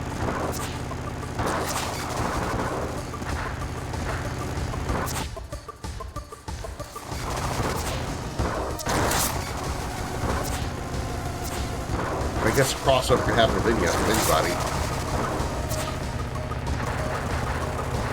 Kunoichi, her arguments aren't as big. I like how you call them arguments. It's okay, you can call them boobs, Darth. I'm not offended. She's more Tifa size, maybe a little bit smaller. Yeah, I'm well aware she's not my size. My is like Jesus fucking Christmas. But like her overall outfit design is very similar to my Shiranui. Just like I said, she wears blue instead of red. As far as like her outfit specifically. Okay, let's try the not dying style of playing this game, shall we? Should have put haste on.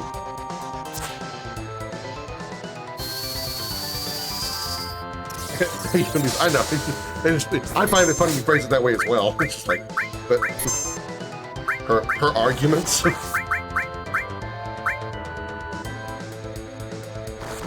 Probably crossover because it says her first game was Dead or Alive. Okay.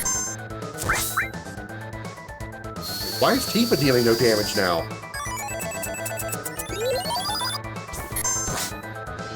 Oh.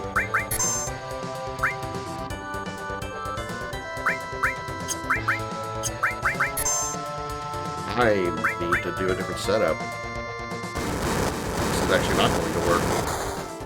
Damn, Cloud still takes 2,400 damage. Alright. Well, this is the wash. Unless I can save my ass with Barret somehow.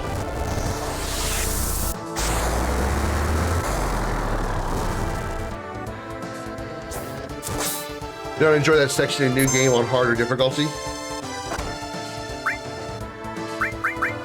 You talking about the words, English language. The bike chase scene. Thank you, Barret. I needed that kill. The bike chase scene in Remake. Yeah, it's definitely a hard scene, and the boss fight is the I would honestly rather have fought Motorball in the traditional combat style of the game than having to fight him on the bike. I don't care for that. I would have much rather fought Motorball on foot. Although in Dead or Alive, there's Tina Armstrong who has strong arguments. Well, Earthrave, another red skill, red 13 limit break.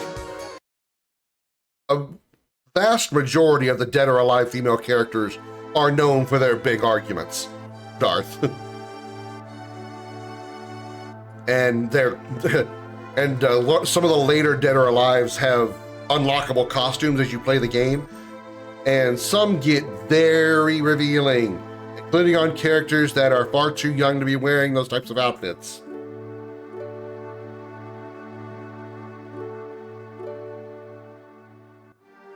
Girls with very strong RPG armor. Yeah. Yeah.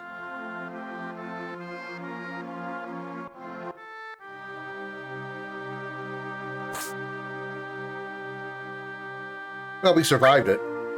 It wasn't the cleanest victory, but we survived it.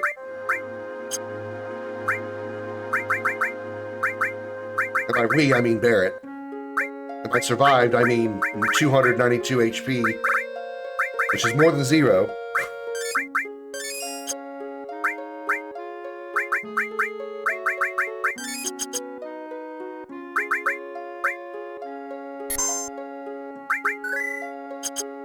What you're saying is Dead or Alive is a franchise defined by its fan service? I mean, most fighting games kind of are, at least as far as their female characters go. I mean, you're not going to see...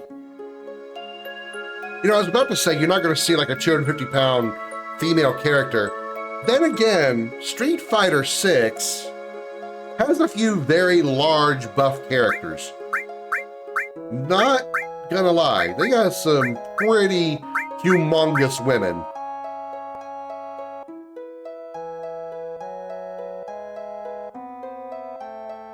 I think things are being defined by, yeah, that's true. That's very true.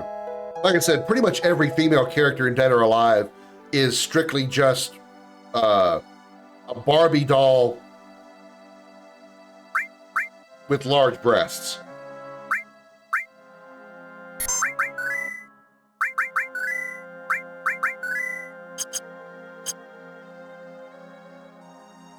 I wonder, okay, let me see. Materia setups. Do we have steel? We have enemy skill. Morph. We don't have steel on.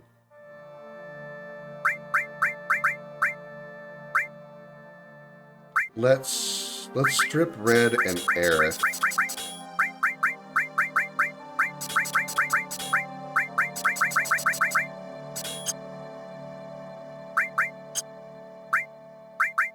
I doubt again that the custom sweeper here in Midgar is going to have the atomic scissors for Barret, and even if they did, they're probably not going to be as good as what we've got on them already. So possibly putting on steel is still pointless. Also, kind of wondering if I should change Tifa for a different summon than Ifrit, should she die? I don't know. Don't know. Kokomog has been successful at killing, even though it does have an attached element. I'll take the chance. The illustrations are uncanny. I'm sure they are. I don't need to look at them. I'm sure I can very much imagine what they look like.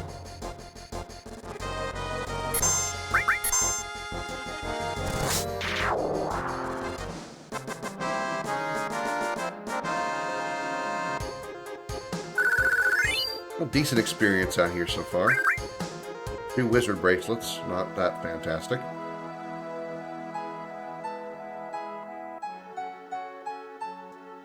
I'm wondering if...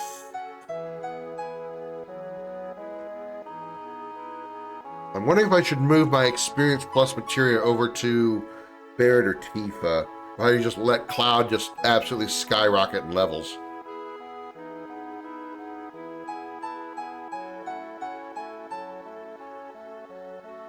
I'll think about that more after the Palm stuff. I'm also going to shop after we get done with the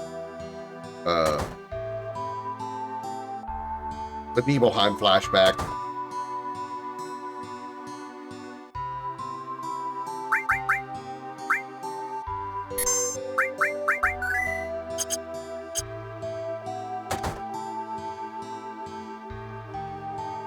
All right. Spam through the X button. Oh, before I do that, see if we can, I wonder what a Mega Elixir does in battle, because X potions fucking murder me.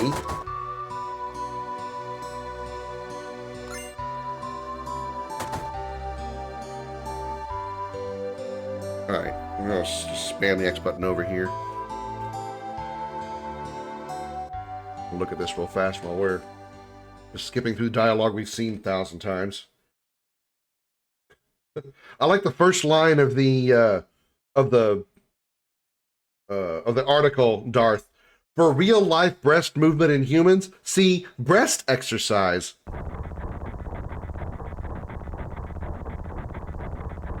First video game in which breast physics were a notable feature was fighting game Fatal Fury 2 in '92, which featured my Shiranui, of course.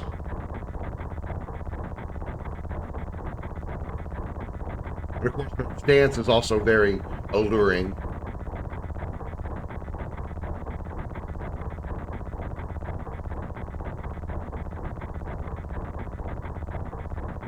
She doesn't stand, sideways like a normal fighting game character.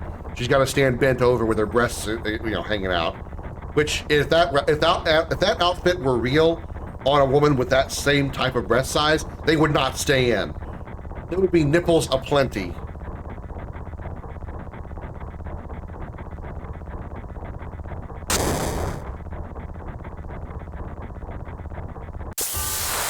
Wonder what Sephiroth's gear is. Oh no, he's only doing MP damage. Uh-oh. Uh-oh. Okay, at least Cloud can do damage. At least Cloud can do physical damage. Sephiroth is only doing MP damage. That's bad. That's real bad. The upside is he doesn't have MP anymore. The dragon doesn't have MP anymore. This fight may take a minute. We throw an item. Water damage on all opponents.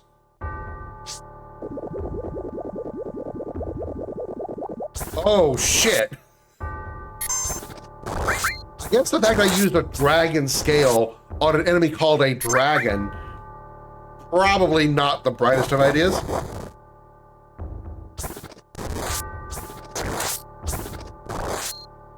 This may take a minute.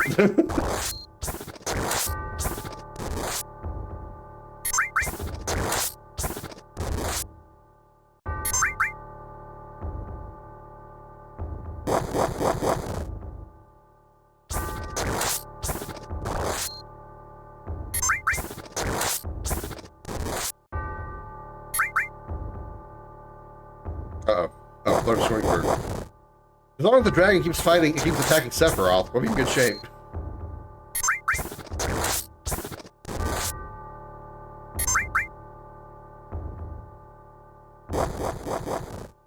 Ow. The thing he's got life too.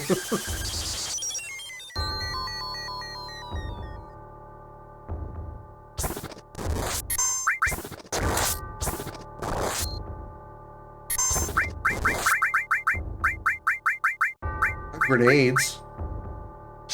Oh, shit, that's not really that much more effective.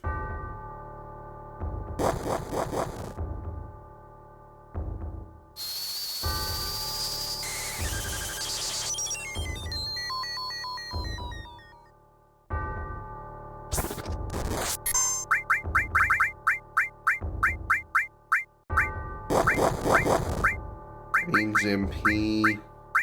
Demi, that might be effective, maybe. Well, 400 damage is better than 100.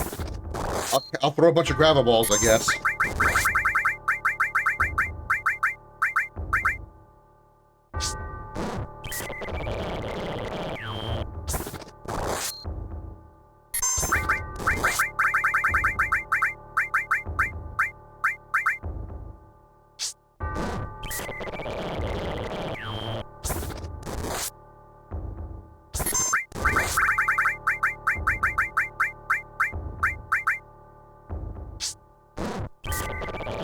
The number's getting smaller, which means it actually is doing a percentage of damage. It's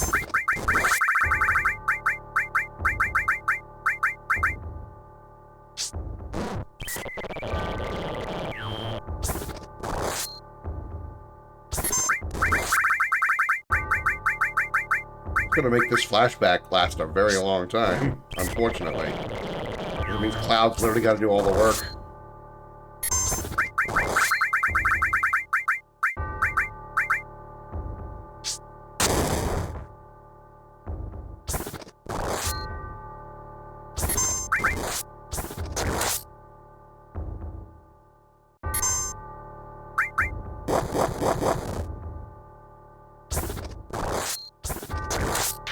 Okay, there we go. We got it.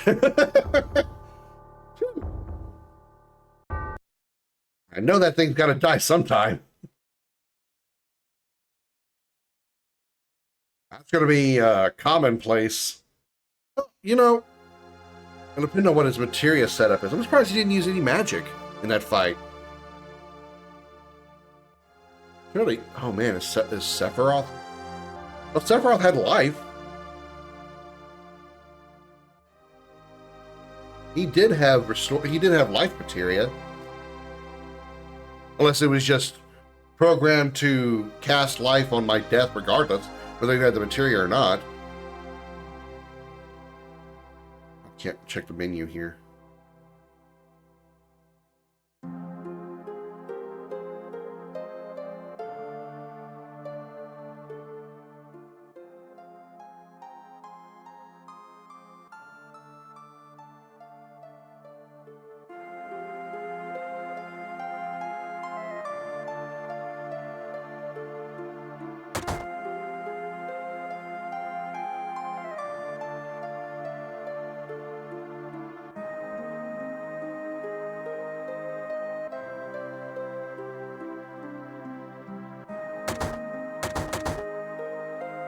Okay, let's see.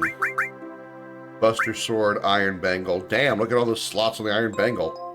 But I can't take that off. And I have Power Wrist. But I can't change any of that. And of course, I just had Preemptive, so that didn't get randomized at all. That did not get randomized at all. That sucks.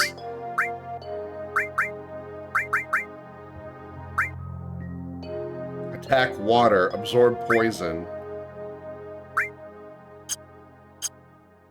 Oh boy.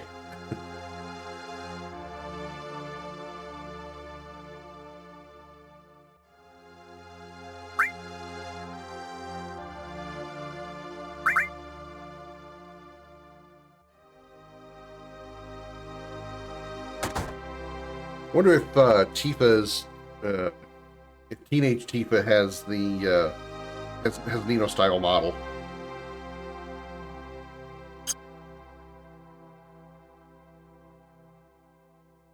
Looks like she does.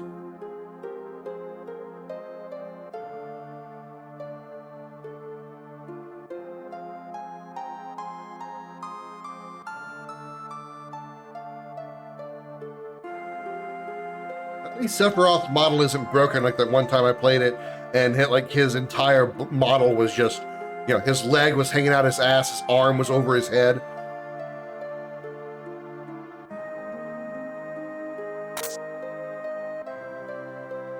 Here's the photo from Nibelheim. There's me, looking happy. There's Tifa, looking sad. Once again, referencing Final Fantasy VII Abridged.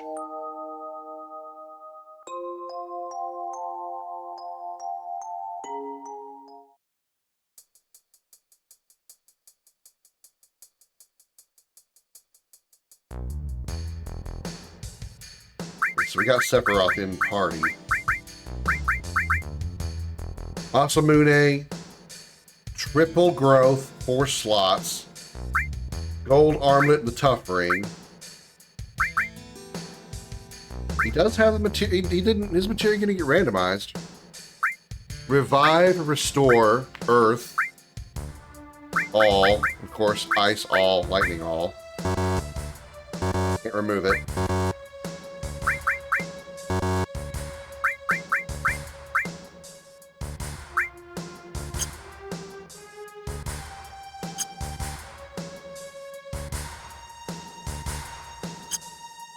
I probably should save.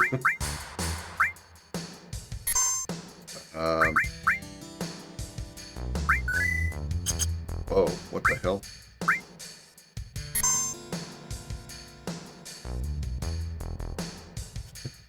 Why is it Sid?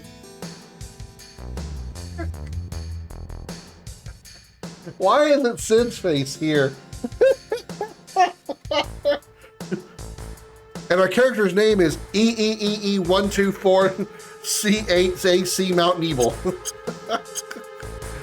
All right.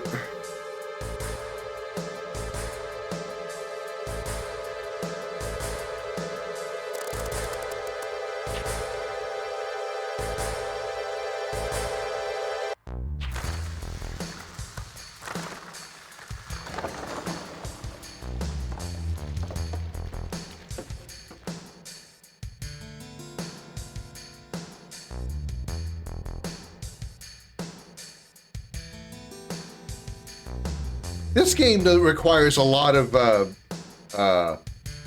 suspension of disbelief when it comes to surviving long falls. You realize how many times characters fall from tall distances and suffer like nearly no damage to their physical bodies whatsoever? Cloud falls from the Sector 7 reactor, or Sector 5 reactor, into a church. Everybody falls here in Nibelheim. I am dead. At least Sephiroth casting something on one target.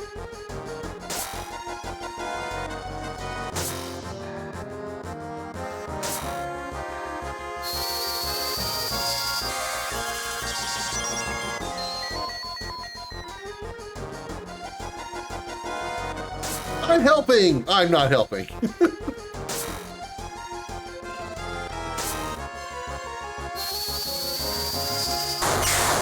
we should cast the all version of the Bolt.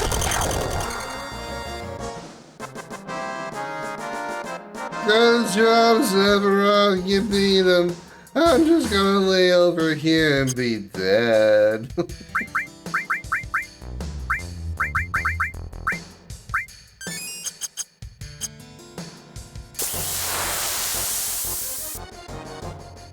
Maybe encounter rate.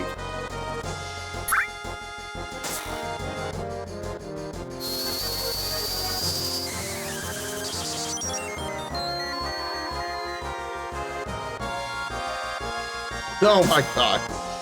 These little green bastards.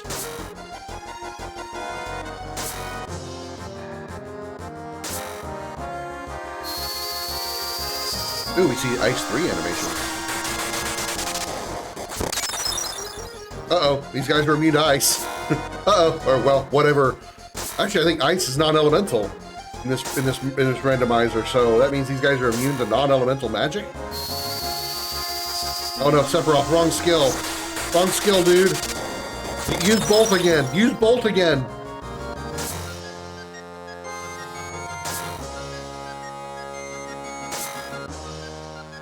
You just run away.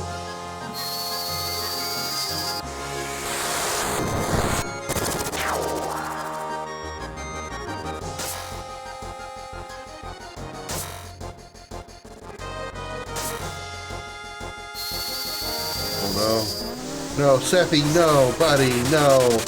Wrong skill, man. Okay, we can escape. Thank Cucamonga.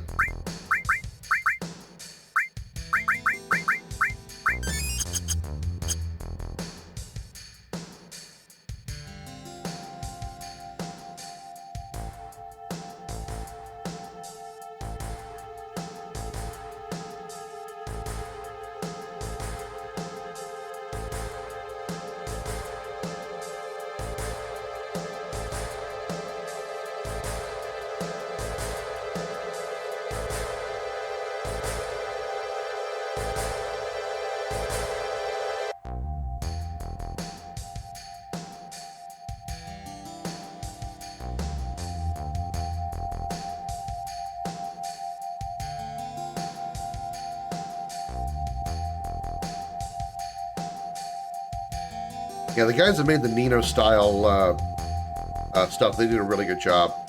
This is definitely how a remaster should look. Take notes, Square. If you ever do decide to actually remaster OG7, you need to hire these guys and pay them good.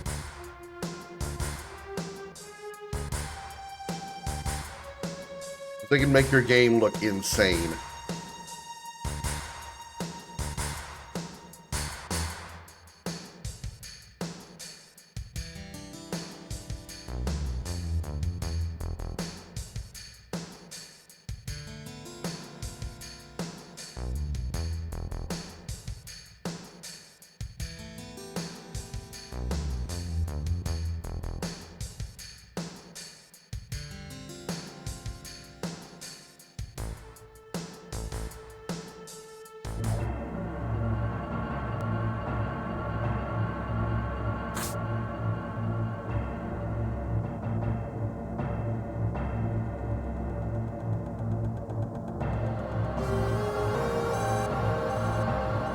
Yeah. Aw. I was trying to get in before Sephiroth did. Couldn't beat him inside.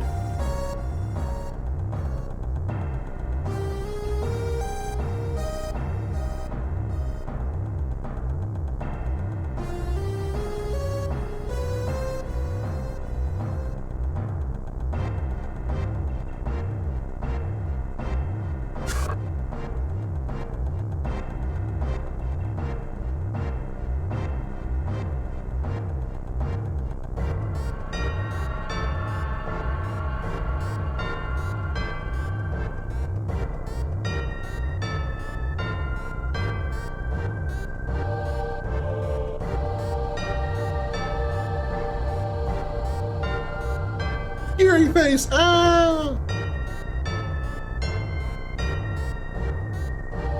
I love how they use that that particular scene though for Mr. Smile, the upgrade guy in New Threat. Let's touch there, mod devs.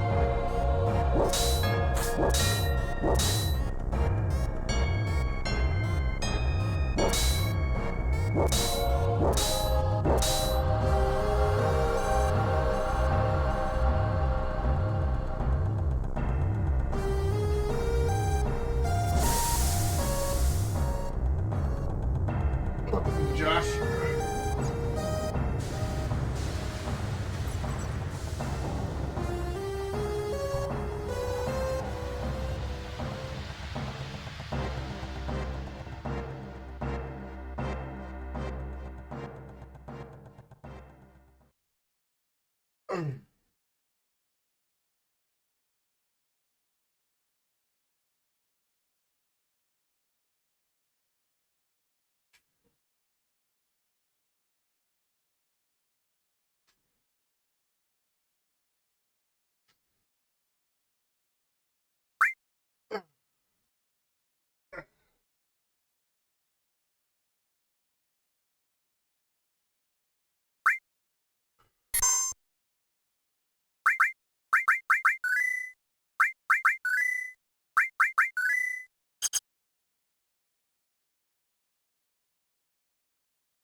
And since we're just watching a cutscene, I'm pressing one button repeatedly. I can also do this as well.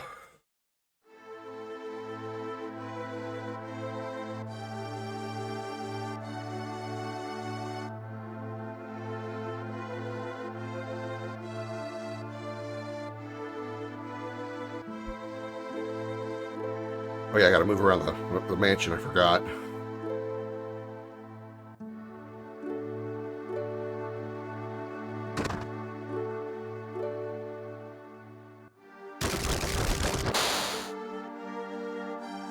Fortunately, no encounters in this version of the mansion. That'd be a bitch-ass thing to do.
Oh no, dramatic music.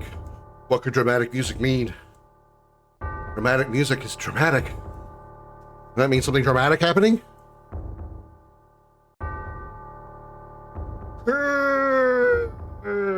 Okay. Whew.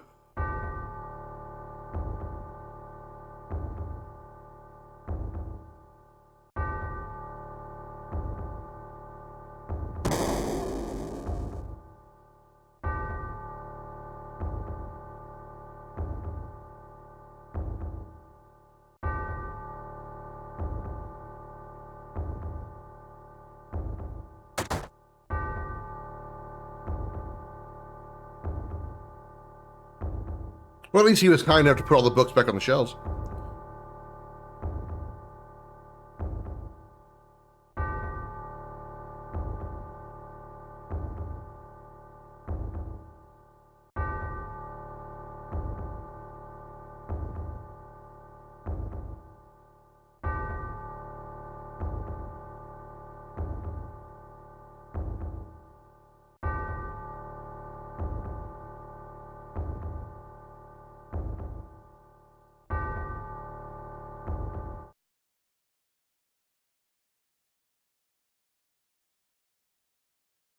I'm going to see my mother.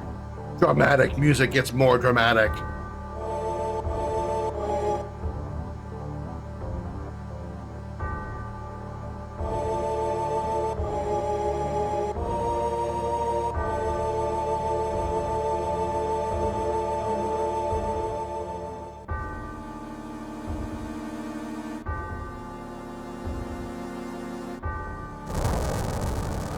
Well, it got a little toasty in here.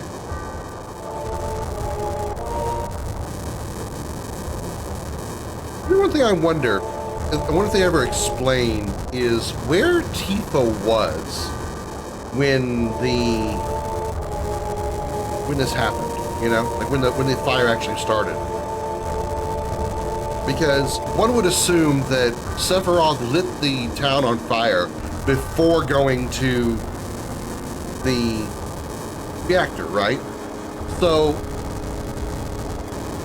Tifa wouldn't already be at the reactor. She would have no reason to be there because obviously, you know, Sephiroth hasn't been there yet. He hasn't killed Tifa's father until the reactor.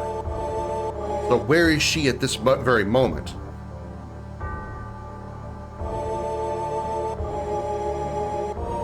Maybe they'll explain that in part 3.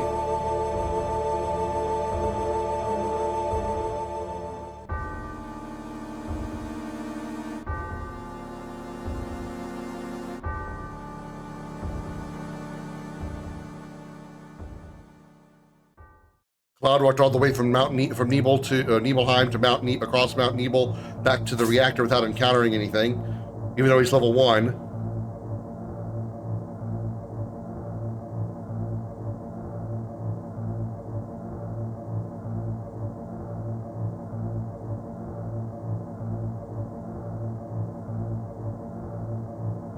I've already bitched enough about how Tifa says I'm sick of this in Remake is just not anywhere near as good as I hate it all.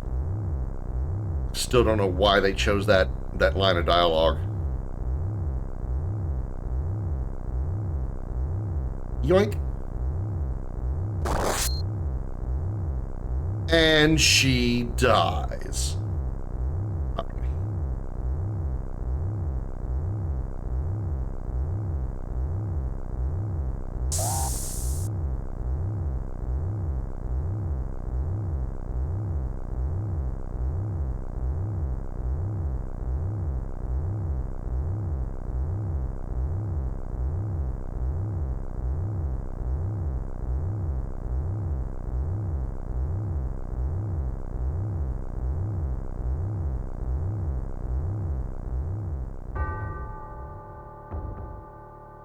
Dramatic boss fight that doesn't happen.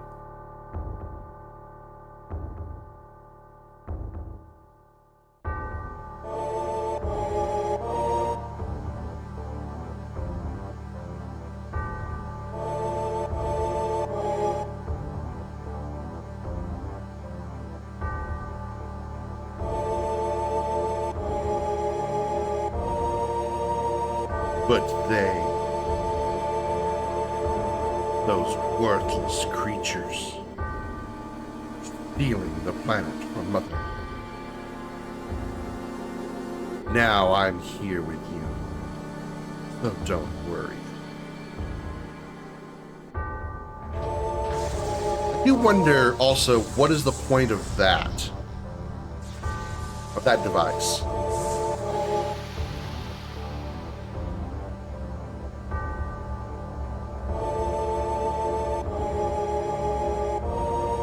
Why would Hojo put that particular,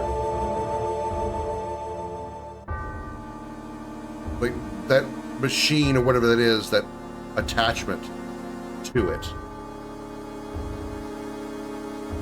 I mean, I don't know why I'm actually asking, because it's Hojo. Why does he do anything that he does?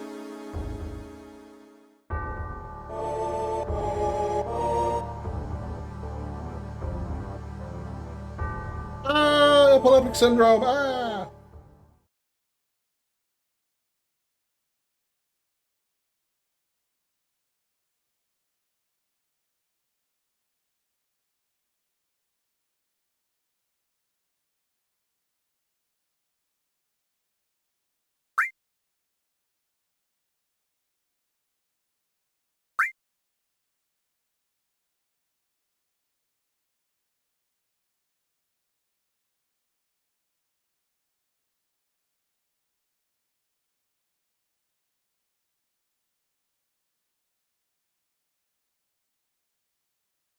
What a fascinating story. Oh, no, go upstairs.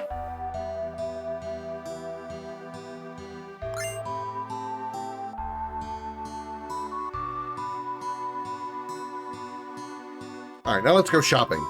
Actually, let's go outside and save. And then we'll go shopping. That dude got a gun in his hand?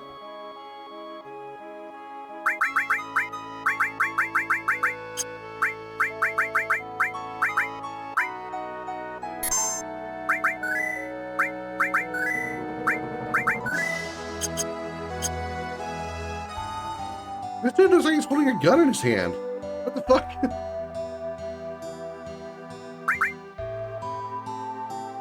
Weird. That's very odd. I don't think there's anything here I can get any items for, or getting items.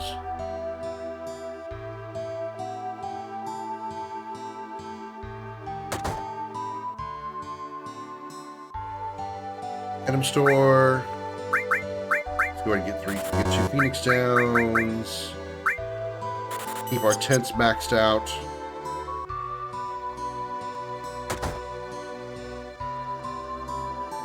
Curious store. Earth we have none of. Oh god, I'm broke.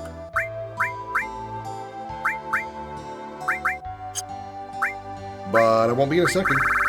Still some shit I don't need. Like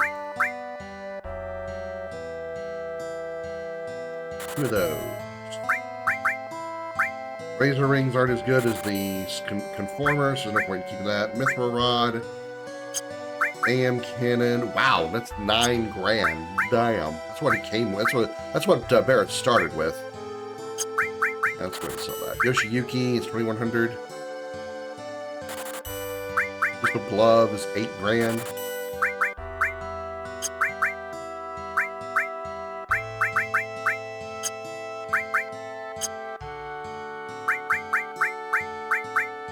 Gravel ain't worth shit. Alright. 3 earths. Let's just get 1 heal. I don't usually use that to begin with. 1 sense, 2 steals should be plenty. Poison. I think 1 more poison. 1 more heal, just in case. You sell weapons. Mithril Saber fits on Barrett and Tifa. Because reasons. Cannonball. Let's look at triple growth, no slots. 1 slot, no growth. Mithril Claw, 1 slot, no growth. Full Metal Staff, no slots, normal growth. Mithril Armlet is 5 slots, no growth. And that's it. Meh. Nothing mega impressive there. Let's snatch some items from houses.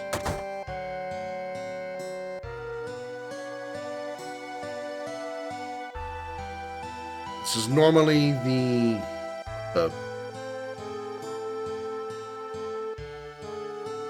I don't remember this being a thing before. Again, I've played Final Fantasy VII how many times? I'm still discovering new shit. Peacemaker. Nothing can equip the Peacemaker. No slots, double growth. He cannot equip it. He can equip it, but no point because the Conformer is 1,000 times better.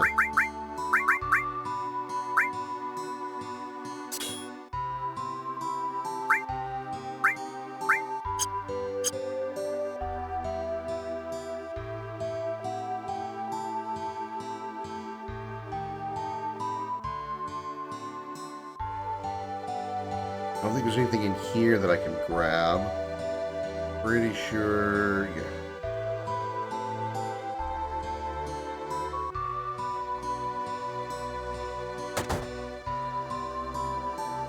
Yoink this. Oh, it was the other one. That's not the one with the dog in it. But that is the one with the dog in it. Ether!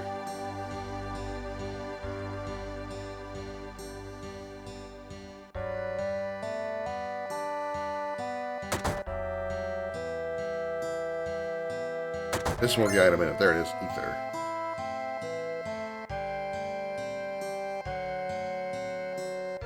Nothing in here.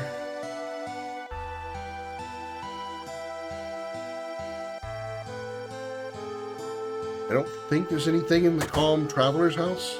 Oh yeah, there is. Underneath there.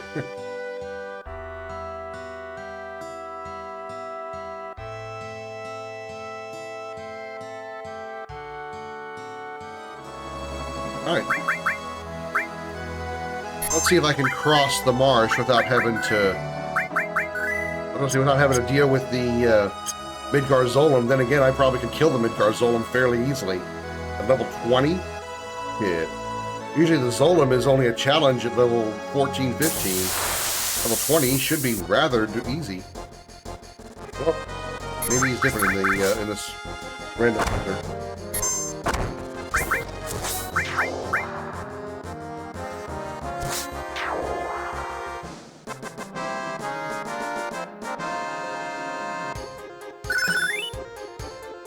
We're leveled up. That's sweet to see. Mithril Claw. Seen one of those before? I think Mithril Claw was what was being sold at the store, right?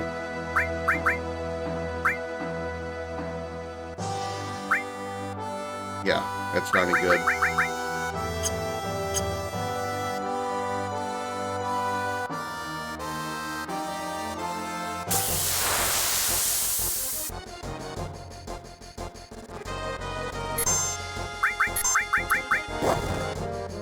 He was dead. But so are these wolves. Unless they're immune to wind damage. They are not.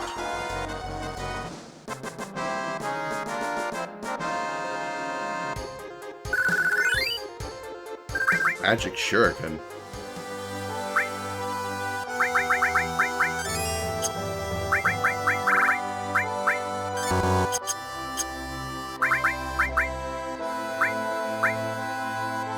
Eight slots, no growth, versus 8 slots, triple growth. So definitely not worth it, even though the damage is better, but he's not physically attacking.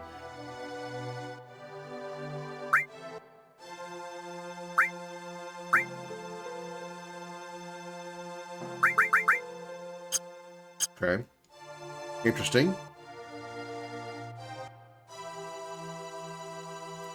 You know what? We still need to find a custom sweeper and see if they still have the enemy skill on them that I can use. Well, I do have enemy skill materia on Cloud. I need to see if they still have some form of Matra magic that I can snatch.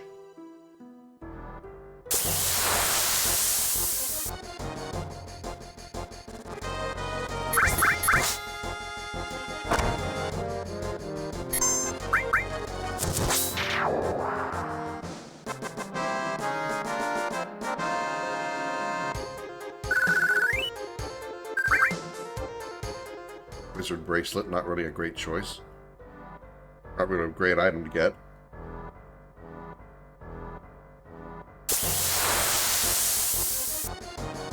Here's the custom sweeper. Let's see what they do.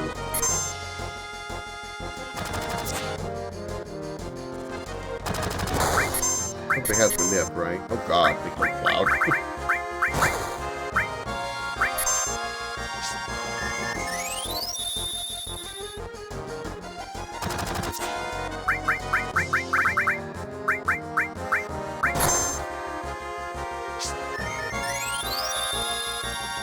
Hey, I'm doing it.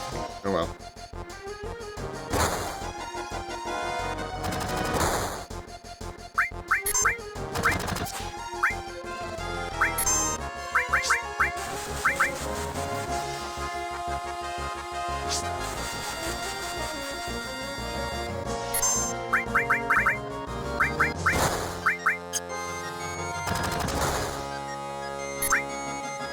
Okay. I don't think they're getting us to. We have, oh yeah, we got Earth Wave. Oh god, Barrett, what are you doing? Oh god, Barrett, what are you doing? Jesus, Barrett. Oh god, that was weird. Somehow I get the feeling the enemy skill materia is not going to be as useful unless I can figure out how to make manipulate work. So far, has not been successful at all in any form or fashion.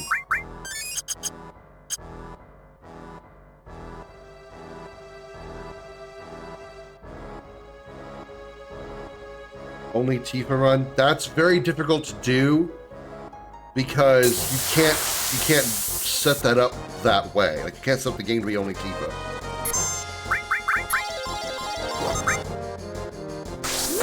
You know, literally, again, maybe if I mod it, I don't know if I could mod it that way, but the reason it's impossible, I feel, is because you literally cannot put Tifa in the party and only keep her there. Because there's times where she's out of the party. There's, I mean, obviously you don't get her at the beginning of the game.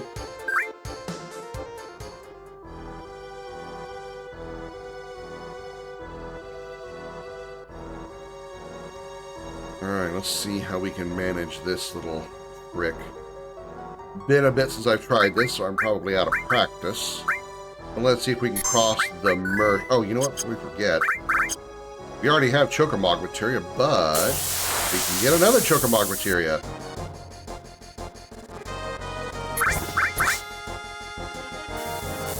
Go for suicide. Uh-oh. A couple guys level 20. Oh, we did learn it. So enemy skill does work.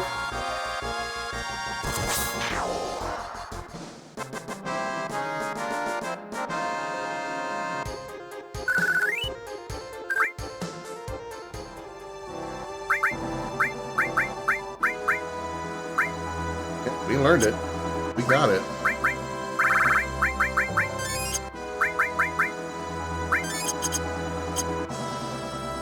But yeah, we already have one Chokermog material. Let's grab another one real fast.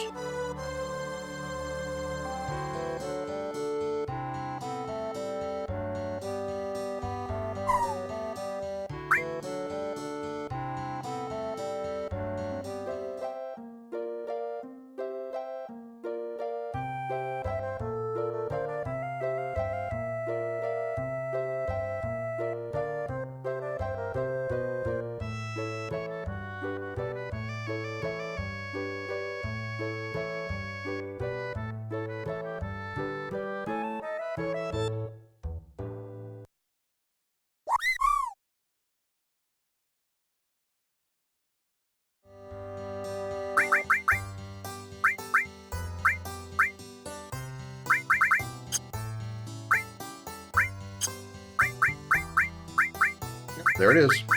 Chokermog. And I think Tifa has it already. Yeah, so we have 2 Chokermog materia. Alright.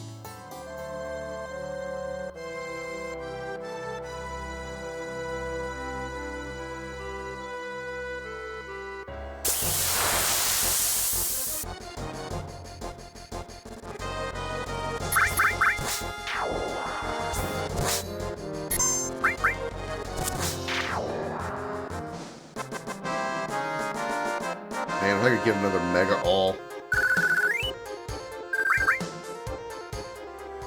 Probably gonna get Tantal Greens. Okay. Save again.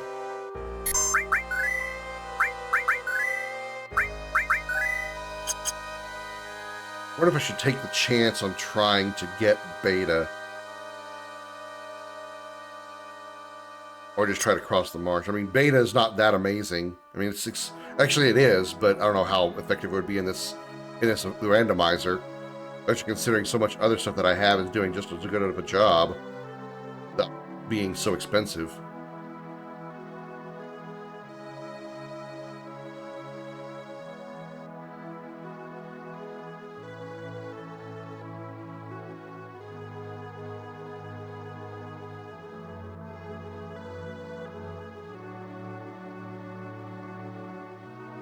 Yes. Oh, damn it. He turned back too soon. I might have made it if he didn't turn back so soon.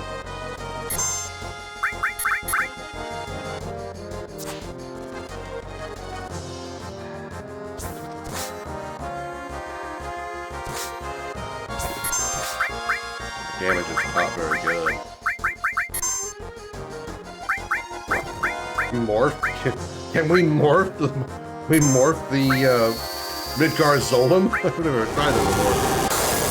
Well, he's dead.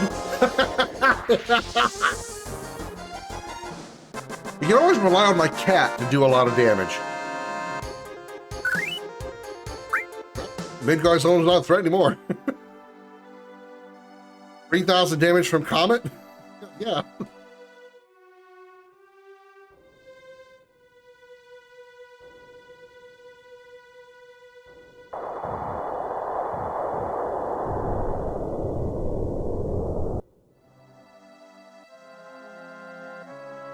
All right, let's go ahead and throw down a tent.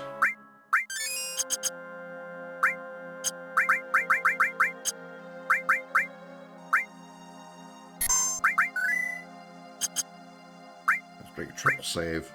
So the normal save points will make a triple save.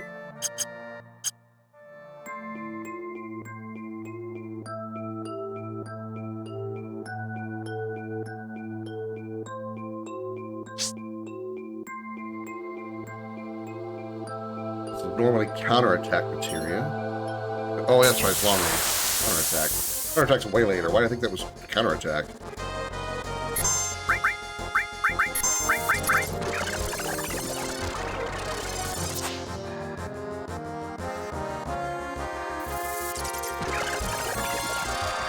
The animation is just as long as the normal version. Oh.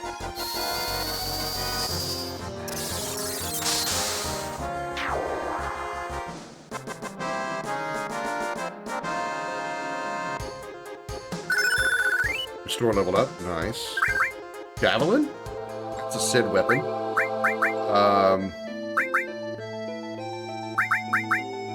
That means all... Oh, holy shit. Holy shit. Restore materia has tier 4.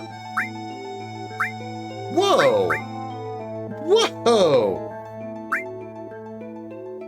We should have a problem staying alive at this point. I have 2 restore materia that have literally level 4. Let's slap this. Let's slap this bitch on here. Get our restore materials to get a bunch of AP. Damn. All right. Healing shouldn't be a problem.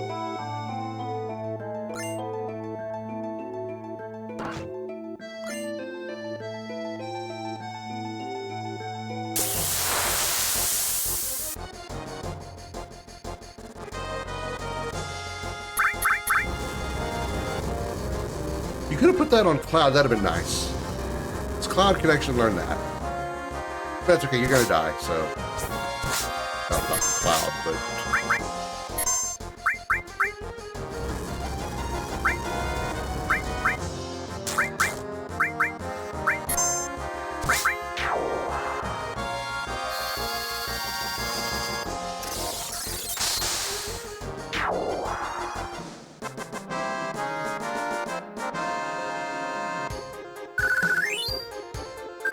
Decent experience here. Or Barrett's hanging off behind because his Cloud's running away with his experience pluses.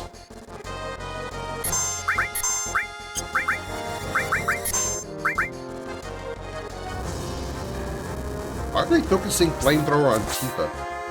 Every time those guys do flamethrower, they're only attacking Tifa. And if I were to move the enemy skill materia to Tifa, they would never cast it on him again, on her again, ever, for the remainder of the playthrough. Never.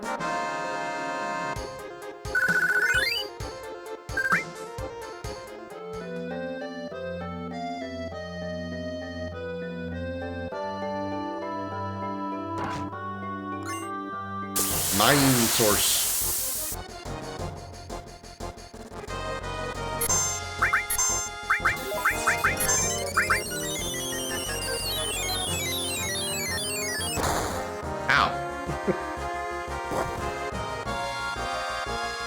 Oh, he's blind.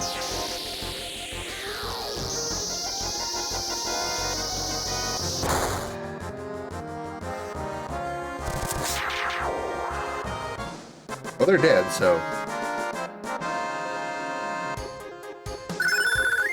She's gained Dolphin Blow. We got a hairpin and umbrella. Hairpin is usually a weapon for red. 6 slots, normal growth. Okay. Nothing new for gold info. Did I ever check that out before?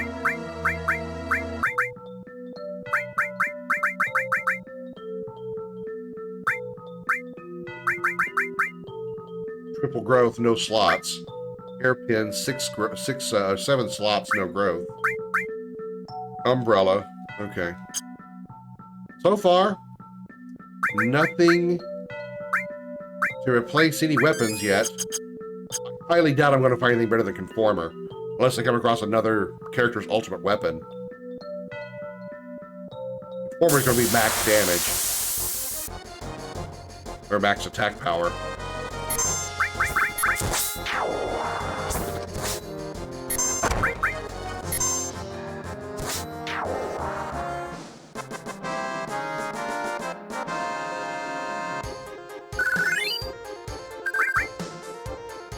A lot more crap to sell that I'm not going to be using. That's good news. What's up, Suits?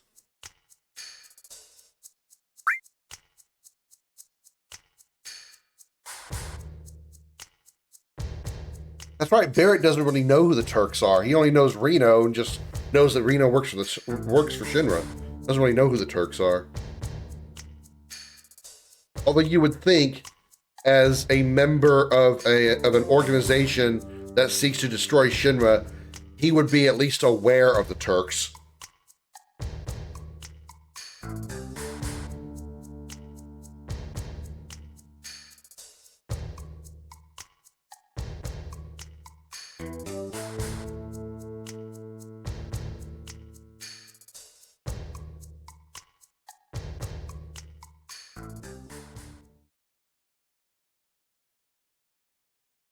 Alright, what's up here? Usually another ether. Elixir. Oh, high potion. I don't think I've tried elixir in this game yet. I'm kind of afraid. I'm afraid to try items. I'm afraid to try items out in battle. Considering high potion has literally killed me before. I mean, technically, no, you don't. You have to get to Barrett inside the reactor first. So there's like, 2 minutes that you don't get him.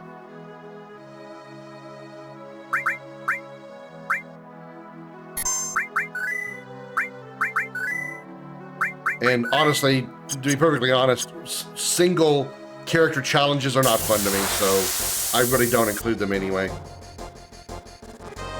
Even if you were to say Cloud only, I wouldn't want to do it, to be perfectly honest.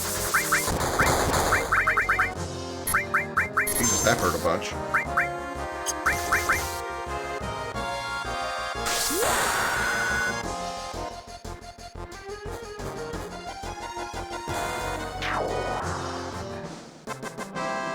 Co-op, turn-based RPG like Final Fantasy turn-based style would be fun. It would. It would. The reason I don't think they would do something like that is because I guess it would have to be like, it would have to be something that is, well, first of all, it's turn-based, and turn-based is really not wanted by most people anymore. Granted, we had an exception with Expedition 33, as we all know. So that might bring some of that back through some form. But I'm thinking, like, what is the incentive for the developers to make something like that? Like, what would be the incentive for them to do that? And how would they set it up to where players would, because looking from the developer's perspective, you got to set up to where your character controls only your character on that turn. Meanwhile, there's nothing else for them to do. With turn-based combat, you're controlling every character in the party. I'm not disagreeing that that such a game shouldn't exist. I'm not saying that. I'm saying that what is the player's incentive for playing that type of game if your only time you get to play is when the turn is yours in an RPG manner? Like a turn-based strategy, yeah, that makes sense. But in a turn-based RPG, okay, like take Final Fantasy VII, let's say pretend for a moment that there is a turn-based Final Fantasy VII like that is co-op. I'm controlling Cloud, you're controlling Tifa, Darth is controlling Barret. Okay, I use my turn to attack with Cloud, then I put my controller down and just sit back and watch while you do your thing, and then Darth does his thing, and then the enemy gets their turn. Okay, now I can play again. Okay, let me pick a move, you know? It seems like that type of thing with players, I don't know how well that would work with like the, I don't want to say mainstream, but like normal players? I don't know how to put it. Yeah, D&D, there's turn-based. That's true. That is true.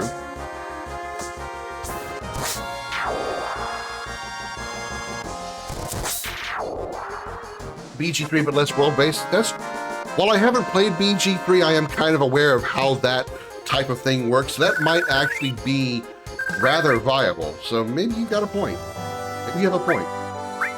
I'm thinking too Final Fantasy-like and not something like a D&D. You make a very good point.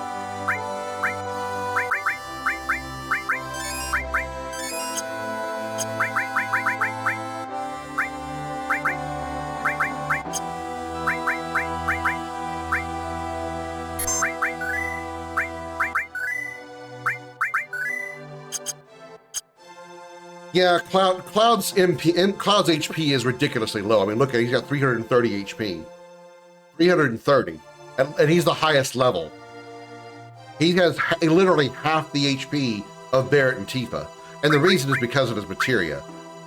All this materia that I have on him that's magic-based is cutting his MP by 10% for each piece. Usually materia doesn't cut your HP by 10% until you're using one of the bigger summons like Bahamut or Knights of the Round. But I've got Time, Comet, and Ice materia here that's all cutting his HP by 10% per piece. Here's 1, 2, 3, 4, 5, 6 materia on him that is cutting his HP by 10% each. Closest game to like that is also D&D, and it's for the King too. Yeah, I don't disagree. I think it would be interesting. I just don't see how it would be implemented in like the Final Fantasy style would be implementable. That's even a word. I don't think most player bases would be interested in something like that unless they come up with very unique mechanics for that to keep the players entertained, keep the players engaged in it, you know? I would even say like cooperative turn-based Expedition 33 would be, hey, there she is. I went to beat the shit out of her. It was actually pretty easy to find her. Maybe she doesn't kill us, some crazy move. Turn-based Expedition 33 would actually be, you know, more doable because at least, you know, when it's your turn, you're doing something, right? I mean, even when it's not your turn, you're doing something. You're having to block, you're having to parry, you're having to defend, you know? You would have to be aware if the enemy is attacking you specifically, or if it's attacking the entire party, so you gotta be ready to dodge or you know, parry it. Didn't mean to quote Mael there. Period!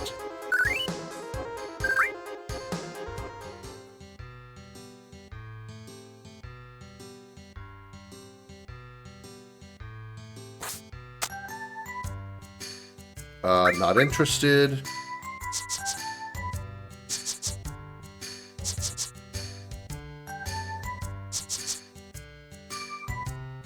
Petrified.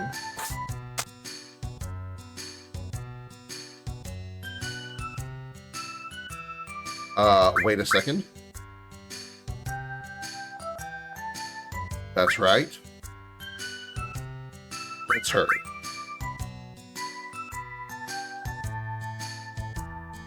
And this is the youth stir.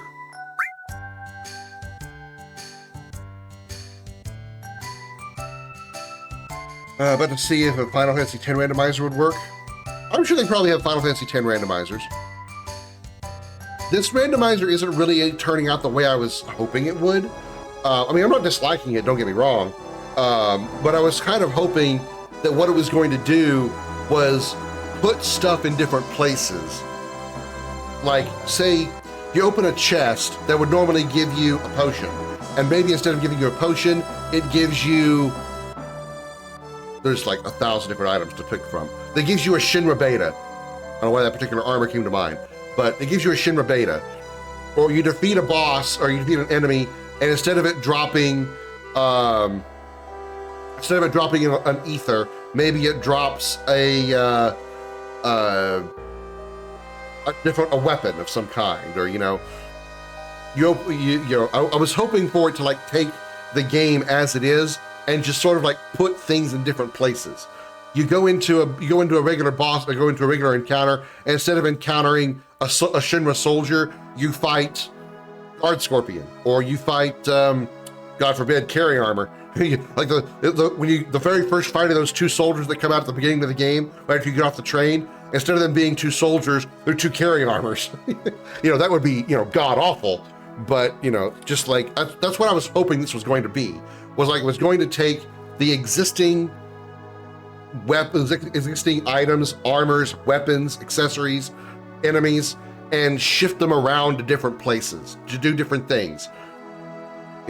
Maybe to have some kind of, to kind of change that up. What instead that it did is it's changing the base information of the items and weapons and enemies of the game on an absolute base level.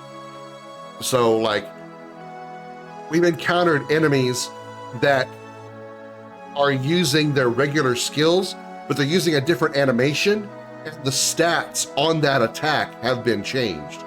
So there were enemies in the sewers after you fall through Don Corneo's place that give you, or that deal damage that is like, half your health on one hit.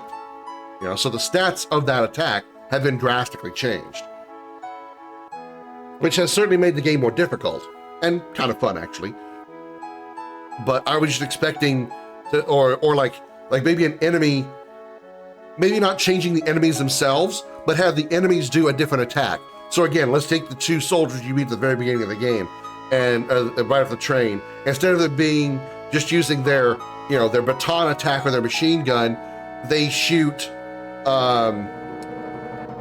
they hit you with, I don't know, pick an attack. There's 1,000, right? They use an attack on you from a different enemy somewhere else in the game. Not just animation-wise, but even like stat-wise. So it's it's vastly different. That's what I was hoping this would be, but it isn't. It is what it is. It's not bad. I'm not complaining about it, but I was just hoping, because that's, when it comes to randomizers, what familiarity I have is from watching or listening to Maximilian Dude play a Resident Evil randomizer. And what I understand from what I've listened to that game, it literally just randomizes the spawn points of items that you get throughout the game. It doesn't really change anything. Like, you don't pick up the pistol and it fires rocket launcher rounds, nothing like that. It doesn't change the base stats. It just moves around where things are. That's what's a bit different about this randomizer that I was a little bit repelled by. I'm still going to play the game all the way through unless I come across a part that's absolutely broken in the game, or if the game's absolutely broken in some way. But I'm a little disappointed in how it works. All right, let's check your equipment, Yuffie. You have the Super Ball, a bolt armlet, and a cat's bell. Stores HP as you walk, assuming it does what it does in the normal game. 1 slot, no growth. 1 slot triple growth. What material did you come with? You came literally with just W item, and that's it.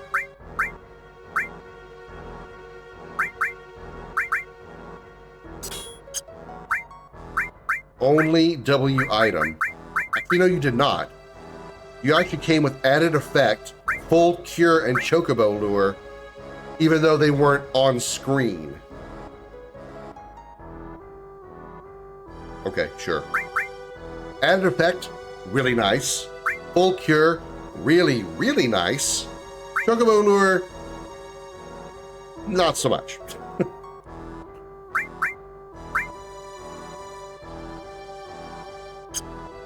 Also, bolt armlet.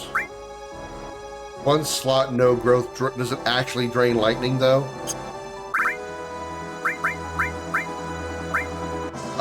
No, it drains fire, or something drains fire. She absorbs fire damage and deals ice damage. Attacks with small. Immune to slow, numb, and slow.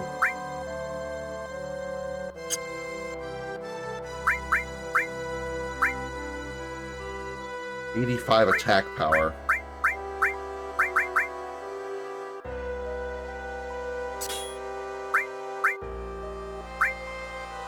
Can anybody else use the Super Ball?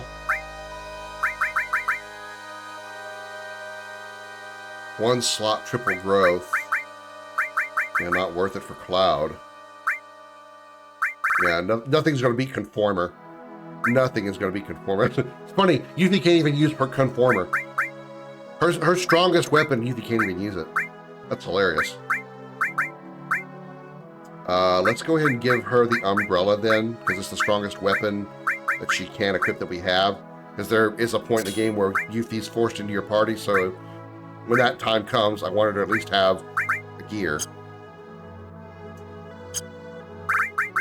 Excuse me.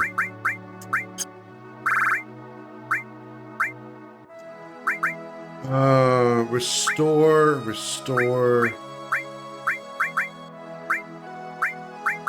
Anything on the Titan Bingle will not get experience. That's okay. Full Cure I would like to get experience on relatively soon. You already have those completely unlocked. Let's go ahead and put Full Cure there, get that working.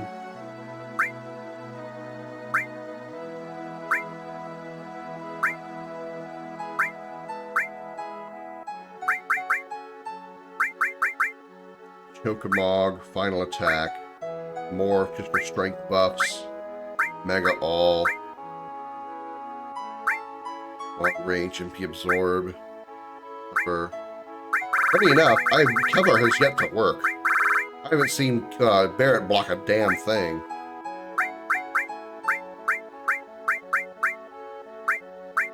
We have 2 W items now.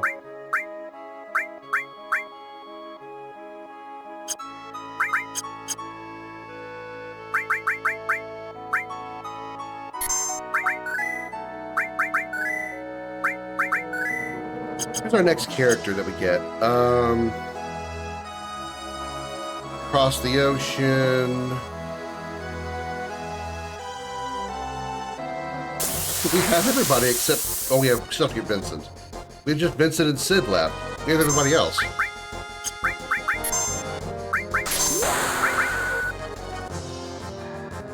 Oh, it's she. Right. Oh, Vincent, Ketchi, and Sid are all that's left. That means we have 6 party members, right? Yeah, okay.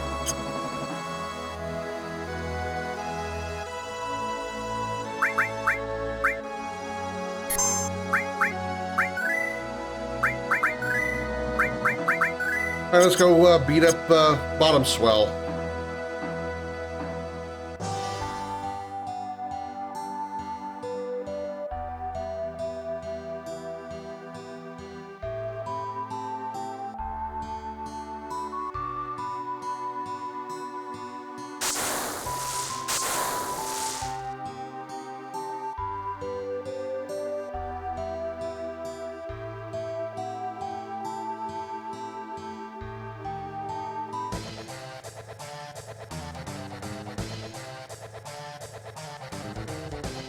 giant space eel.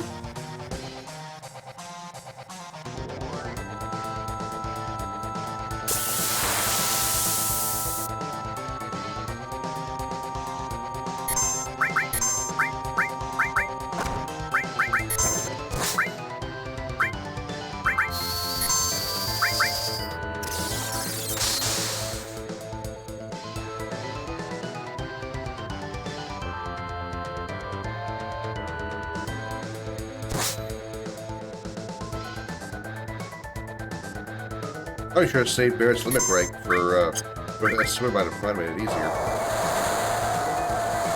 That's really a problem. Oh, he's been balled.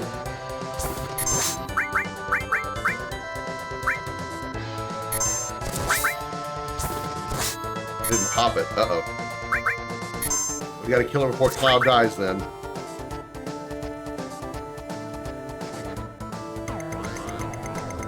Nope. Oh god, never mind. Cloud's dead.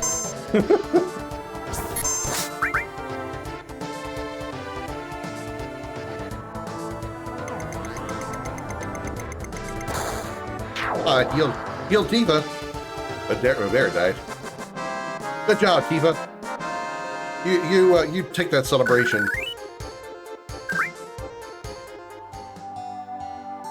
Yeah, fucking this mini game.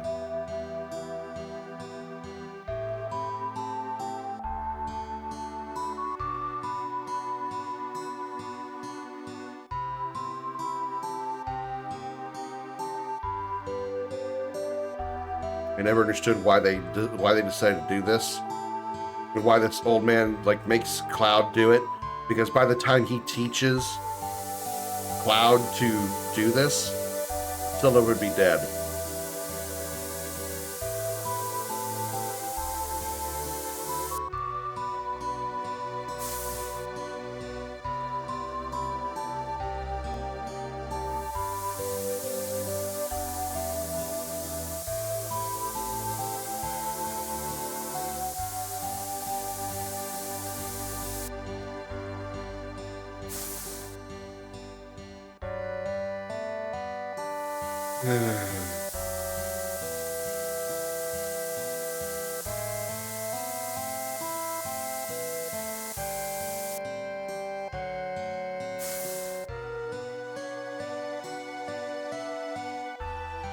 Good.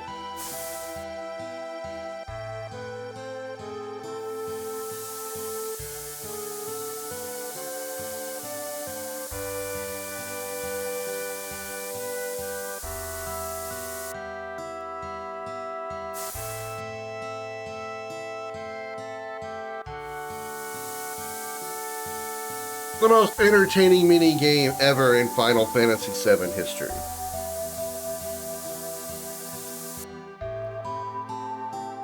This should be 5.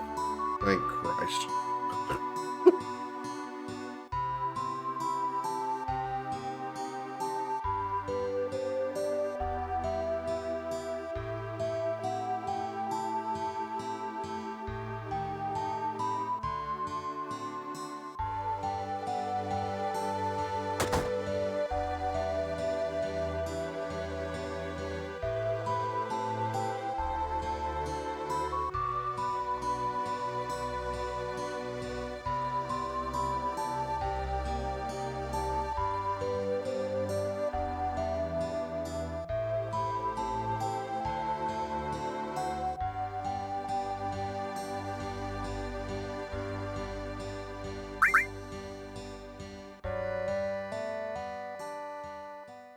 Then we do a slew of more mini games to get to the next part.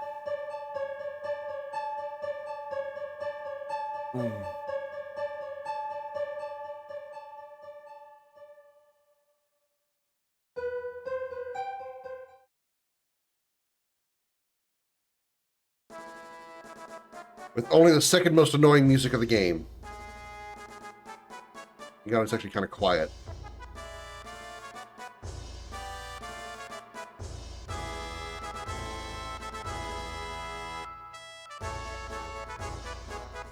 First being Gold Saucer.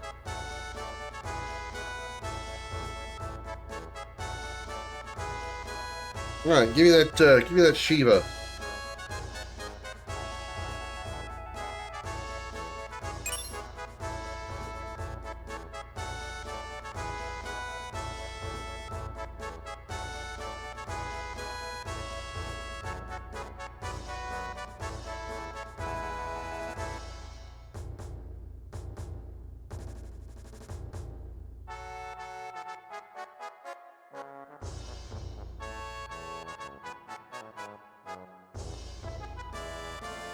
Yes, Cloud has to do it. I mean, I guess really Cloud is the only viable option except for maybe Tifa.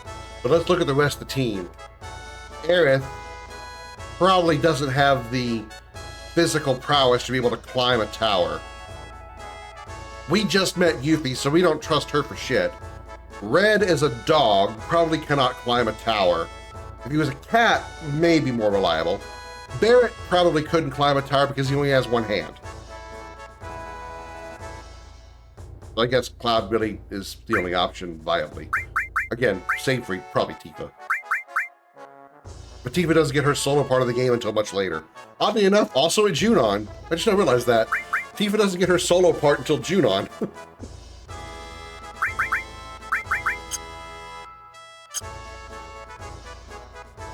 Okay, we're gonna run out here and we're gonna save just outside here. Even though we don't, well, we don't need to save out here. What? Hell, the can't. Okay, that's not my imagination. The cannon moves. It's like 2 frames, but as soon as I step out, the cannon is moving back into position. That's weird.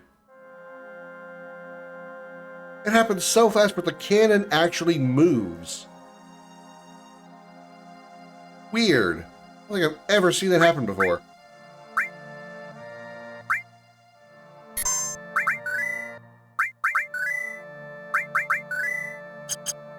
All right, I'm gonna call this one here. We'll return to this probably by next weekend, depending on how soon I finish Hogwarts during the week. If I finish Hogwarts Legacy before Saturday, then we'll probably play the Randomizer after that.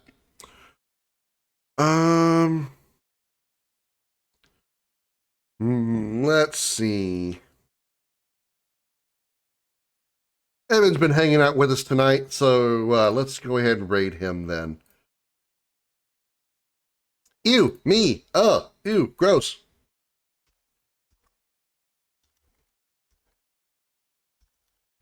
Gotta spell his name right because it's there we go. All right, we're gonna raid Evan. He's playing Final Fantasy XIV. Thank you all so much for watching, everybody, and I will see you sometime this week. I'll let you know when. Until then, have a good night, everybody. Bye-bye.